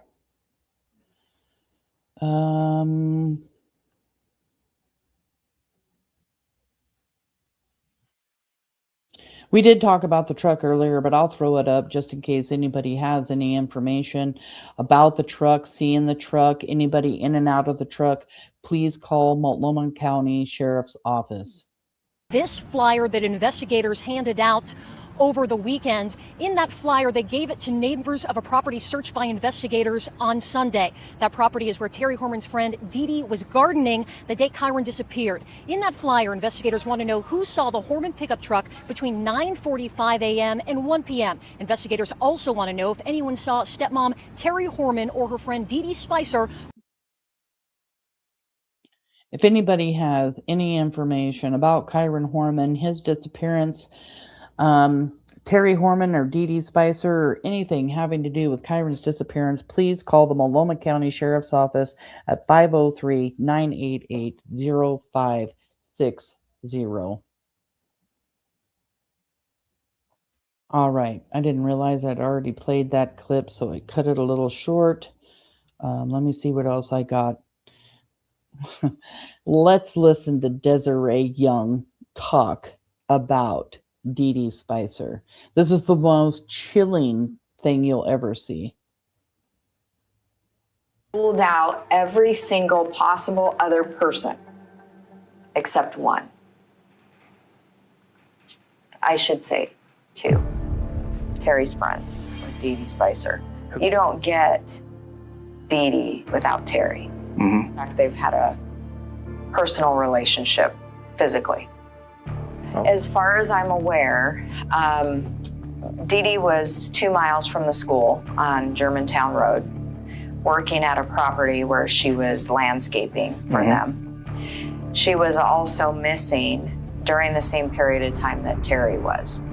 The people on the property always have lunch together in their central location, and they were trying to locate her, and she was missing. Okay. And they tried calling her, and she didn't answer. Her phone was on the property. Her car was on the property, but DeDe was nowhere to be found, and they looked everywhere. It's our understanding through information I've had turned over to me during searches that she was picked up by Terri from her job on that property. In the DA's office, they believed at the time that they could get her to flip on Terri. Several weeks later, they made an agreement with DeDe Spicer for immunity. Here's the problem with that. As you're investigating, you're getting evidence, you're obtaining new information, new interviews, all the things, right?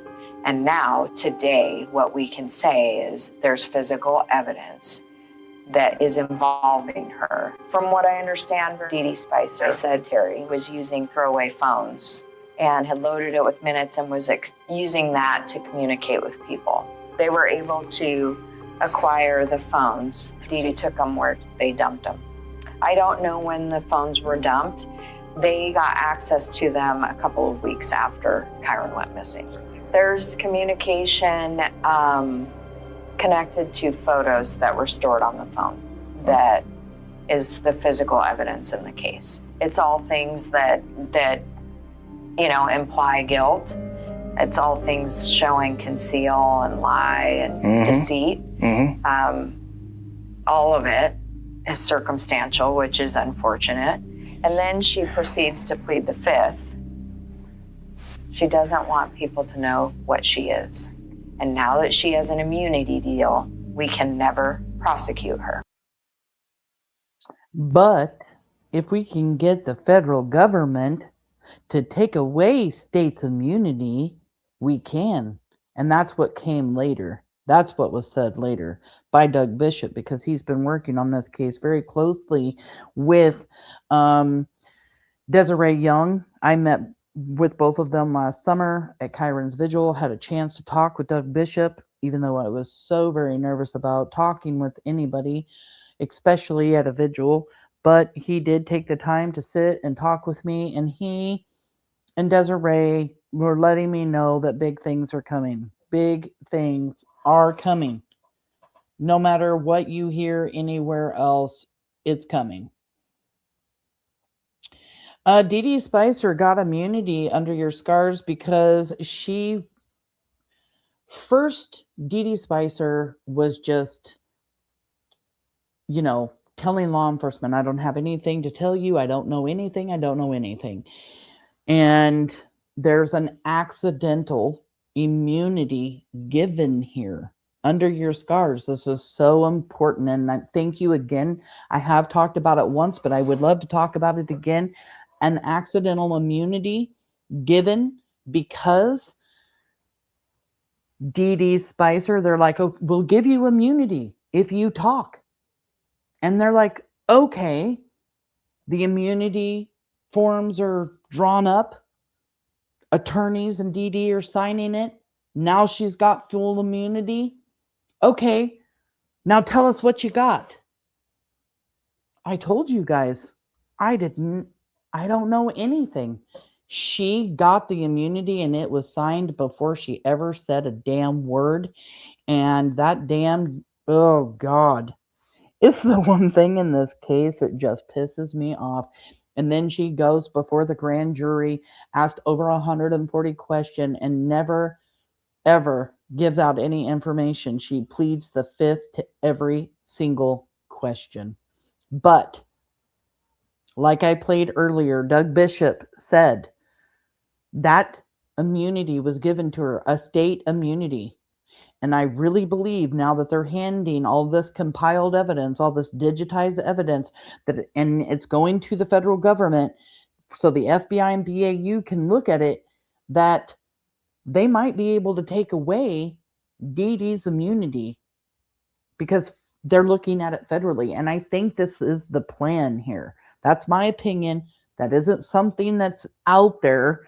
That's my own personal opinion. So don't take that and run with it fact or whatever. I just really, really feel like that's why, one of the reasons why. And I do believe within the next year to 2 years, I've been saying 2028 for a long time would be arrest. And it's going to take a long time for the FBI to look at a half of, terabyte? I don't even know what a half a terabyte is, but that's a lot of information. I think I want to say it's like 5,000 gigabytes or some shit like that. Don't quote me on it, but yeah, it's crazy. That immunity is crazy, but I really do believe that it's not going to last for long. I just really don't think it's going to last for long. I'm going to play more of this interview with Desiree Young with Doug Bishop. You can go over to his channel. You can watch the entire thing. I actually took clips that I really, really, really thought were important. And let's see what else she says. I believe she also talks about the murder for hire plots where there's 3, because some people, when I say that, say there's not 3. Oh yes there is. Oh yes there is, and I have my receipts.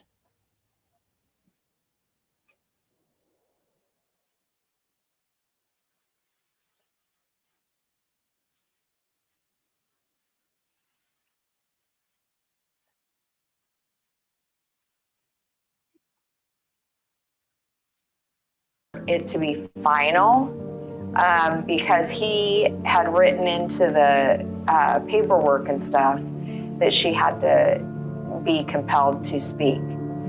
And she could not get visitation without adhering to some of these stipulations.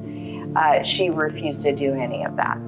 And so it was kind of a stalemate situation, which I feel like we're in now. But he had to basically wait her out and then finally just force the issue. Well, and I told him above all, he needed to protect Kiara. Yeah. And don't ever sacrifice that. And I said, I will come and hunt you down if you ever let her have visitation. Seriously, if I hear of one visit. Yeah. And he was like, I know. No. She hasn't adhered to any of the stipulations. She barely has paid child support. She had to clear herself and sit down with law enforcement about Kyron's case. Still hasn't done any of that. She had to navigate supervised visits, which she never did any of that. She just took off. There's tons of things that she had to adhere to in order to get to a point where she could reintegrate. She hasn't done any of it. And Kiara, I gotta think of how old she is now, what, 16? She was at Kyron's school and has moved on to, I believe she's in 9th or 10th grade now. So, but Skyline only goes up to 8th grade, but she was there still. And Desiree Young pretty much just covers exactly what I gone over earlier. Terri Horman had to talk about Kyron in order to continue seeing her daughter. She wouldn't do it, and she has never seen in 16 years her daughter Kiara, who was 18 months old at the time, ever again.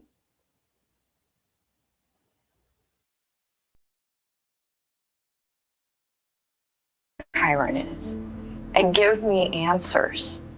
It's going to take someone who has the balls to go up against her.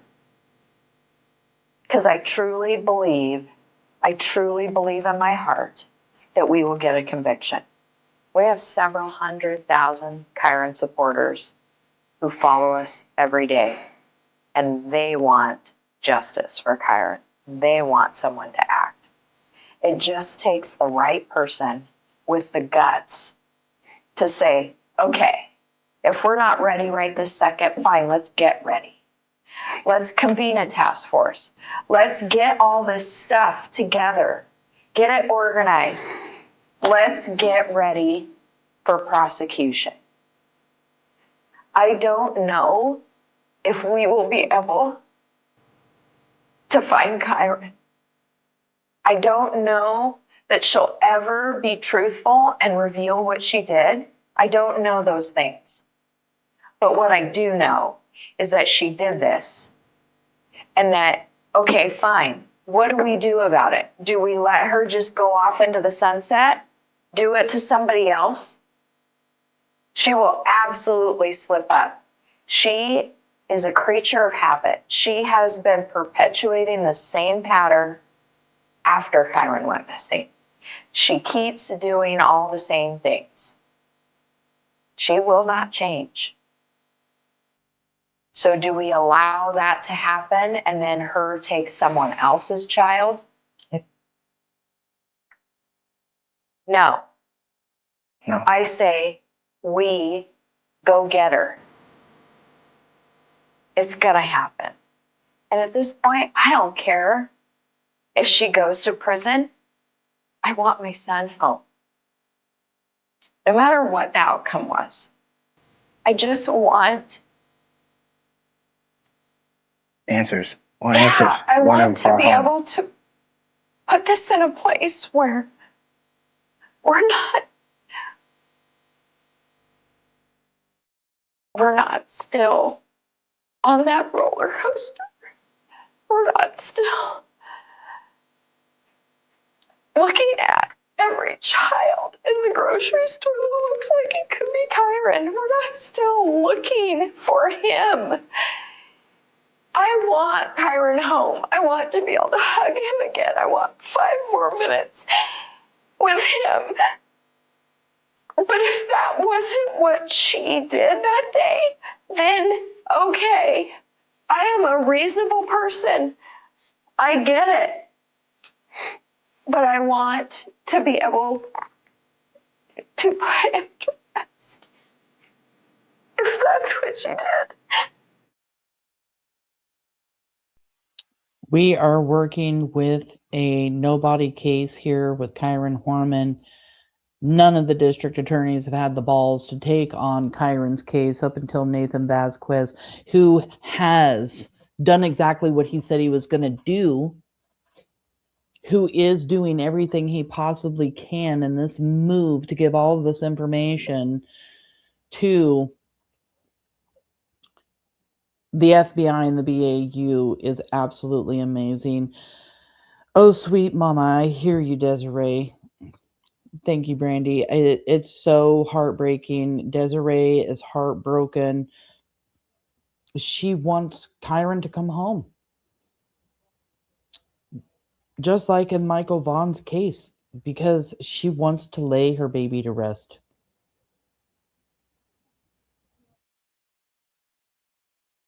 She came in from failing one of the polygraphs. She was visibly shaken by it, and she was scrambling to try and justify herself. She's bothered by it.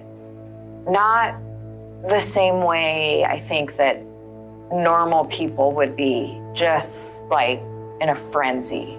And she's walking around the living room, and she walks over to me, and I'm sitting in a recliner, leans over the arm at me and says, "I want you to know I loved your son." And I heard it, and I looked at her and I said, "What did you say?" "I loved your son. I love my son. I love my son still. I will never stop loving my son." You said past tense, and yes. I stood up and looked at my mom, and I was in like a moment of rage. Someone has to get me. I'm going to kill her. I had to walk out of the house. I couldn't handle it. I was at my limit. And Tony looked at me from outside and knew something was wrong. And he came up to me and I said, "She said she loved my son." Past tense. She said loved, not love. She did something to him. And I hadn't slept in days. Tony thought I was being emotional. I said, "Ask my mom. She said that. That was her words. I'm not being emotional. I'm telling you, it's a fact." It got even more uncomfortable. She failed the second polygraph. A second? Yes. With the FBI? Yes. And they were able to get to another version of her timeline through that polygraph, right? And so as a result, we were concerned at that point. Tony said to me, "They're not clearing her off their list. There's something wrong." Yeah. And so we all went into Kyron's bedroom, away from my parents, my son, and we went in there to talk. And Kane, Tony, and I confronted her. And I said to her, trying to appeal to her motherly instinct if she had one, think about it if it was Kiara. If it was Kiara and I was the last person with her, would you not want me to do everything humanly possible to clear myself? Would you not want me to take 5,000 polygraphs if I had to? If you have to take 11 polygraphs and it's uncomfortable, you do it, because we have to find Kyron. We hit her hard. We've all taken polygraphs. It's uncomfortable. That's all she vented about, how uncomfortable and awkward it was. They're mean to me. Absolutely, it's uncomfortable. I was scared to death that they wouldn't believe me, that I had nothing to do with it. But I passed because I didn't have anything to do with it. Because I have no guilty conscience. I love my son. She can't get cleared. She can't pass a polygraph because she's lying, she's deceiving, and she absolutely knew where Kyron was. And that's the question she failed. Where is Kyron? Did you have any involvement? Were you with Kyron after 8:45? And she failed those questions? Yes. And when they asked her to do a third, she walked out of the polygraph, got up and walked out, wouldn't finish it.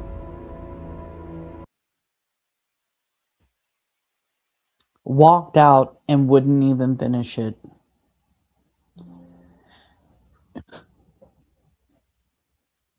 Two full polygraphs, walks out on the third, has to be talked into even going to get another one after she comes into the house venting, frustrated that she failed her polygraph and she ain't going to do it again. I'm not going to do it. The woman who says that she loved Kyron, the woman who has never stepped foot on ground to ever look for Kyron, the one that has passed fake flyers of Kyron, The woman is a monster. DeDe Spicer is a monster. And another thing about DeDe Spicer, she says that she was out on that property. I didn't hear anybody, calling for me. Law enforcement took DeDe Spicer back up to that property. She had law enforcement standing next to her, and then other law enforcement scatters all over the property.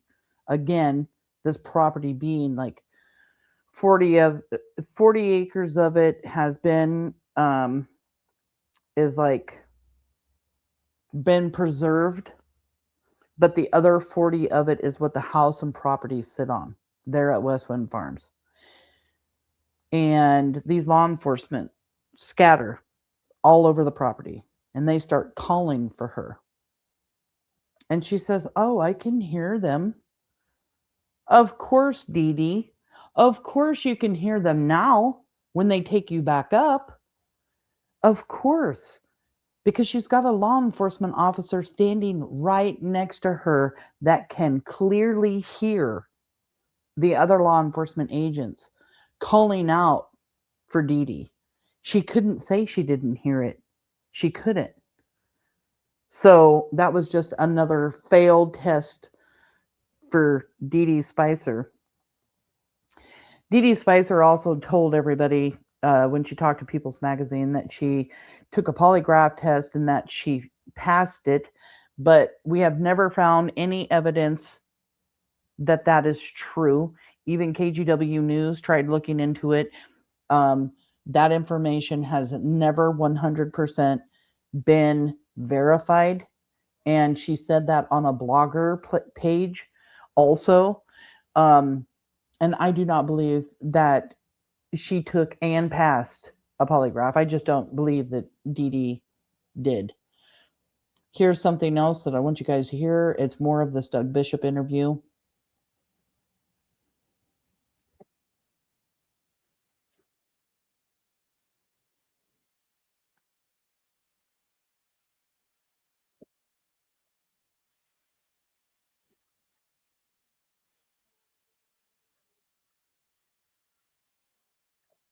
She needed it so that she could pick up the science fair exhibit after it was done. That's unusual. The science fair exhibits were supposed to remain up until Monday. The other caveat is the picture. So the real timeline that we know, absolutely witnessed by everybody on GPS with the camera, is that she came up that stairwell, walked Kyron all the way to Miss Porter's classroom, took pictures of him and his two friends in front of the diorama, time-stamped, 8:45, right before she walks out the side doors with Kyron. That also is witnessed by Kyron's bus driver. She happened to be sitting in her bus and saw Terri and Kyron come out of the school with Kiara. And his other friend and grandma and sister are outside the school and see Kyron leaving with Terri. So we know that Terri went from the school, and we know that she went to 2 Fred Meyers. She claims that she was there to buy cold medicine for Kiara, supposedly. Well, that's the funny thing is Kiara was not sick at the time that Kyron went missing. She was sick a couple weeks earlier. She had actually taken antibiotics, and by that point was fine. She claimed that the first Fred Meyer didn't have it and that she went to the second Fred Meyer. So she's seen pulling into the second Fred Meyer, pulling into the parking lot. She's on video surveillance. Kyron is nowhere to be seen in the video surveillance, although Kyron is the type of child, if you told him to stay in the car, he would absolutely listen to you. From that moment, Terri is missing, although seen by witnesses in various side roads off of the Skyline area. She's seen pulled over on the side of the road. Her phone is out of signal for a significant period of time. Her phone pings at 11 a.m. driving down Highway 30. She's seen checking Kiara in there at the gym. She was seen walking around talking to people she did not know significantly, but showing them the photo of Kyron. She had injured her leg, and the person noted that Terri indicated it was because she dropped a weight on her leg, down her shin, but the person said it was not that kind of injury. It was like she scraped it on something uneven and jagged. And it was odd because she did not work out, not once. How long was she at the gym? A total of about 15 to 18 minutes. What? Yeah, she didn't work out. She has several interviews in the first several days, right? Okay. And so the first timeline she's giving doesn't have that in there. Okay. So they're wondering, where is she between, these times? So at first, the timeline is very sparse because she hasn't thought it through. She hasn't figured out where she was. She can't account for that time. Okay. So she's having to manufacture stuff. So initially, the timeline she gives them doesn't have any of that in there. Okay. And then they're coming back to her with evidence. We have an eyewitness that put you here. We have your phone ping here. Like, where were you? And then she's trying to fill that in, right? Okay. And so she comes back with several different things. She claims she was at Michael's. Well, they know that her phone pinged at 11 on Highway 30. You couldn't have been at Michael's. Not only that, but there's no video surveillance of you at Michael's. Not only that, but the staff there claims to never have seen you at Michael's. And then she changes her version again. And I believe it was Monday. I'm in the house and she was on her computer and I asked her what she was doing. And she's like, she was defensive and didn't want me looking at her computer. And she's like, you just need to mind your own business. And I said, okay. I just was asking what you were doing. Well, they're trying to get my timeline of where I was. Okay. So she was typing up her timeline. I can tell you to this day, 13 years later, every single place I went to that day. And I know because that was the day the world came out from under me. I know what I ate for goddamn lunch. I can tell you everything I did that day. And she can't figure out where.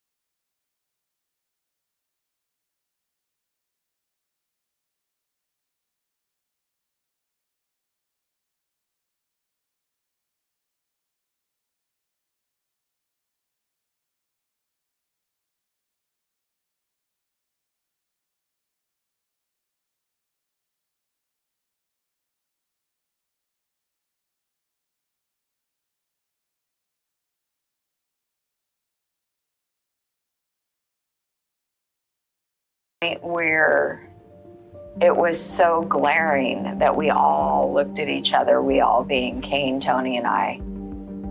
There's just no other person, right?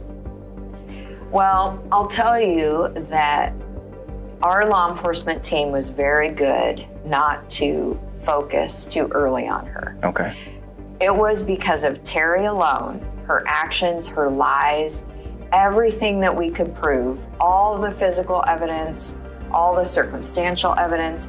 It was because of all of that they really started focusing on her. It wasn't any other reason.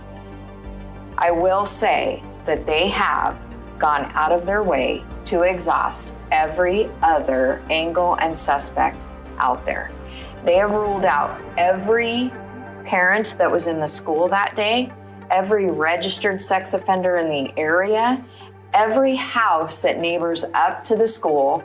They have ruled out every single possible other person except one. I should say two. Terry's friend, DeDe Spicer. And there you have Desiree Young again talking about DeDe Spicer, but you have her going over the timeline of the day, the fact that Terri changes her story constantly, that nothing she's doing is making sense. And the most important thing is that law enforcement did not hone in on Terri Horman right away. Even though they were really looking into her, they exhausted all other leads and tips and people that they possibly could. And they are still left 16 years later, still looking for information. Just the day before yesterday, an item that Terri Horman owned, and they are looking for it. They want it. They are still focused on Terri Horman. And something I had forgot to mention earlier that I want to talk about is the fact that Terri Horman tried to change her name. And when she tried to change her name, she tried to change her name to a woman. I believe it was Claire Sullivan, which is a character in a book. And this woman, Claire Sullivan, a character in this book, is wanted by the FBI for killing her husband and daughter, or daughters. But I just wanted to talk about her trying to change her name, and you can find the full clip somewhere. There's a full clip, but I just want to show you guys this clip of Terri Horman going to court and everything, wanting to change her name, saying she can't find a job because she has the name Terri Horman.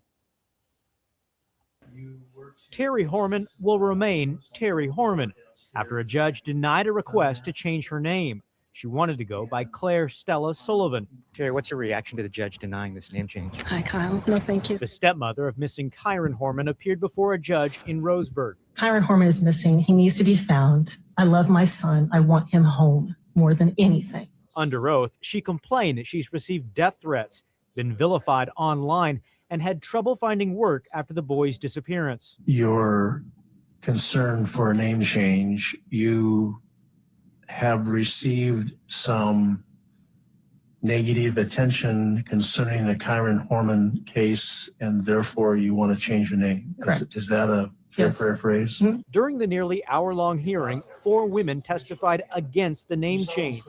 They argue Terri Horman is responsible for Kyron's disappearance.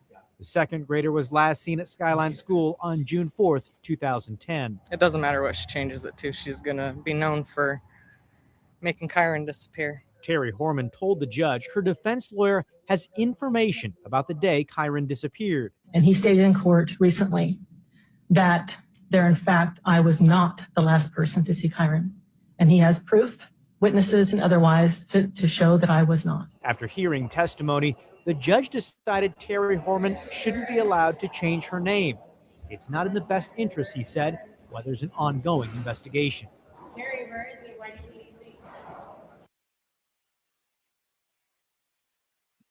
Terri.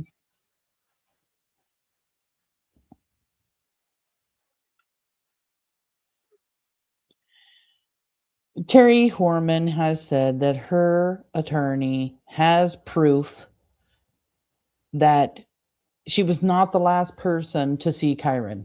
Has her attorney ever put out that information? No. After 6 years of being accused of being the person to have taken or killed Kyron, wouldn't you produce that information? Hell yeah, you would. Terri, how come you just don't exonerate yourself and let your attorney put that information out there? Why wouldn't your attorney just do that if it's true? Because it's not. Because there is no exonerating evidence out there floating around to prove that you were not the last one to see Kyron Horman. Unless you're talking about the fact that it was DeDe being the last person to see Kyron because you had her kill him for you. Because that could only be the only one and only way, right? That would definitely be the one and only way.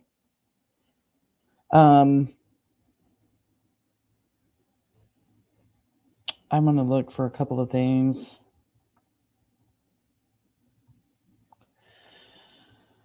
Because there is so much more.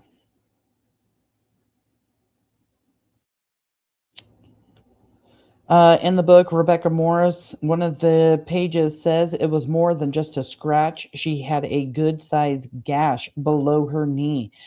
Terri Horman. She showed it to a woman at the gym. When she stopped by, she said she had dropped a weight on her leg, but as the woman later told the police, the gym injury might have caused a bruise, but not a gouge or gash on her leg.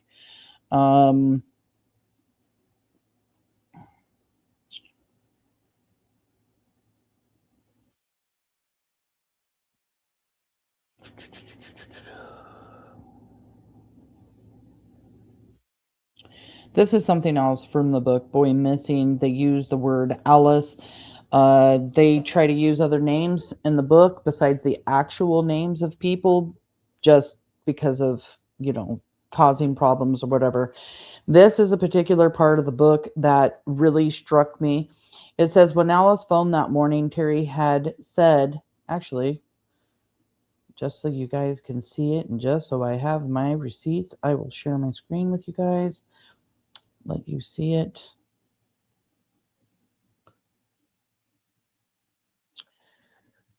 This is it. It says, when Alice phoned that morning, Terri had said friends were expected from Seattle. Alice offered to help with food and stopped and picked up bagels and ice cream. As she was putting the groceries into the kitchen, Terri moved close to her. Come to the laundry room with me, she whispered. I want to talk to you. Terri led the way downstairs, passing a detective who was assigned to watch everyone in the house. Downstairs, Terri stood a little too close to Alice and spoke under her breath. I want you to tell Kane and the police that Kyron has a doctor's appointment next week.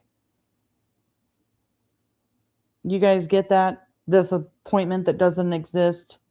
The one where she tells the teacher that it's the fourth day that Kyron comes up missing, but when they find out it's not true, she then says it was next week. And here she is trapping somebody. And this woman, her name's Alice in the book, but she's actually somebody that works up at the school. Yeah, I want you to tell Kane and the police that Kyron had an appointment next week.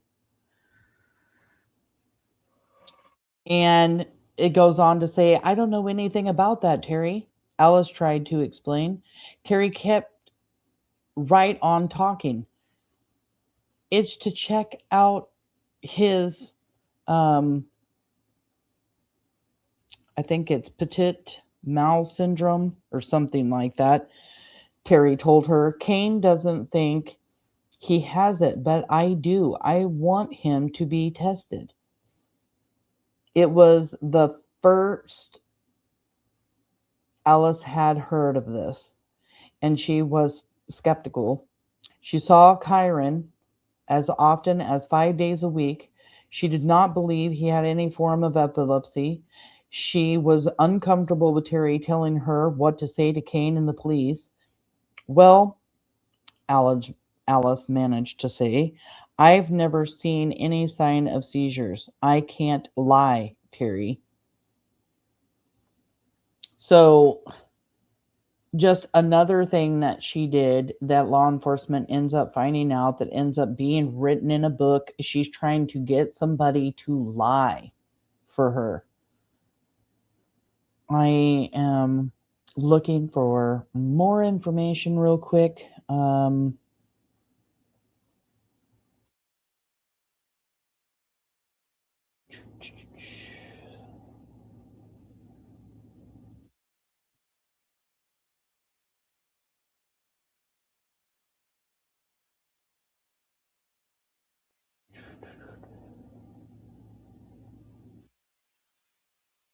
Thank you guys all for being here. I am just looking for more information to look up. I could actually sit here with all of my information and go on 10 hours a day for the next week. Seriously. I have that much information on the Kyron Horman case, but it's the real goodies. Oh, here's one. This is another clip from the book, Boy Missing, The Search for Kyron Horman. I suggest reading it if you aren't familiar with Kyron's case. In this clip, it says Desiree noticed, and as did others, that they call her Kayla, but this is the baby, this is Kiara, acted angry at Terri. She avoided her mother and didn't want her to be held, or didn't go to her to be held. Instead, she went to Desiree and to others. As Kiara reacted to the stress in the house or to something that had happened that day, if only she could speak without or about what she had seen. Desiree thought she had presumably been with Terri all morning in the school and in the truck. Terri had said so. And this is the reason that they believe that maybe Kiara saw something happen to Kyron. You know, and others, not just Desiree, noticed changes in Kiara. Matter of fact, Kyron Horman said that after Terri left and she was no longer around, that Kiara just started taking off and she was just doing so much better emotionally, and everything was able to get on a schedule. She really just acted like she loved her mom not being around.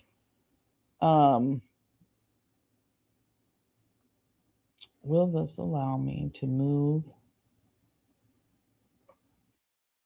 Let's see. Nope. Okay, so I'll stop sharing here. Yeah, that is huge. I am saying, like, yeah, is a seizure. That's correct. And that's what Terri Horman was trying to say Kyron was having. That's why she was taking him to the doctor, but there was no doctor's appointment ever. Never.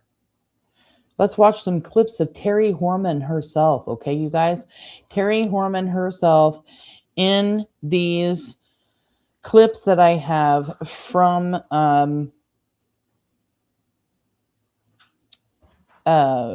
yeah.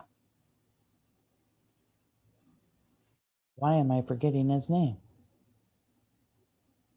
Dr. Phil Show.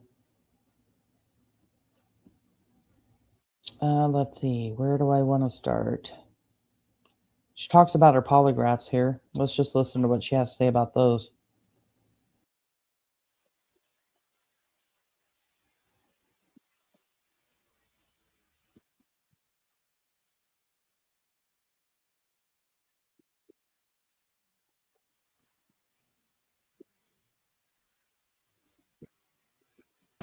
The first polygraph seemed to be kind of a normal protocol. The second one seemed like a hurry-up job that they didn't really do half of what they did on the first one. Right. And the third one was very frustrated, and you didn't actually do it. So the first one was approximately an hour long, and reading the results took about 3 hours to do it. I'm very hard of hearing, virtually deaf in my left ear, so I have to look at people when I talk to them to understand what they're saying. He was behind me when he was doing the first polygraph. So it took me a little bit of time to process what he was saying to respond. I was gone for the 3 hours while he put it together, came back, and he just, I don't even know what was up on the screen, but he said, "You failed." And I was like, how can I possibly fail? I told the truth. And then they came in, two of the, Bobby O'Donnell, lead investigator, another guy named Will, he's an FBI guy. He was part of the group. And we're talking to me about it. And after discussion of it, I was upset. Went back and I had, at that time, called Kane. And I told him, I'm just done cooperating. I have had it. I cannot believe that they're focused on me, or they're not focusing where they need to be. And they took me home. I was at home. The lead investigator of FBI, his name's Lee Gossam, he called me over to the school or the fire station and asked that we have a discussion. And First one. Right. And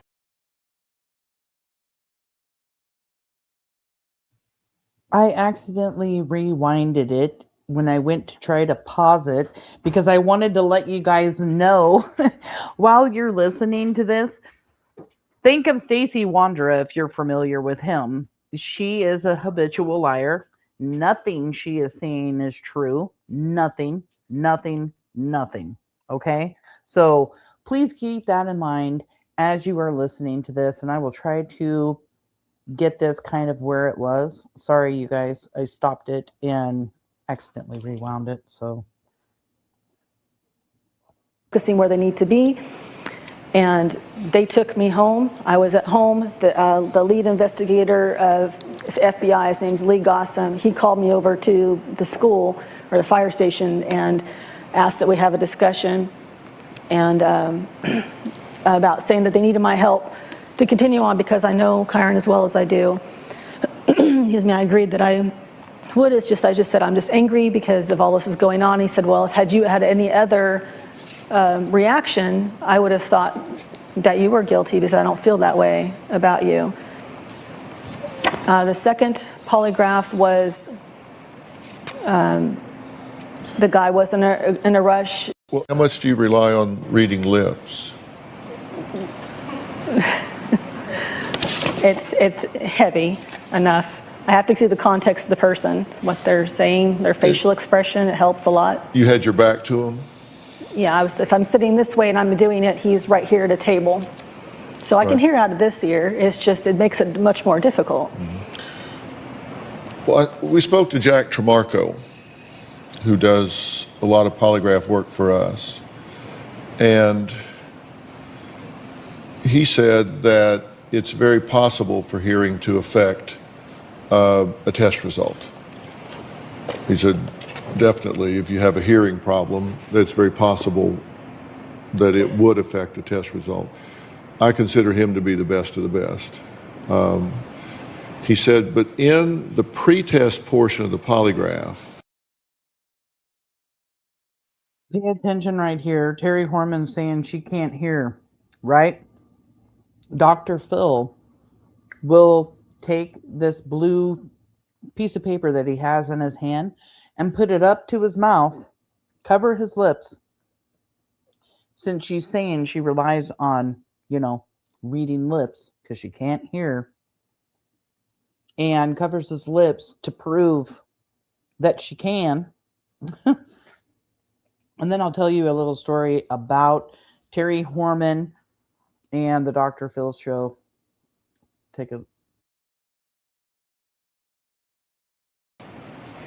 Questions are reviewed, and it is established that the questions are understood, and that it should have been established that she wasn't hearing well before the test was given, if that was a problem. I told him that. I told the polygrapher that. And he still got behind you? Yes. I told him I couldn't hear. Then he made it so that I was scooted over enough that I could hear more out of my right ear. Did you hear the questions? I did, but it took a minute to get them. What did he ask you? One of the questions was Kyron in the truck with you? Well, there's a fail right there, because he was in the truck with me on the way to school, but not when we're leaving. So that one I can't even get right. And that was the one that I supposedly failed.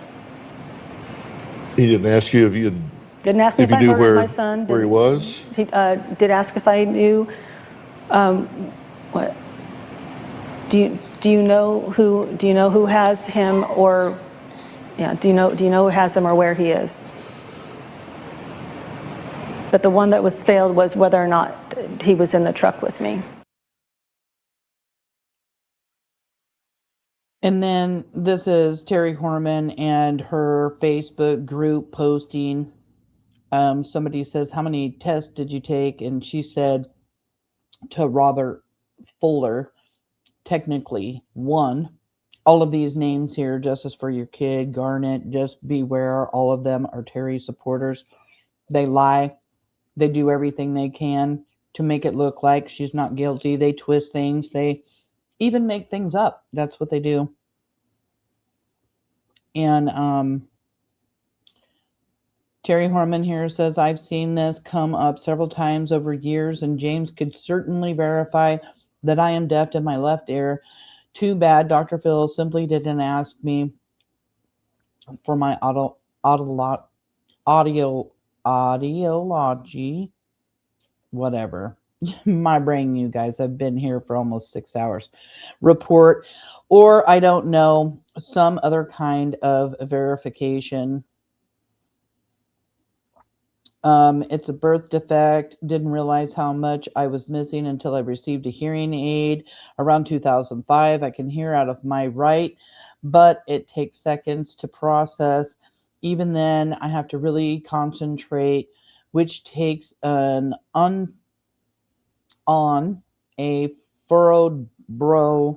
I can't even read it anymore, you guys. Anyway, this is what she wanted to show everybody one day on Facebook, that this was her card given because she is, can't hear. Her name isn't even spelled right, y'all. Terri. It's Terri. Yeah. The whole can't hear thing is bullshit. That's exactly what it is, and always will be. What else do we have? Oh, let me tell you guys a story, okay? I'm friends with Lori, who is friends with Joseph Cristobal. Joseph Cristobal is Terri Horman's ex-boyfriend.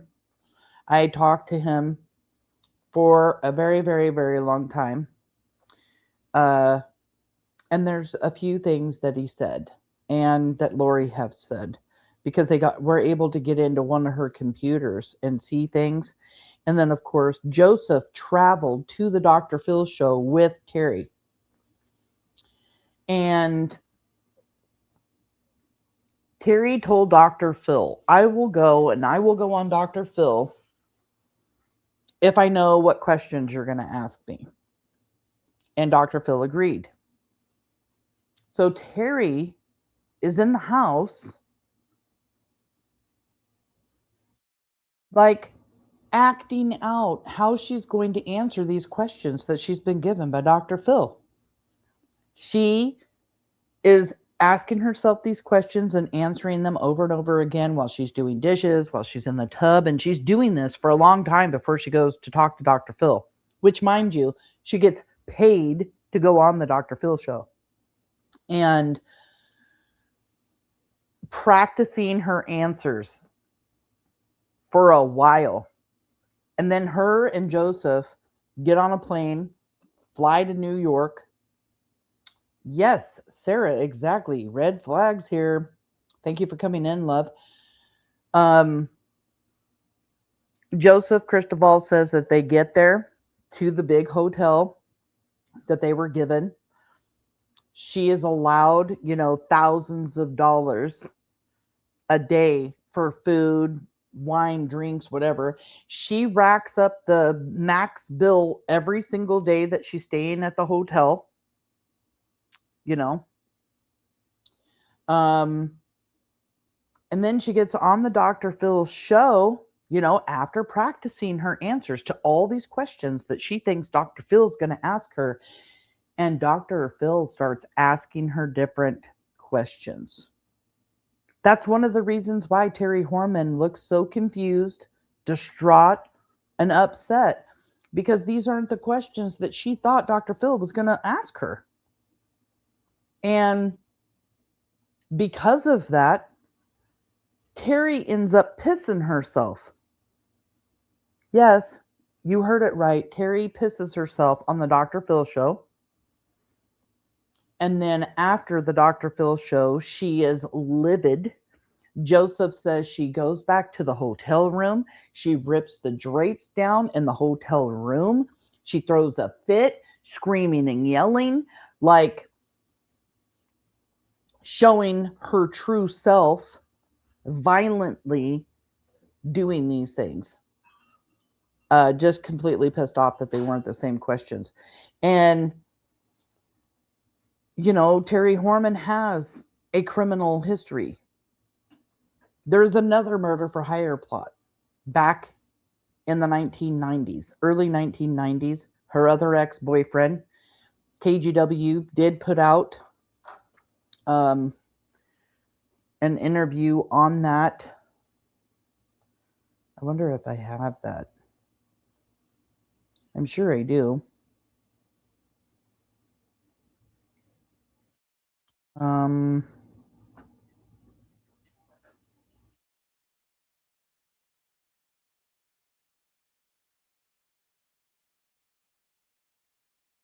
I have a Terri Horman criminal.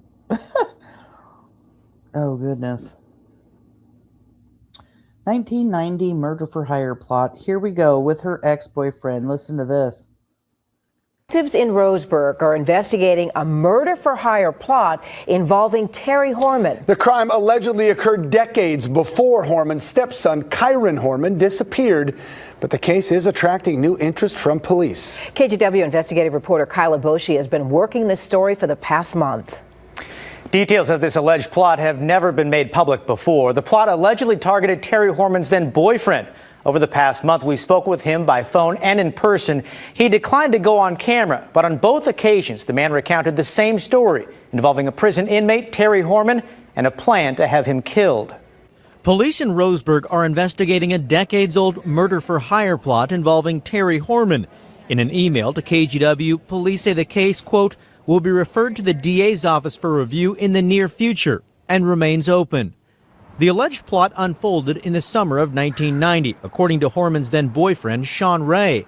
He said the young couple was having a picnic at a park in Roseburg when a strange man came after him with a gun. He came out of the bushes, explained Ray. Then Terri said, he's here for you. Ray said he took off, no shots were fired, and he didn't report the incident to police. At that point, I was like, did that really happen? Said Ray. He broke up with Horman and moved out of town. The two never reconnected. But in 2011, police unexpectedly contacted Ray about his old girlfriend. Multnomah County investigators were looking into her missing stepson. Kyron Horman disappeared on June 4, 2010 from Skyline School in Northwest Portland. The second grader has never been found. Ray said that Multnomah County investigators informed him that a prison inmate had confessed to taking part in a murder for hire plot decades ago in Roseburg. The unnamed inmate independently provided specific details that matched Ray's account, said the former boyfriend. In 2011, Ray said detectives drove him back to Roseburg to identify the park where the incident allegedly occurred. He said he also testified before a grand jury in Multnomah County. Ray, who did not want to appear on camera, said he's frustrated that police and prosecutors in Roseburg haven't gone after Terri Horman. Could the DA still prosecute this case even though it happened years and years ago? Yes, there's no statute of limitations in Oregon on basically any kind of murder-related crime. And so, if the alleged incident occurred, it might count as solicitation of murder for hire, and there's no statute of limitations on that. Criminal law professor Tong Yin from Lewis and Clark Law School admits this is no slam dunk. Prosecutors must prove the case beyond a reasonable doubt. You've got two people recounting something that happened 27 years ago. Was it real? Was it actually a real gun? Was it a loaded gun? Was there actually an intent to shoot, or was it a practical joke? This isn't the first time Terri Horman has been linked to an alleged murder for hire plot. In 2010, her then husband, Kyron Horman, took out a restraining order against Terri Horman, claiming she tried to hire the family landscaper to, quote, murder me. Terri Horman denied the allegation. Horman, who now lives in California, was not available for comment on this latest investigation into a plot that allegedly occurred nearly 3 decades ago.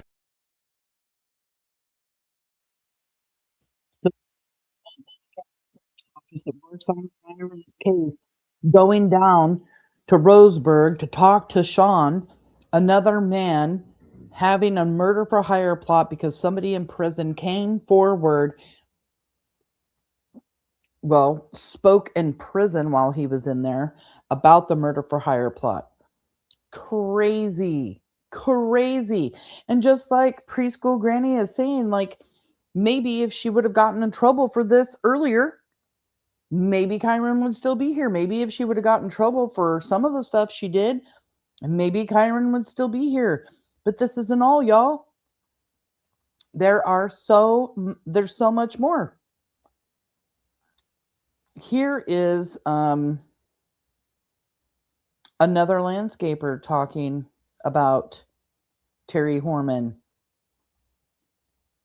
Reports Terri Horman actually posted an ad in the newspaper about needing a landscaper and may have allegedly tried to hire other hitmen. They report her ad said she was looking for someone to clean up a medium-sized yard. Was that code for something else like, hey, can you come and clean up my medium-sized life and get rid of my medium-sized husband? Lord. One Portland landscaper who answered Horman's ad is Zach Gallinger. In an Issues exclusive, Zach joins us right now. Zach, thanks so much for coming on. What do you think Terri was looking for? Tell us everything you know from the ad on. What was the ad like? What did you do?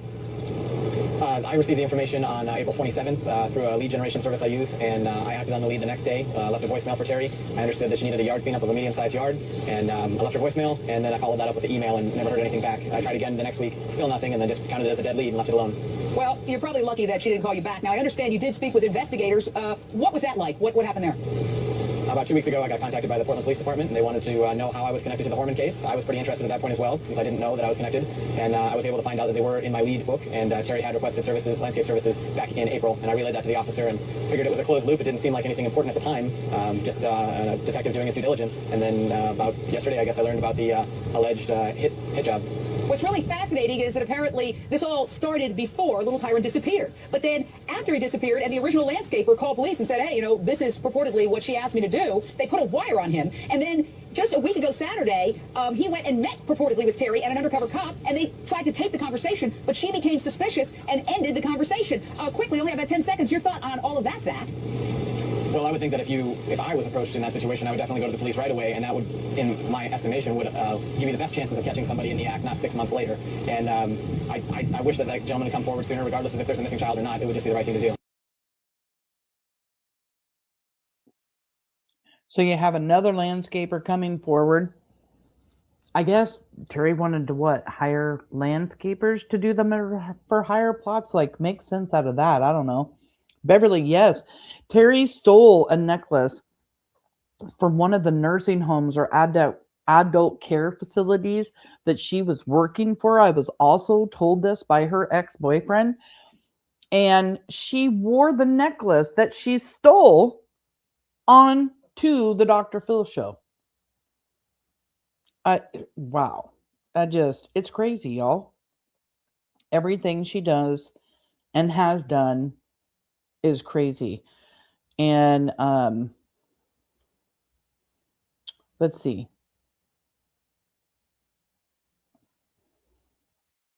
Here's some gun charges, okay? Terri Horman gets arrested for stealing a gun. Here's the whole story. Terri Horman steals a car. You heard that right. She steals Joseph Cristoval's car. She gets pulled over because of something going on with the car or whatever. She wasn't doing anything wrong. There was something going on with the car. She gets pulled over. And she has the gun that she stole in that car. And they find out about that too. Oh my gosh. It's crazy. Yes. Steals a car. Yes. Stole a gun. The jury said that they didn't find her guilty because they thought she was going to give the gun back. But she had this gun for a year. Kyron Horman's stepmother arrested on an unrelated gun charge. It is the latest strange twist in the Kyron Horman story. Good evening, everyone. I'm Nina Melhoff. And I'm Joe Donlin. Thanks for joining us. Terri Horman is facing that gun charge in California and is scheduled to appear in court later this month. KGW's Kylie Boshi broke this story earlier today. And Kyle, we're just hearing about this now, although the crime allegedly happened in August of last year. Originally, this case didn't stand out because Terri Horman was using her maiden name. She's listed in court records as Terri Moulton. She's been living in Northern California, just outside of Sacramento. Kyron Horman's stepmother is back in the spotlight, but this time not on national TV. Instead, her face captured in a mugshot. Terri Horman, who also goes by Terri Moulton, is facing a misdemeanor gun charge in California. Police say Horman stole a handgun from her roommate in August of 2015. Records show she failed to show up for her arraignment, so a warrant was issued for her arrest. She's since been booked and released by deputies just outside of Sacramento. Earlier this year, Horman appeared in the Dr. Phil show. She said she doesn't know what happened to her stepson. Kyron Horman disappeared on June 4th, 2010. He hasn't been seen since. Investigative reporter Kylie Boshi has been following this case. Kyle.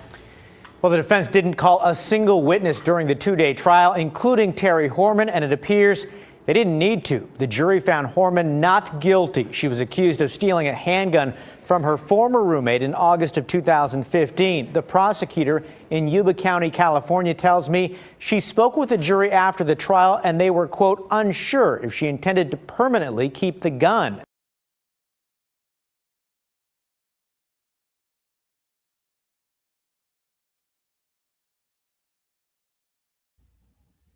Unsure whether or not she was going to permanently keep the gun. Are you serious? She stole the gun a year prior. A year. And this actually has to do with Joseph Cristobal. This is a domestic violence charge. Check this out.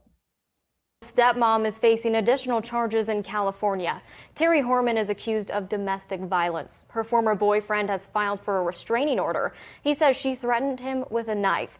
NBC5's Elizabeth Ruiz has been looking into these latest updates. That's right. She joins us live with more from the former boyfriend, as well as reaction from Kyron's mother, Elizabeth.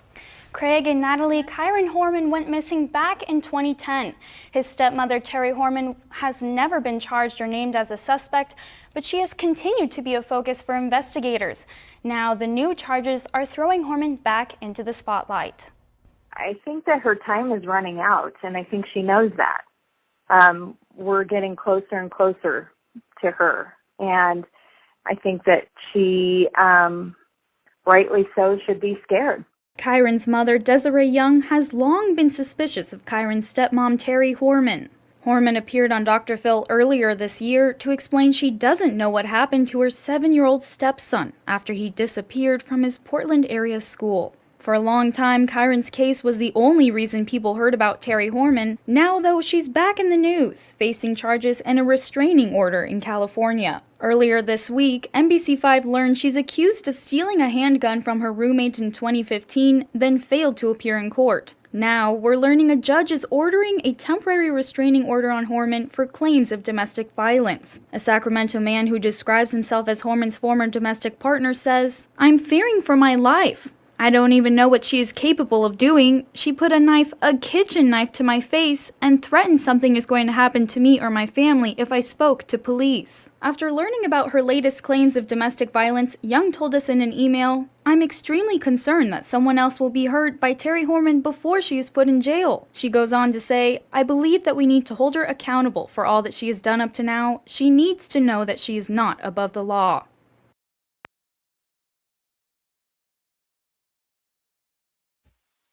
Joseph also said that the reason why she held a knife to his throat, it was Thanksgiving. He was there at the house with family. They were there. They were eating dinner. And Kyron Horman got brought up. Joseph had just recently learned about Kyron and asked Terri a question regarding Kyron. And when they both went into the kitchen, she took a knife to his throat, did not want anybody to hear her name with Kyron Horman's name down there in California. It's just absolutely crazy what she's gotten away with and the stuff that have happened. And here's Desiree Young. I actually found it. These are the... What's this? Hold on. Oh, we can talk about this real quick. Illegal activities prior to Kyron's disappearance? An ex-con was becoming a nuisance to her. The ex-con pulls out the gun for you. To ex-con, there was something there that and so the circumstances were to charge her, except the parents would not follow through. Yes, she did. Terri is well known to law enforcement. When she was living in Roseburg and with her parents still, she tried to kill her parents by burning down the house. Yeah. And law enforcement was going to charge her, except the parents would not follow through. She failed polygraphs. She couldn't answer for what had happened. The circumstances were highly questionable. And yes, you heard that right. Terri Horman tried to kill her parents. Her parents, who recently just passed away. Her dad died of natural causes in March, and not even a month later, her mom died in April. So she has lost both of her parents just here recently. Parents that she tried to hurt. And yeah, she tried to catch their house on fire. This is one of the articles that came out, causing $10,500 in damage. Terri will try to say that she wasn't even around. She was out of town. No, they were actually going to arrest Terri Horman, and the parents would not press any charges. You know, here is another woman adopted by people who basically shit on the legacy, the Horman name, because they actually came from, you know, we did I can't remember what I called it. There is a live out there that we did talking about Terri Horman's legacy. Family legacy. You guys could look it up. You'll see her face on a black sheep because she's pretty much the black sheep of the Horman family. And, you know, she has done so much to bring shame to the Horman. Not Horman, I'm sorry. I keep saying Horman and I keep meaning to say Moulton. Her family are Moultons. That was what she was raised with. So the Moulton family. I'm so sorry for that. But yeah, tried to kill her parents. Now her parents are gone. They don't even know if their daughter did something to Kyron or not. They've been together since high school. So the mom probably died from heartbreak of losing her husband. And guess what Terri Horman does immediately? Goes to the courthouse. She's going to the courthouse to find out about the will, trying to figure out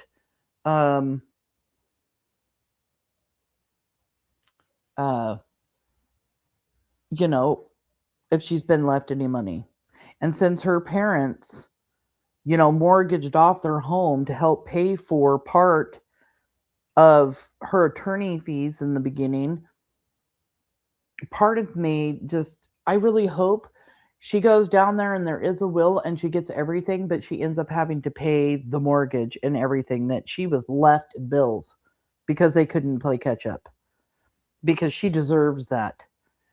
And although I'm very sad for the rest of the family, I am not sorry at all for Terri. I'm not. All she did was take advantage of, bully her parents. And yeah, when her parents died, the surviving family members, Terri, but doesn't mention her husband's name, her son's wife, doesn't mention her daughter Kiara at all. And this is in the obituary. Kyron was her stepson, so he's not mentioned either, and I don't think that she really would because that's her stepson. But yeah, it was very interesting to see that even her own husband, and she had left out Kiara, whom she has not seen in 16 years anyway, so kind of doesn't even faze me. But yeah, she tried to kill her parents. This woman is pure evil. Pure evil.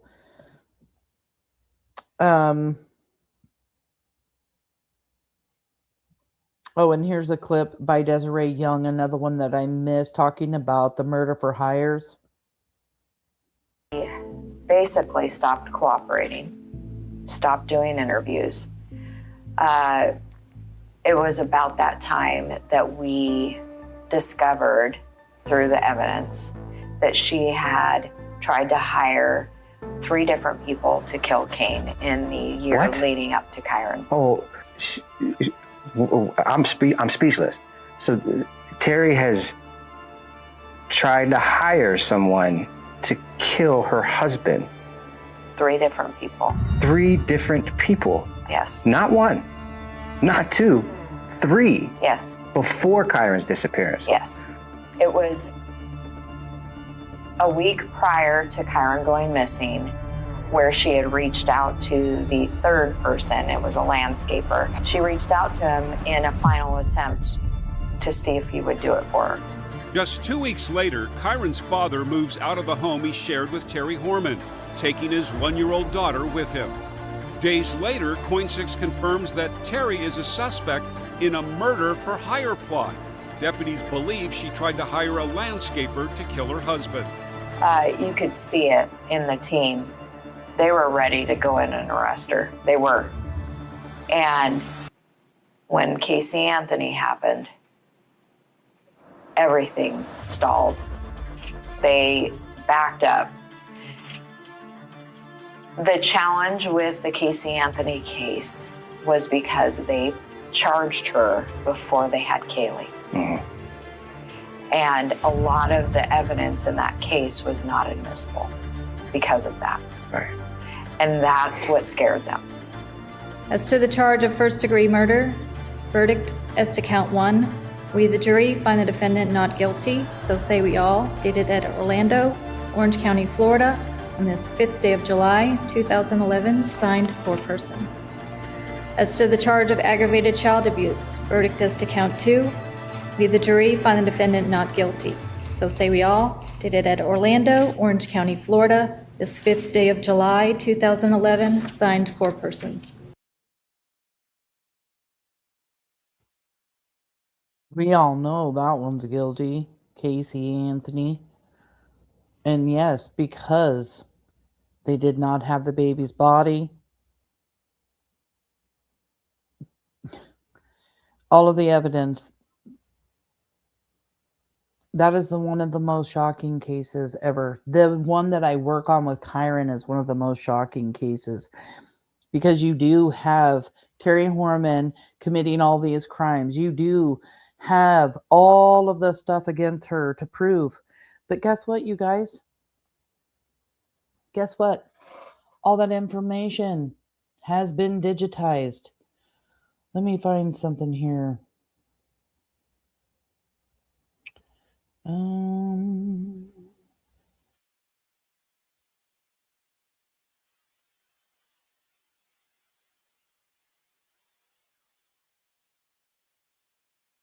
Okay. That is why the fact that everything has been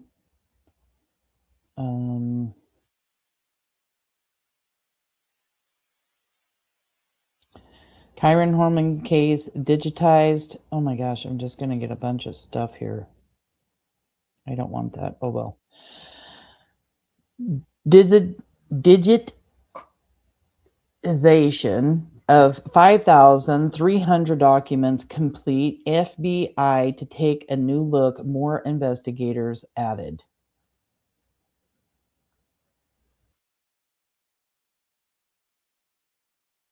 Let's just see.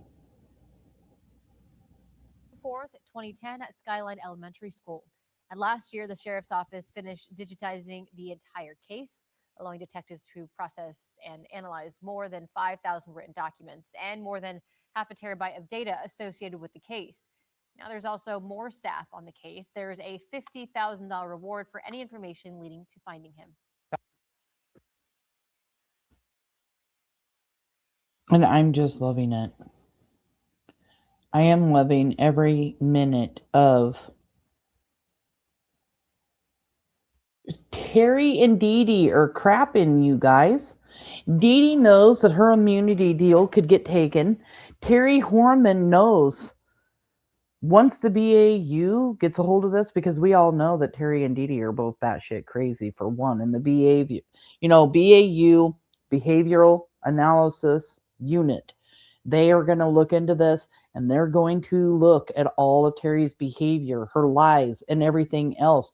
And maybe, just maybe, if they don't find Kyron, they will move forward without Kyron's body. Because they got to do something. We heard earlier that there's no statutes of limitations on murder for hire plots and stuff like that. So everything that she has done will be all compiled also in this case, because Kyron Horman is a victim too. Like Heidi Zane here is saying, there is so much more information for the BAU now than there was in 2010. Yes, because you have her getting up on shows talking. You see the changes in behavior. You see her criminal history. Plus, that murder for hire in 1990 is also added to Kyron's investigation, because it has something to do. It shows her intent, her criminal history. Everything will be used against Terri. That's what Oregon does. Well, actually, that's what Multnomah County Sheriff's Office is famous for. Gathering up everything, loading the guns, getting it ready to just give it to her all at once. And that's exactly what they're going to do. That's exactly what they're going to do. They are going to go at her with everything they have. And I do believe that there will be arrests. And I also believe that there's not arrests, that Desiree Young will probably go back to court and try suing Terri for something. She did try to do that a few years after Kyron disappeared, and she took it back because Multnomah County Sheriff's Office let her know that if you go through with this lawsuit, we're going to have to share things about Kyron's investigation, things that we don't want out there right now. She realized that that could even hinder other people's missing persons cases, these lawsuits that get done sometimes. So she recanted it all. She decided, okay, I'm not going to do it. But Desiree won't let Terri get away with this. If they don't put cuffs on her soon, eventually, I think that Desiree will find another way to go after Terri. Do we know when the FBI or BAU first gave their suspect profile? I feel like it was very early in the investigation. Yes, it was. And the very first profile that they put out is they thought it had something to do with like a man in his 30s or something like that. It was very, very early on. Just another one of those things that the Terri supporters like to take and run with, because the FBI's profile, isn't got anything to do with Terri. Yeah, well, things change in an investigation, and we're here 16 years later, and Kyron Horman is still missing. Kyron Horman is still missing. Let me think.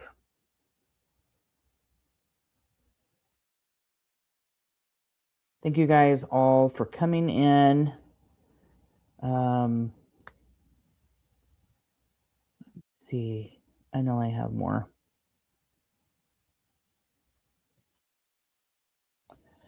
No, I don't have more in here. So let me go here and see.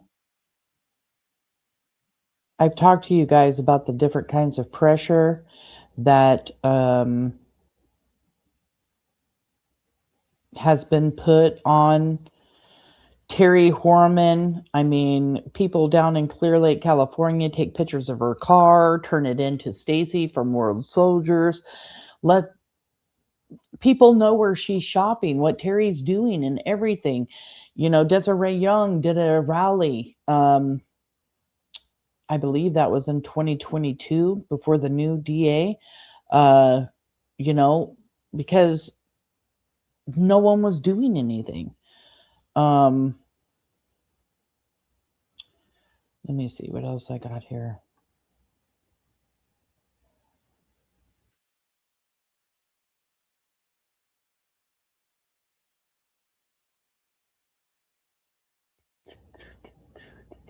Oh, here's one. Here's a good one. Now we're talking about digitizing and compiling information. Let me show you guys what they had to digitize, what they had to actually download, put in the computer and digitize. And mind you, this is the paperwork that they had just after Kyron disappeared. That's not including everything that came in over the last 16 years. Kyron was reported missing and sparked an investigation and a search and rescue process that was unprecedented in Oregon, involved thousands of people, tens of thousands of hours of investigation and search and rescue time. Weeks went by with no sign of Kyron, and pretty soon, all sights were set on his stepmother, Terri. Terri Horman was the last person that we know of that saw Kyron at 8:45 on June 4, 2010. Initially, Terri Horman was cooperating with our investigators fully and was communicating with them. And approximately 28 days into the investigation, she hired an attorney and stopped talking to us altogether. Kane says Terri failed 2 polygraphs and walked out on a third. It wasn't long after Terri stopped cooperating when investigators dropped a bombshell on Kane. And then we got briefed on the murder for hire plot that they had discovered while looking at some of the people associated with the case. It was shocking news for Kane. Terri allegedly tried to hire a landscaper to kill him. Kane quickly got a restraining order and filed for divorce. When the couple split, Terri turned her back on their young daughter, Kira, and has not seen her child in more than 2 years. With more than 5,000 leads, 60,000 investigative hours, and 71 investigative binders. Look at those binders, you guys. These are giant 4 or 5 inch binders full of information on Kyron. This is what we were dealing with. Everything on paper, nothing digitized. All of this information and much, much, much more, because this is just a couple of years after Kyron came up missing. Much, much more had to be put into a computer, digitized, compiled, put in files and everything to get it ready. Look at this, what they call the war room. Kane has not given up, and he will never give up. From the moment he wakes up until the time he goes to bed, Kane is figuring out ways to keep the word out about Kyron. Kane has organized a campaign to keep Kyron's name out in the public eye, and he's been at some sort of event every weekend. You were invited today inside what's called the War Room. Well, it's the nerve center of the entire Kyron Horman investigation, and it's up there on the 2nd floor. We've wanted to actually get inside those rooms over about a year now. Yes, Sarah, missing persons around the world. It is all digitized.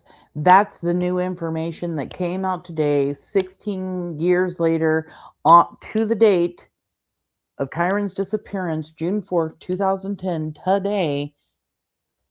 We are told by news reporters that last week it was reported by the DA and by Multnomah County Sheriff's Office that all of it has been digitized and all of it is ready to turn over to the FBI. And I could not be more. This is the most movement we've had in Kyron's case. And I don't even know how long, you guys. Like, oh gosh, this is just great, great, great news. Excuse me. I had to hiccup. to see what detectives have been up to. For the first time, those doors and detectives were open. This room is where we keep the records of all the tips. It's a rare glimpse behind the forbidden door, the epicenter of the Kyron Horman investigation. Are you still getting tips today? Yes. We had a tip an hour ago from the state of Maine, as a matter of fact. These 68 binders filled with those 4,500 leads, all for one boy Sergeant Keith Kraby spent 11 months trying to find. How often are you thinking about Kyron's case and thinking about Kyron, and what are you thinking about when you do? I think about the Kyron case pretty much every day. It's one of those things in my life. I can remember what happened to me on 9/11.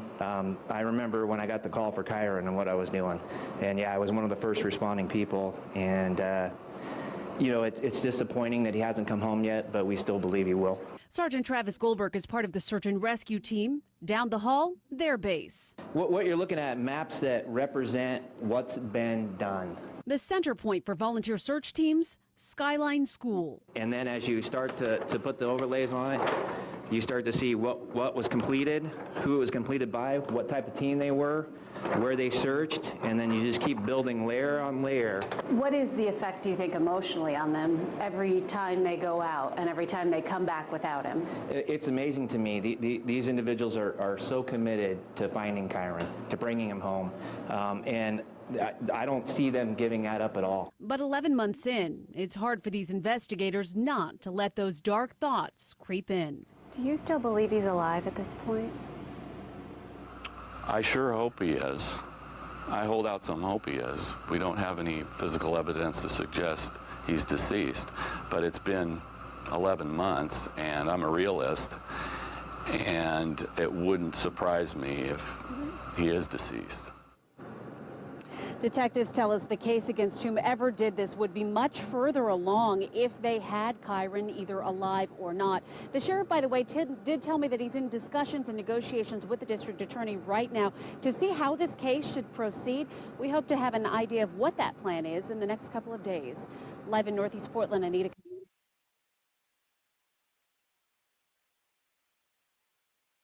I want to show you guys more from the Dr. Phil show. Here's this. On her stage with Dr. Phil and tried to convince the world she had nothing to do with it. In part, she blamed Portland area police, who she said are corrupt. There's a lot of political corruption going on in Portland with the law enforcement. Retired FBI agent George Houston watched the show with me. He's not buying it. That's ridiculous, because even corrupt police agencies, when it comes to a little kid, will knock themselves out to find that little kid. This is just it's just unreasonable. She's asking people to believe things that are just not. It's like it's like Dr. Phil says, it's bizarre. Houston spent 22 years with the agency, then worked with Hillsborough Police for another 8. He's interviewed thousands of suspects and witnesses and watches body language closely. He quickly noticed that Horman talked in a flat, non-emotional way, even when she was saying how much she loved her son. It seemed to him that she was just going down a checklist. At some point in going down that mental checklist on someone that you've lost and you love, there is going to be an emotional impact somewhere in that list that's going to break you down. This did not happen with her. Did not happen with her. She doesn't shed a tear at all for Kyron. Never has. Never will. She hated Kyron. His own mother has said that she has shown a hatred for Kyron. Matter of fact, I think I have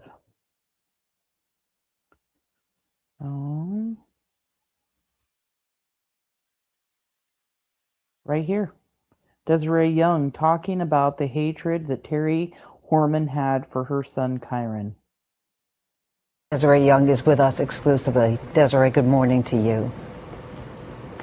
Good morning. This is the first time that you are speaking out about Kyron without your ex-husband, Kane. Up until now, you two have maintained a united front. So what has changed? Well, we're still a united front in the goal that we want Kyron home, and we want answers. That hasn't changed. I personally have learned of information lately that has disappointed me in Kane's choices and his behavior, and I just can't stand by and support the choices that he's making. Well, some of that has to do with these court documents that you've seen where he talks about his wife, Terri, being visibly impaired from alcohol several times a week, putting her kids at risk. He calls her emotionally disturbed, yet he never shared any of his concerns with you. Is that correct?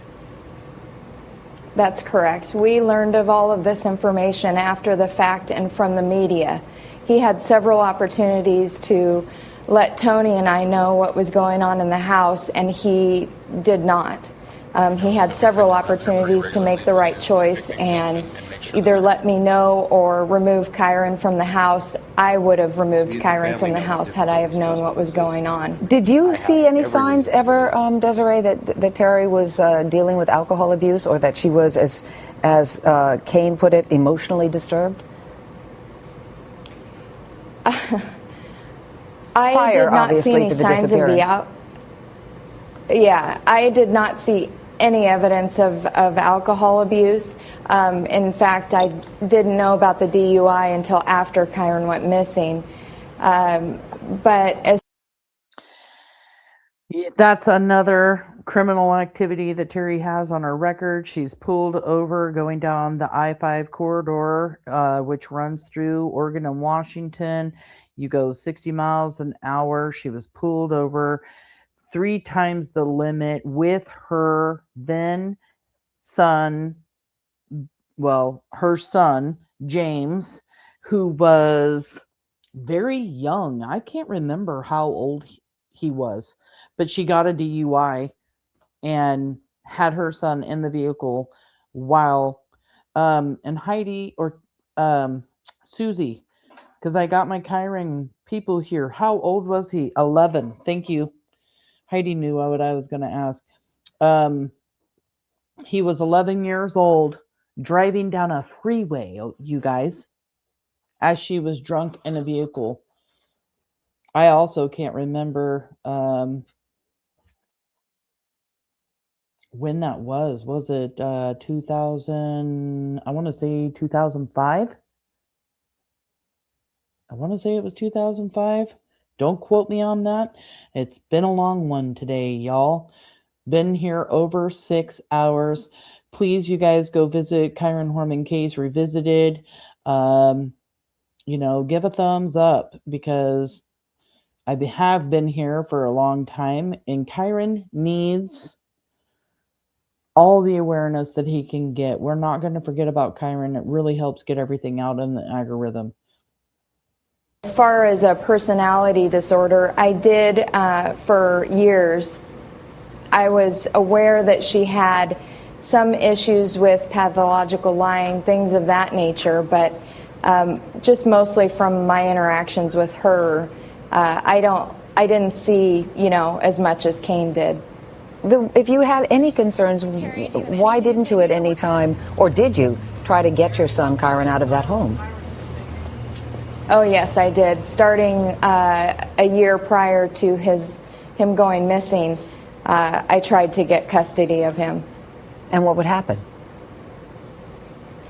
Kane told me it was not an option on several occasions, and it was a point of contention with us. He was exhibiting some problems in school, and he was expressing a lot of sadness and upset at the situation, and Kyron on many occasions told me he wanted to come live with me.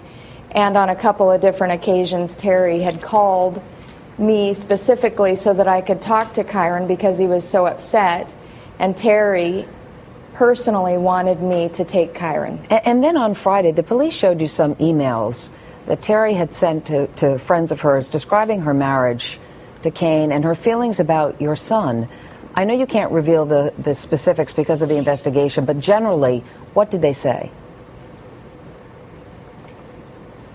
It's very clear from Terri's horrible words that she had a severe hatred for Kyron, and that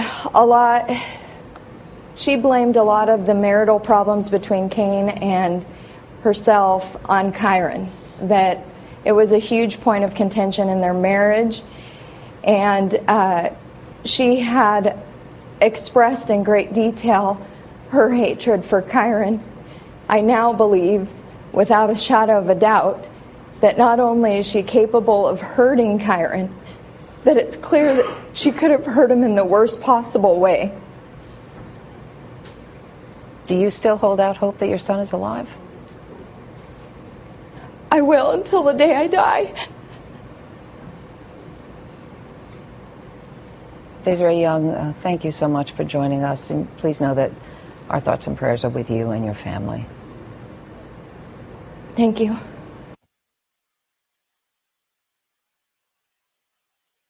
Bet you Desiree had 1 minute, Brandy, with Terri. Absolutely. Absolutely, without a doubt, like Baby Kisses said, no doubt, hands down. I mean, and she's just broken, and it's heartbreaking to see, and they still have to live their lives. They still have to work, take care of their other children. Kyron did have an older brother. He had a baby sister whom he loved very much. He loved Tony, his stepfather, who took him fishing. I mean, it's heartbreaking for everybody, and the grandparents. I didn't even realize it when I was at the vigil last year that I was sitting right next to Kyron's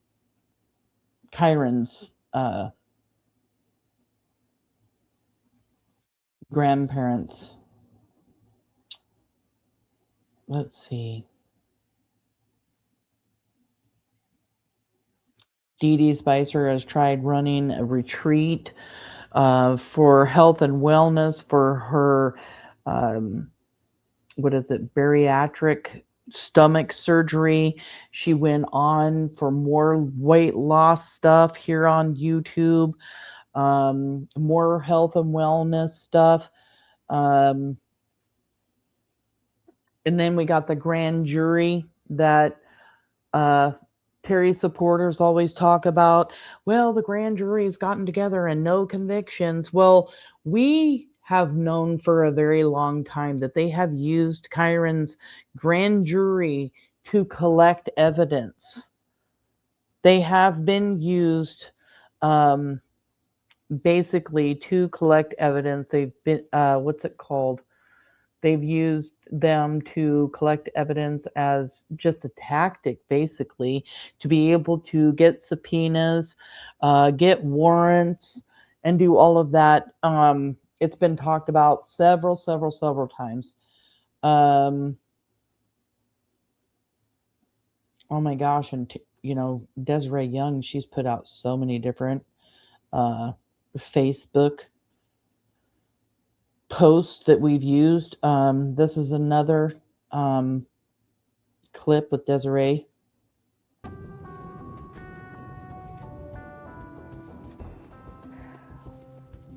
We know what we think she did that day. It's hard. Desiree says, we think we know what she did that day. Hard for a mom to know that. It's my sweet little Kyron.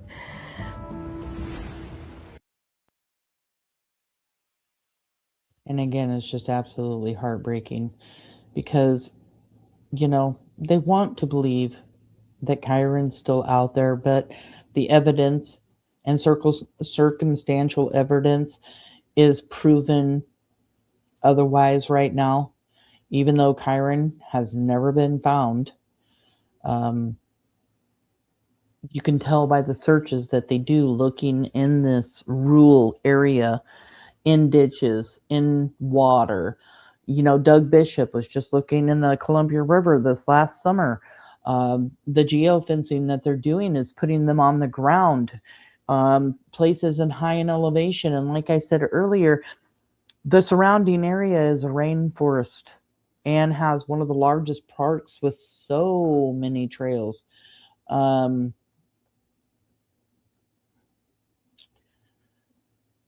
Let's see.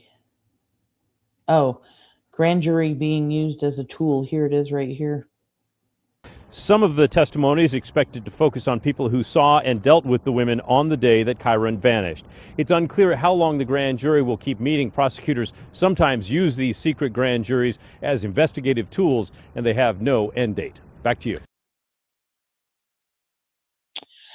Okay. I may have to have a part 2, Samantha. This brings back so many memories of this sad story and how awful this is.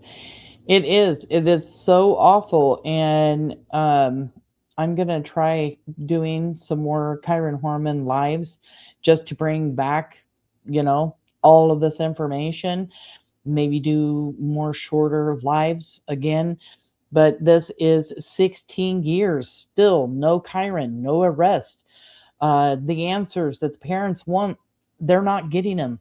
This is a Kyron Horman case deep dive for the date, June 4th, 2026, 16 years later.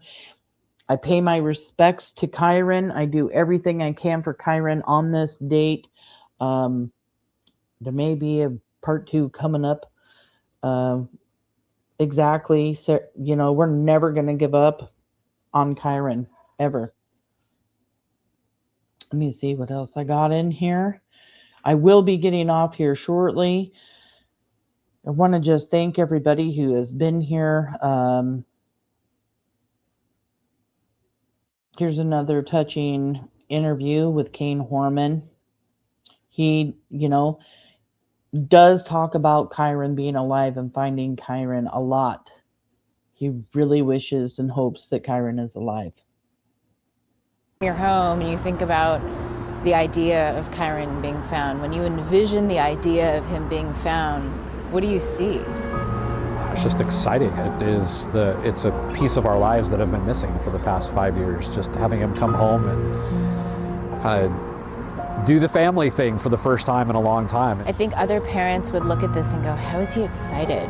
How does he still have hope? We're at the wall of hope. Where is the source of that confidence that you will be reunited with your son? Well, I think that's well stated. I would call it a belief. Because to me, hope is passive. Hope is just, gosh, I don't know what's going to happen. I sure hope it turns out well, as opposed to, I believe he's alive. It's a much different statement. And if you think about how much time elapsed where something could have possibly happened, in other words, how far could he have gotten with that one particular individual, it's not very far. And we've searched a lot of those areas. So if he's not in those areas, then where is he? And then the next question that immediately comes to mind is then who else was involved and who is he with? And I think I've said that to you many times since we've spoken about it's the same theory. It's never changed. It's who do we need to be looking for? Is there something specific that leads you to believe he's still alive? I think it has more to do with the searches. Yeah. So the searches, as they are looking for clues, they've found no clues. They found nothing. There's been, of all the searches conducted to date that I know of, both private and by the sheriff's office or the search and rescue teams, there's been no piece of evidence forensically linked to our case. So they found nothing. So he's not around here. So the question is, where is he? Yet Kane says there's been no contact between Terri and their daughter. What does that tell you? It tells me everything I need to know. She's told us about the failed polygraphs. And when you fail 2 or 3 polygraphs, the percentages are really high. And when the questions are around your involvement with, taking him from the school that day, I think we know. We all do. Kane says she never asks about her mom, and while there have been reports about Terri trying to change her name and find work down in the Roseburg area where she's living, Kane simply doesn't care what his ex-wife is doing. He's much more focused on his efforts still to find Kyron. And it's just so important to point out that is exactly why the last interview done with Kyron Horman and Desiree Young is important, because Kane doesn't focus on Terri. He doesn't give a crap what she's doing. And in this last interview done with Desiree and Kane, they both are going hardcore at Terri Horman. And you have really never seen Kane do that as much as he did in this last interview. And it came out 2 months before today, which is huge because everything's usually done on June 4th, any reports that come out. He does talk about the 3 polygraph tests in that report, talks about how it is important. There's 3. He was even going to use her polygraph tests against her also because his attorney had found something from 1991 that he would be able to use against her had they had court anytime soon, or maybe will be able to use later on in the future. I can't remember right now exactly what that was. There was also the color horror that happened. Kyron would go to school and all of the kids in the class would be given a color of the day. And like red was like the child wasn't doing good that day at school at all, wasn't paying attention, they were bad. And then of course you have like the other colors that mean something else. Terri Horman was calling up the school at the end of every single day wanting to find out what Kyron's color was for that day, constantly wanting to have Kyron in trouble. And then if Kane didn't want to punish him, they would have arguments about it. What parent calls at the end of the day hoping and praying that their child has a bad color for the day just so they can be in trouble? I mean, the hatred goes on and on and on and on with Kyron. I don't know what this one is, but I want to watch it because it's an old one and it's a goodie. And I love watching all the old news clips. Whose office has been leading this search, and Sheriff Tim Evinger of Klamath County. Good to have both of you with us, gentlemen. Thank you, Erica. Thank you, Erica. As we mentioned, 1 week now since little Kyron disappeared, and I understand that today you are really ramping up efforts in this search. What is it 1 week later that now has you putting on an extra push? The extra push... And don't forget, 1 week later is when they started searching Sauvie Island, 6 miles away from Kyron's school. And Terri Horman gets very self-defensive when you talk about Sauvie Island for some reason. That we're moving into, Erica, is just a standard process that we use in our search and rescue efforts. We put 532 people on the ground from ground zero, working outward during the first phases of this to cover every inch of terrain in this area. We also employed our canine and our air support in this process. This is the next phase. We're going to be expanding that operation even further out. We've also employed to date, we've covered every home in this specific area, and we've interviewed and spoken with families and children that go to the school here. And the community outlay and the support that we've had from the agencies, the FBI, all of our county agencies throughout the state, and the state of California and Washington are here supporting us in this effort. There is an incredible support effort there. There are still so many questions, though, about what may have happened. Do you believe that little Kyron simply wandered off, or do you believe he may have been abducted? We cannot put specifics on this. We have to look at every possibility. We are treating this as an endangered missing child. Later on, law enforcement did make statements and did let the neighborhood, the community know that they did not believe that Kyron Horman was abducted. And that is huge because that's what Terri Horman and DeDe Spicher want you to believe, that Kyron Horman was abducted. Terri Horman has also tried to say maybe he was sold into sex trafficking. There's just so much of Terry's narrative where she tries to push things a certain direction to get the heat off of herself, and everything just comes right back to Terri. So there was no abduction. it was Terri Horman, his stepmother, a person in Kyron's life that he loved. He loved Terri. Terri took care of him. So did Kane and Desiree and Tony, you know, and I'm sorry, I'm getting a little emotional here.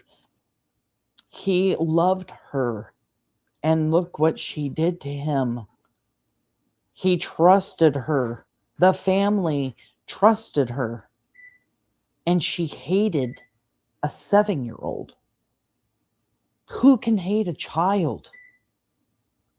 You guys wouldn't even realize how many times I get told that this case reminds everybody of Letitia Stouch.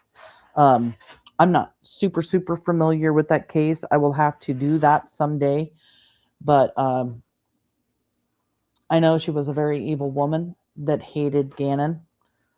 And it's so sickening to be here 16 years later, to know, even with this life, take my life, go put it, let the jury see this life. There's so much information, and I could still go on and on and on for days and days and days with the information that I have. Somebody in here earlier said, maybe I need to make a short one and actually make a difference. There are so many, okay? Videos of Kyron, shorts of the Kyron case, lives in the Kyron case that I have done that are short and sweet, and you can go back and you can re-watch. Matter of fact, I've been thinking about kind of revisiting Kyron's case again, because more people have been coming in, watching those lives. But I encourage you to watch those lives, shorts, videos. The videos that I have taken, you know, are of the school where he disappeared from, the search areas where they have searched for Kyron.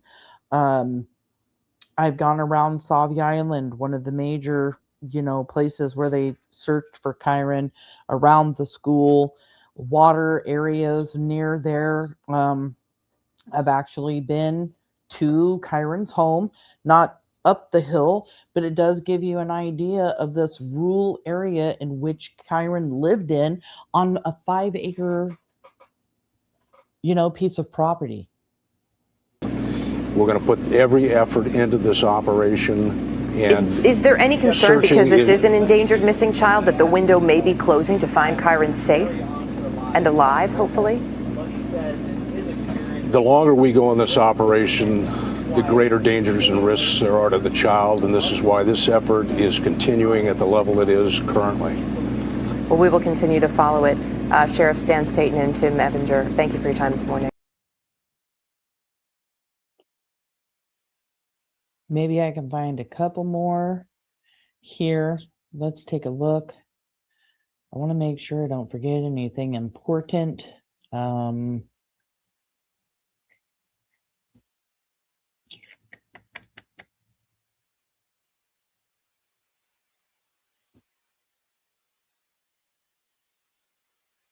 Thank you guys for being here. I really appreciate everybody.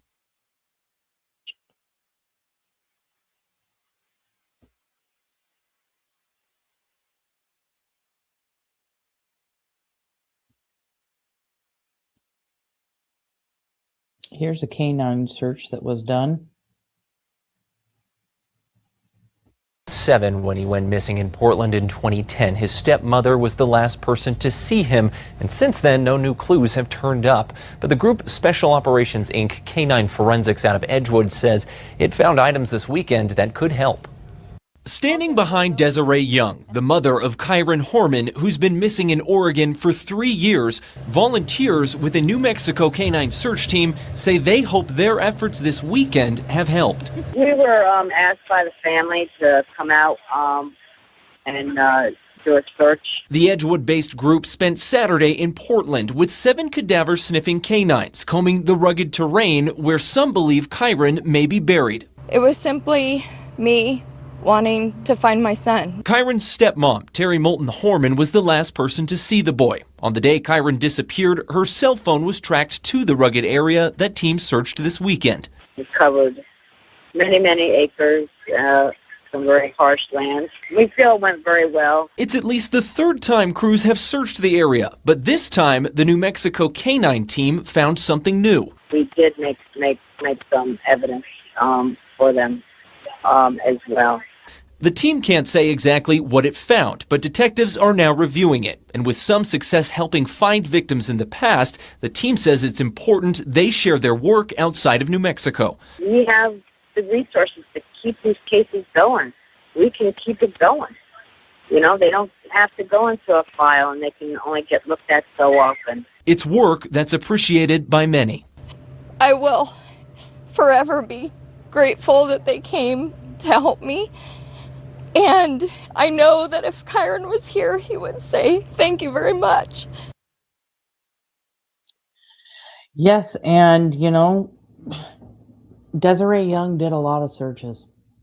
There is a lot out there, you guys, and there were items that they believe that were taken from the Horman home that was found by these canine units. I believe this search was done on Sauvie Island. They did focus more on the Sauvie Island Bridge area than they did other places. And just to give an example of Desiree Young putting pressure on the suspects here, I will call them suspects, person of interest, you want to say however it is, they are the people that did wrong with Kyron. Terri Horman, DeDe Spicher. Here is Desiree Young putting that pressure. One thing is to put pressure on Terri. I think that I just want her to always know that I'm not going away. Terri! Terri! Where's Kyron at? Terri, where's Kyron at? Where's Kyron?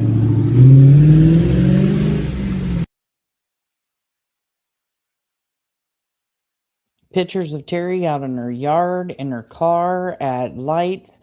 Terri cannot get away, okay? She thought she could leave Roseburg and go down to Clear Lake, California, and nobody know. She even tried to take the stripes off of her car, and we all know where she's at, and we all know what she's doing. There's a neighbor of Terri Horman's that pretty much tells us everything we need to know.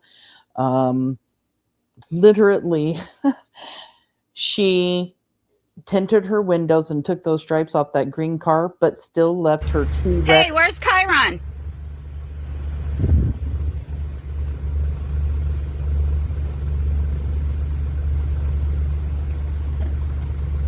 Hope he comes home to his mama someday. This is when Stacy and Desiree Young went to Clear Lake, California to protest in front of Terri's house.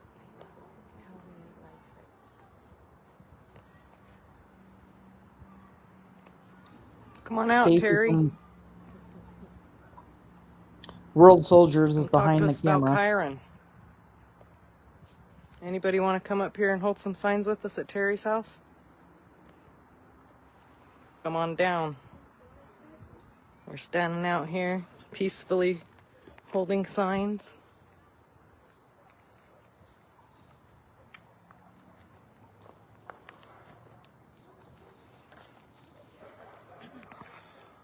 Got some questions for you, Terri.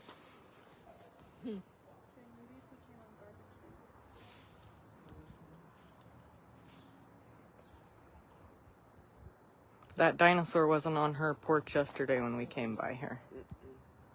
So now she thinks she's cute with putting her little pirate dinosaur out. She needs to come out here and tell us where Kyron is. Stop with their little dinosaurs.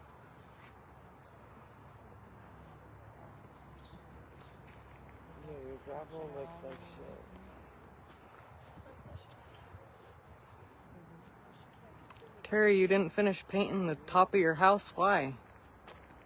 That's lazy.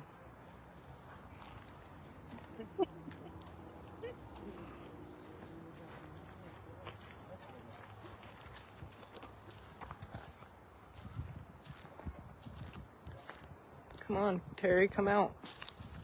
Tell us where Kyron is.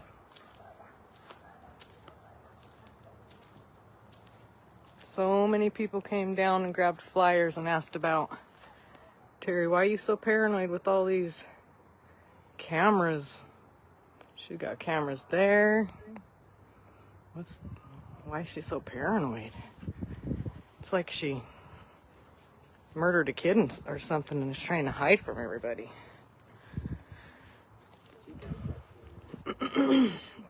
She's got cameras on the side of her house too. A little paranoid, if you ask me. All right. She needs to know when the knock on her door is there.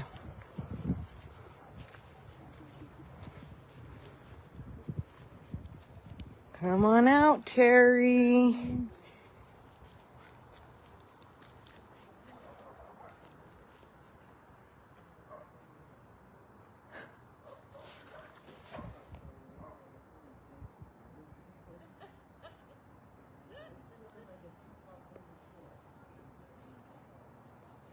Paranoid.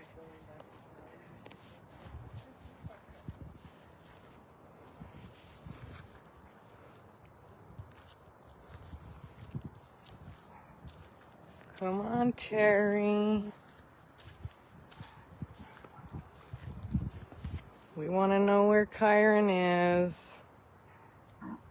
6189. Peacefully ask Terry where Kyron is with us. You guys want to put your signs over his faces? Or no? Just so I can show everybody? Okay. Come on, Terry. Come on out.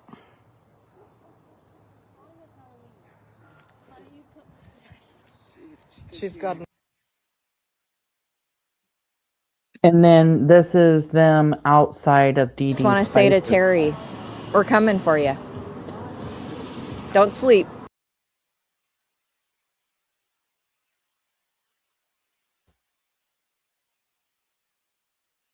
Pictures of DeDe Spicer with her groups found in her new community of people, trying to do retreats, make money, have people in, her life that they think they can trust when none of them know that DeDe Spicer is a murderer.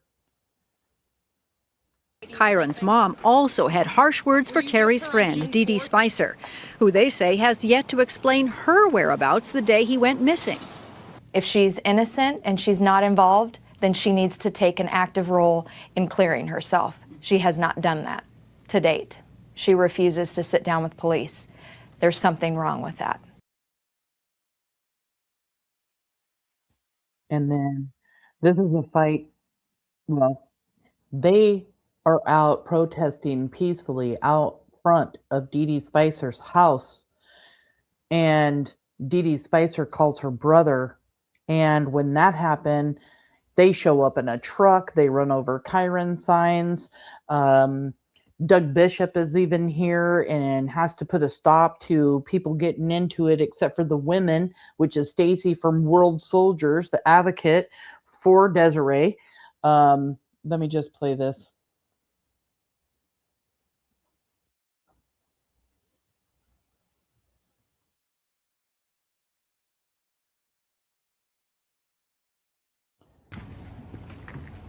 You guys just run signs over?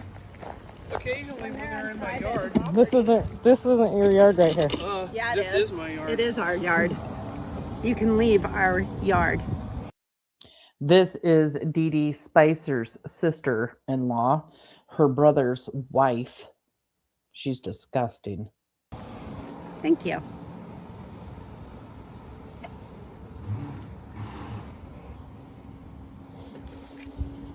Peace out. Peace out. But You this got is that. our yard. Go take your little party Where's over there. Where's Kyron? DeDe? We don't know. Yes, DeDe and does I'm know. not DeDe, and DeDe's I know who you are. innocent. DeDe is not DeDe is innocent. She needs you immunity. You don't know shit. You guys don't know shit. She is innocent.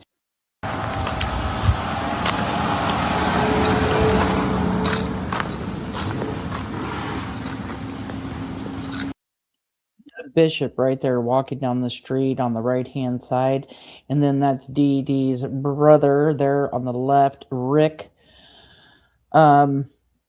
Yeah, because Doug Bishop is just making sure nothing goes down. Wow.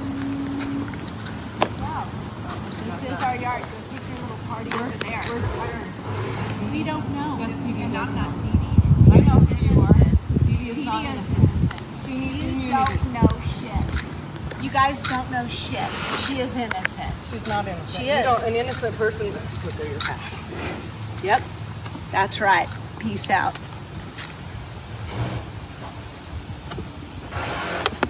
Kyron. Kyron, You it's support a shame. a No, I nasty don't. bitch over Kyron. Nasty bitch. You You're got the that nasty right. bitch. No, I'm not. That's I don't kill barking kids. up the wrong I don't tree. kill kids. She don't either. Yes, she does. She does not. Evidence proves she kills kids. No, there yes, is she no does. fucking evidence. If there was evidence, she'd be in prison. She's got immunity. She can't be in prison, so she She's needs innocent. to talk. So you could get your fucking ass out of here before No, I I pop can't. you one. Pop me. I will. Bitch, try it. I will. Try it. You step Fucking over try here. it. Step over here, and Try I'm all it. over your ass. Try it. Step over here. Try it. Fucking Try it. Wait. I'm No. not DeDe, and DeDe's I know who you are. innocent. DeDe is not DeDe innocent. She needs you immunity. You don't know shit. You guys don't know shit. She is innocent. She's not. Kyron. Kyron, You it's support a shame. a No, nasty I don't. bitch over Kyron. Nasty bitch. You You're got the that nasty right. bitch. No, I'm not. that's I don't kill barking kids. up the wrong I don't tree. kill kids. She don't either. Yes, she does. She does not. Evidence proves she kills kids. No, there yes, is she no does. fucking evidence. If there was evidence, she'd be in prison. She's got immunity. She can't be in prison, so she She's needs innocent. to talk. So you can get your fucking ass out of here before No, I I can't. pop you one. Pop me. I will. Bitch, try it. I will. Try it. You step Fucking over try here. it. Step over here, and Try I'm all it. over your ass. Try it. Step over here. Try it. Fucking Try it. Wait. Get off my fucking mom, you dumbass. Get off my mom. James! Back up, back up. Stacy. You want to be down there? Stacy! Back the fuck up. Brianna! Stacy! Back up. Let You go. want to try? You fucking swung first, you fucking cunt. Hey, James. Take your fucking Do it, ass. James. Get the How'd you know where the burner phones were? How'd you know where they were? There's a whole During this, I know this is a lot. Please keep in mind that Desiree Young was there peacefully until DeDe called her brother and sister-in-law that start causing problems immediately. Zane Lilly says, I can't believe Jamie Spicer wasn't charged with assault for this. Exactly, this is Jamie Spicer. And here in the background, you will start hearing Desiree talk, telling them that there are pictures of Kyron. And Rick, DeDe's sister, or DeDe's brother, he's shocked. He doesn't believe it, and then you hear that he's shocked. And then he also says something like he went to pick up his sister in Portland after this. And we're not sure if that's when or like the day that Kyron was abducted or what, but his truck in 2010 looked just like, same truck, same everything, okay? The Ford F-250, I think is what it was. But listen closely, you will hear Desiree in the background talking to Rick. different story for that. Is there? That's not what the police are saying. Where is Kyron? Whatever. We don't know. You don't know? You Why know don't who you does ask know? the stepmom or We somebody? we did. We've already been down. And then, of course, you have Jamie Spicer saying, go ask the stepmom. Well, why is DeDe's sister-in-law saying, go ask the stepmom? What does she know? There. Yeah. Great. Okay, whatever. Great. Yeah, do it. Fucking smoker. Smoker. Ooh, that hurt. It'd be a lot of who does now? The stepmom. We did. We've already been down there. Great. Okay, whatever. Great. Yeah, do it. Fucking smoker. Smoker. Ooh, that hurt. I couldn't really hear Desiree even in that one, but she is in the background saying things.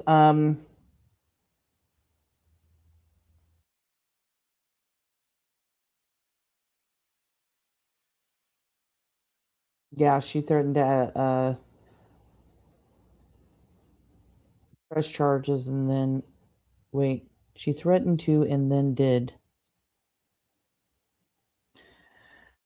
But the pressure is on these suspects because now we know that Kyron Horman's entire case has been digitized, has been compiled together to be sent off to the FBI for behavioral analysis unit to take a look at. And, you know, I just don't see Terri not being charged. I do not see DeDe Spicher with her immunity either come later down the road. Kyron Horman vanished from his school on June 4th, 2010.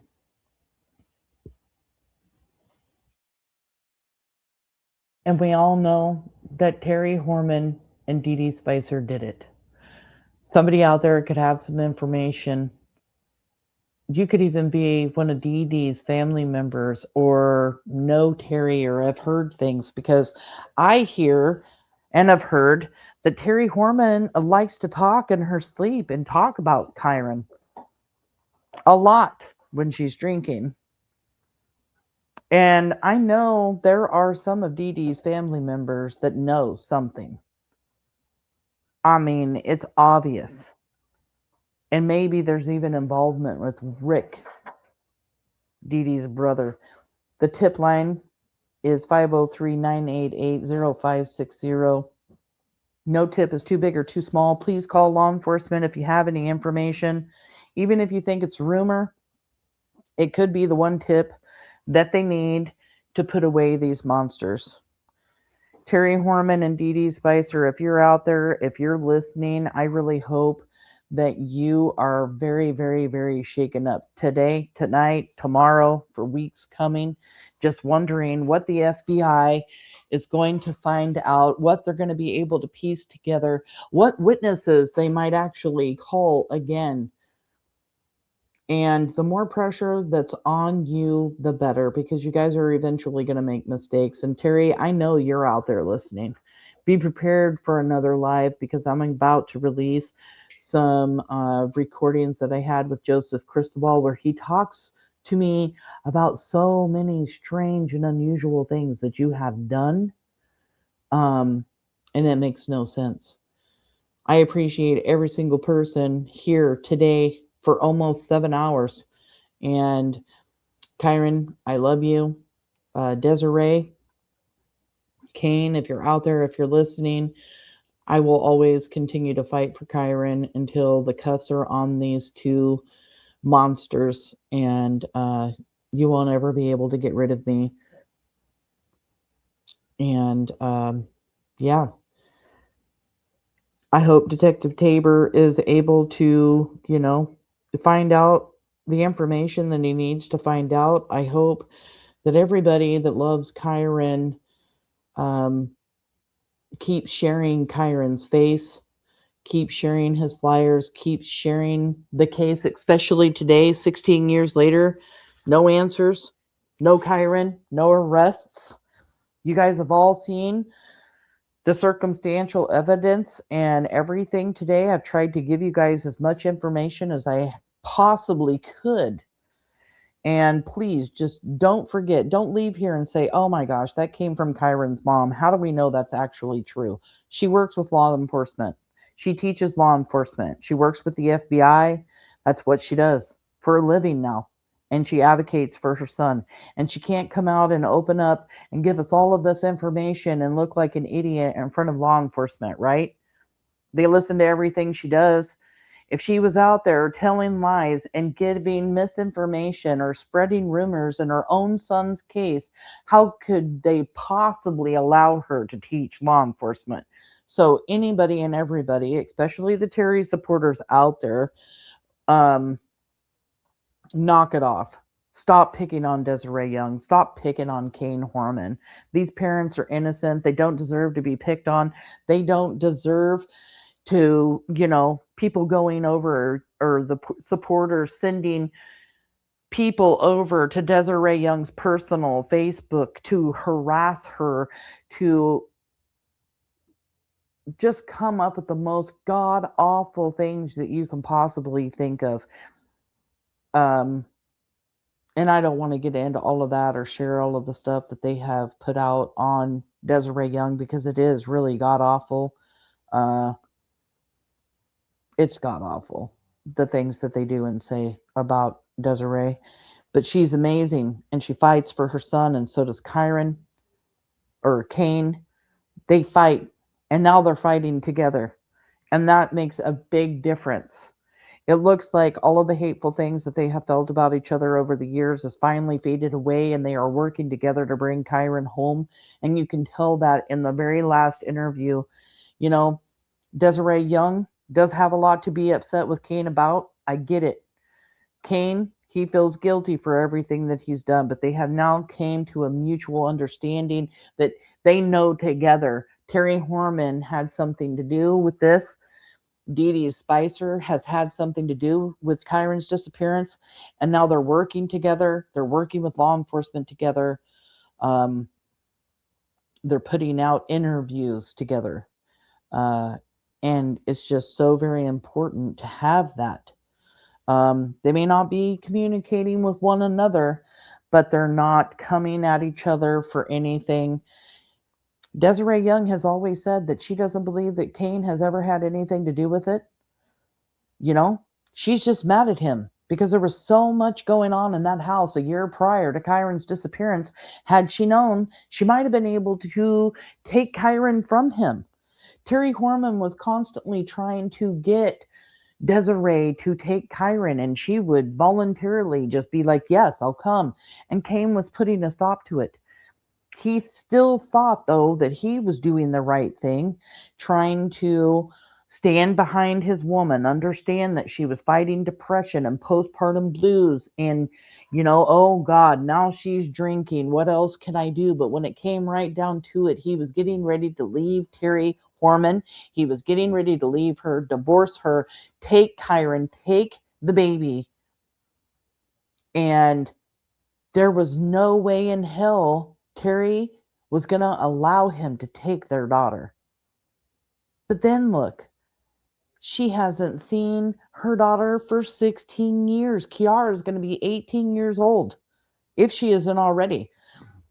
Never has seen her, all because she didn't want to talk about Kyron Horman the day that he came up missing. And she can't, because it would just add more bullshit lies to her timeline. Today's been a long day, but Kyron Horman deserved to have a long day. He deserved to have his story told from beginning to end. And I just appreciate everybody for being here. If you have a tip about sweet, precious Kyron Horman, 7-year-old that disappeared from Portland, Oregon, and his science fair at Skyline Elementary School, please call Maloma County Sheriff's Office and turn in that tip. 503-988-0560. There is a reward for over $50,000. Kyron deserves to come home. I believe someday Kyron will. The geofencing, every picture has a location. And they found pictures of Kyron on the burner phones that DeDe Spicer and Terri Horman were using on June 4th, 2010. The same burner phones that DeDe Spicer took law enforcement to after she thought she had destroyed them. Why would you have burner phones? Why would you try to destroy burner phones? Law enforcement found those burner phones and has had them the entire time. Recent technology in 2022 or 2023, we're not sure because it has been close to the vest, found pictures of Kyron after the school on those phones. You heard Desiree Young say today that there's also communication between DeDe and Terri that show that they were hiding and concealing information. Pictures have a location. They have a timestamp. Now law enforcement has that, and they can use geofencing to find Kyron Horman. And I hope and pray for Kyron's family that it happens. And I hope and pray for Kyron because I want him to come home. He means so much to me. If anybody has a tip, please, for the family's sake, please call in the tip 503-988-0560. Let's put these two monsters, Terri Horman and DeDe Spicher, away. Let's put them away behind bars where they deserve to be because they do not deserve to be out on the streets. Terri Horman's criminal background is so bad that she could end up hurting another child or somebody else. She's already tried murder for hire plots on 2 of her exes. She's already held a knife up to another ex down in California after Kyron's disappearance. We're talking about evil, evil women here. Terri Horman, you can sit back and think that you're going to get away with it all. You really can just sit there, but I cannot wait to see your mugshot when you're finally arrested. I cannot wait for you to be arrested, and you will be.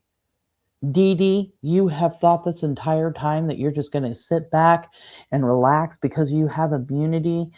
You got another thing coming. I cannot wait to see you 2 women behind bars. I cannot wait for that day, and it will come.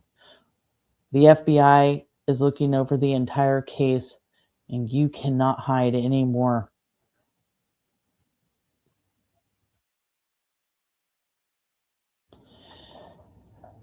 Whew. Been a long day, you guys. I appreciate you all so much for being here. I'm going to play a couple of intros and outros that I have of Kyron Horman with a lot of pictures. If you guys could put up green and blue hearts and some frogs for Kyron, I would really appreciate it. I want to thank everybody for being here. I especially want to thank all of my moderators. It's been a very long day. I appreciate you guys so much for being here. I appreciate everyone coming over for Monkey's Army to be a part of Kyron's army. And Kyron's army, I knew you were going to show up. I love you guys. Thank you all so, so much for coming, for joining us. I really appreciate you all.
great kid. He's got a great smile. Everybody has become familiar with it. Just remember that. Keep it in your head. It's been 2 heartbreaking months since a 7-year-old went missing. What do you miss most about seeing him as a mother and father? What do you think about? Is a very affectionate kid. He has been since he was a baby. Just the random hugs and the sounds. And he has this short hair. I always run my fingers through his hair. He helps me shave my head and likes to rub my head for the 3 or 4 days while it's still short. Going out and feeding the cat together. Our morning walks down to the bus.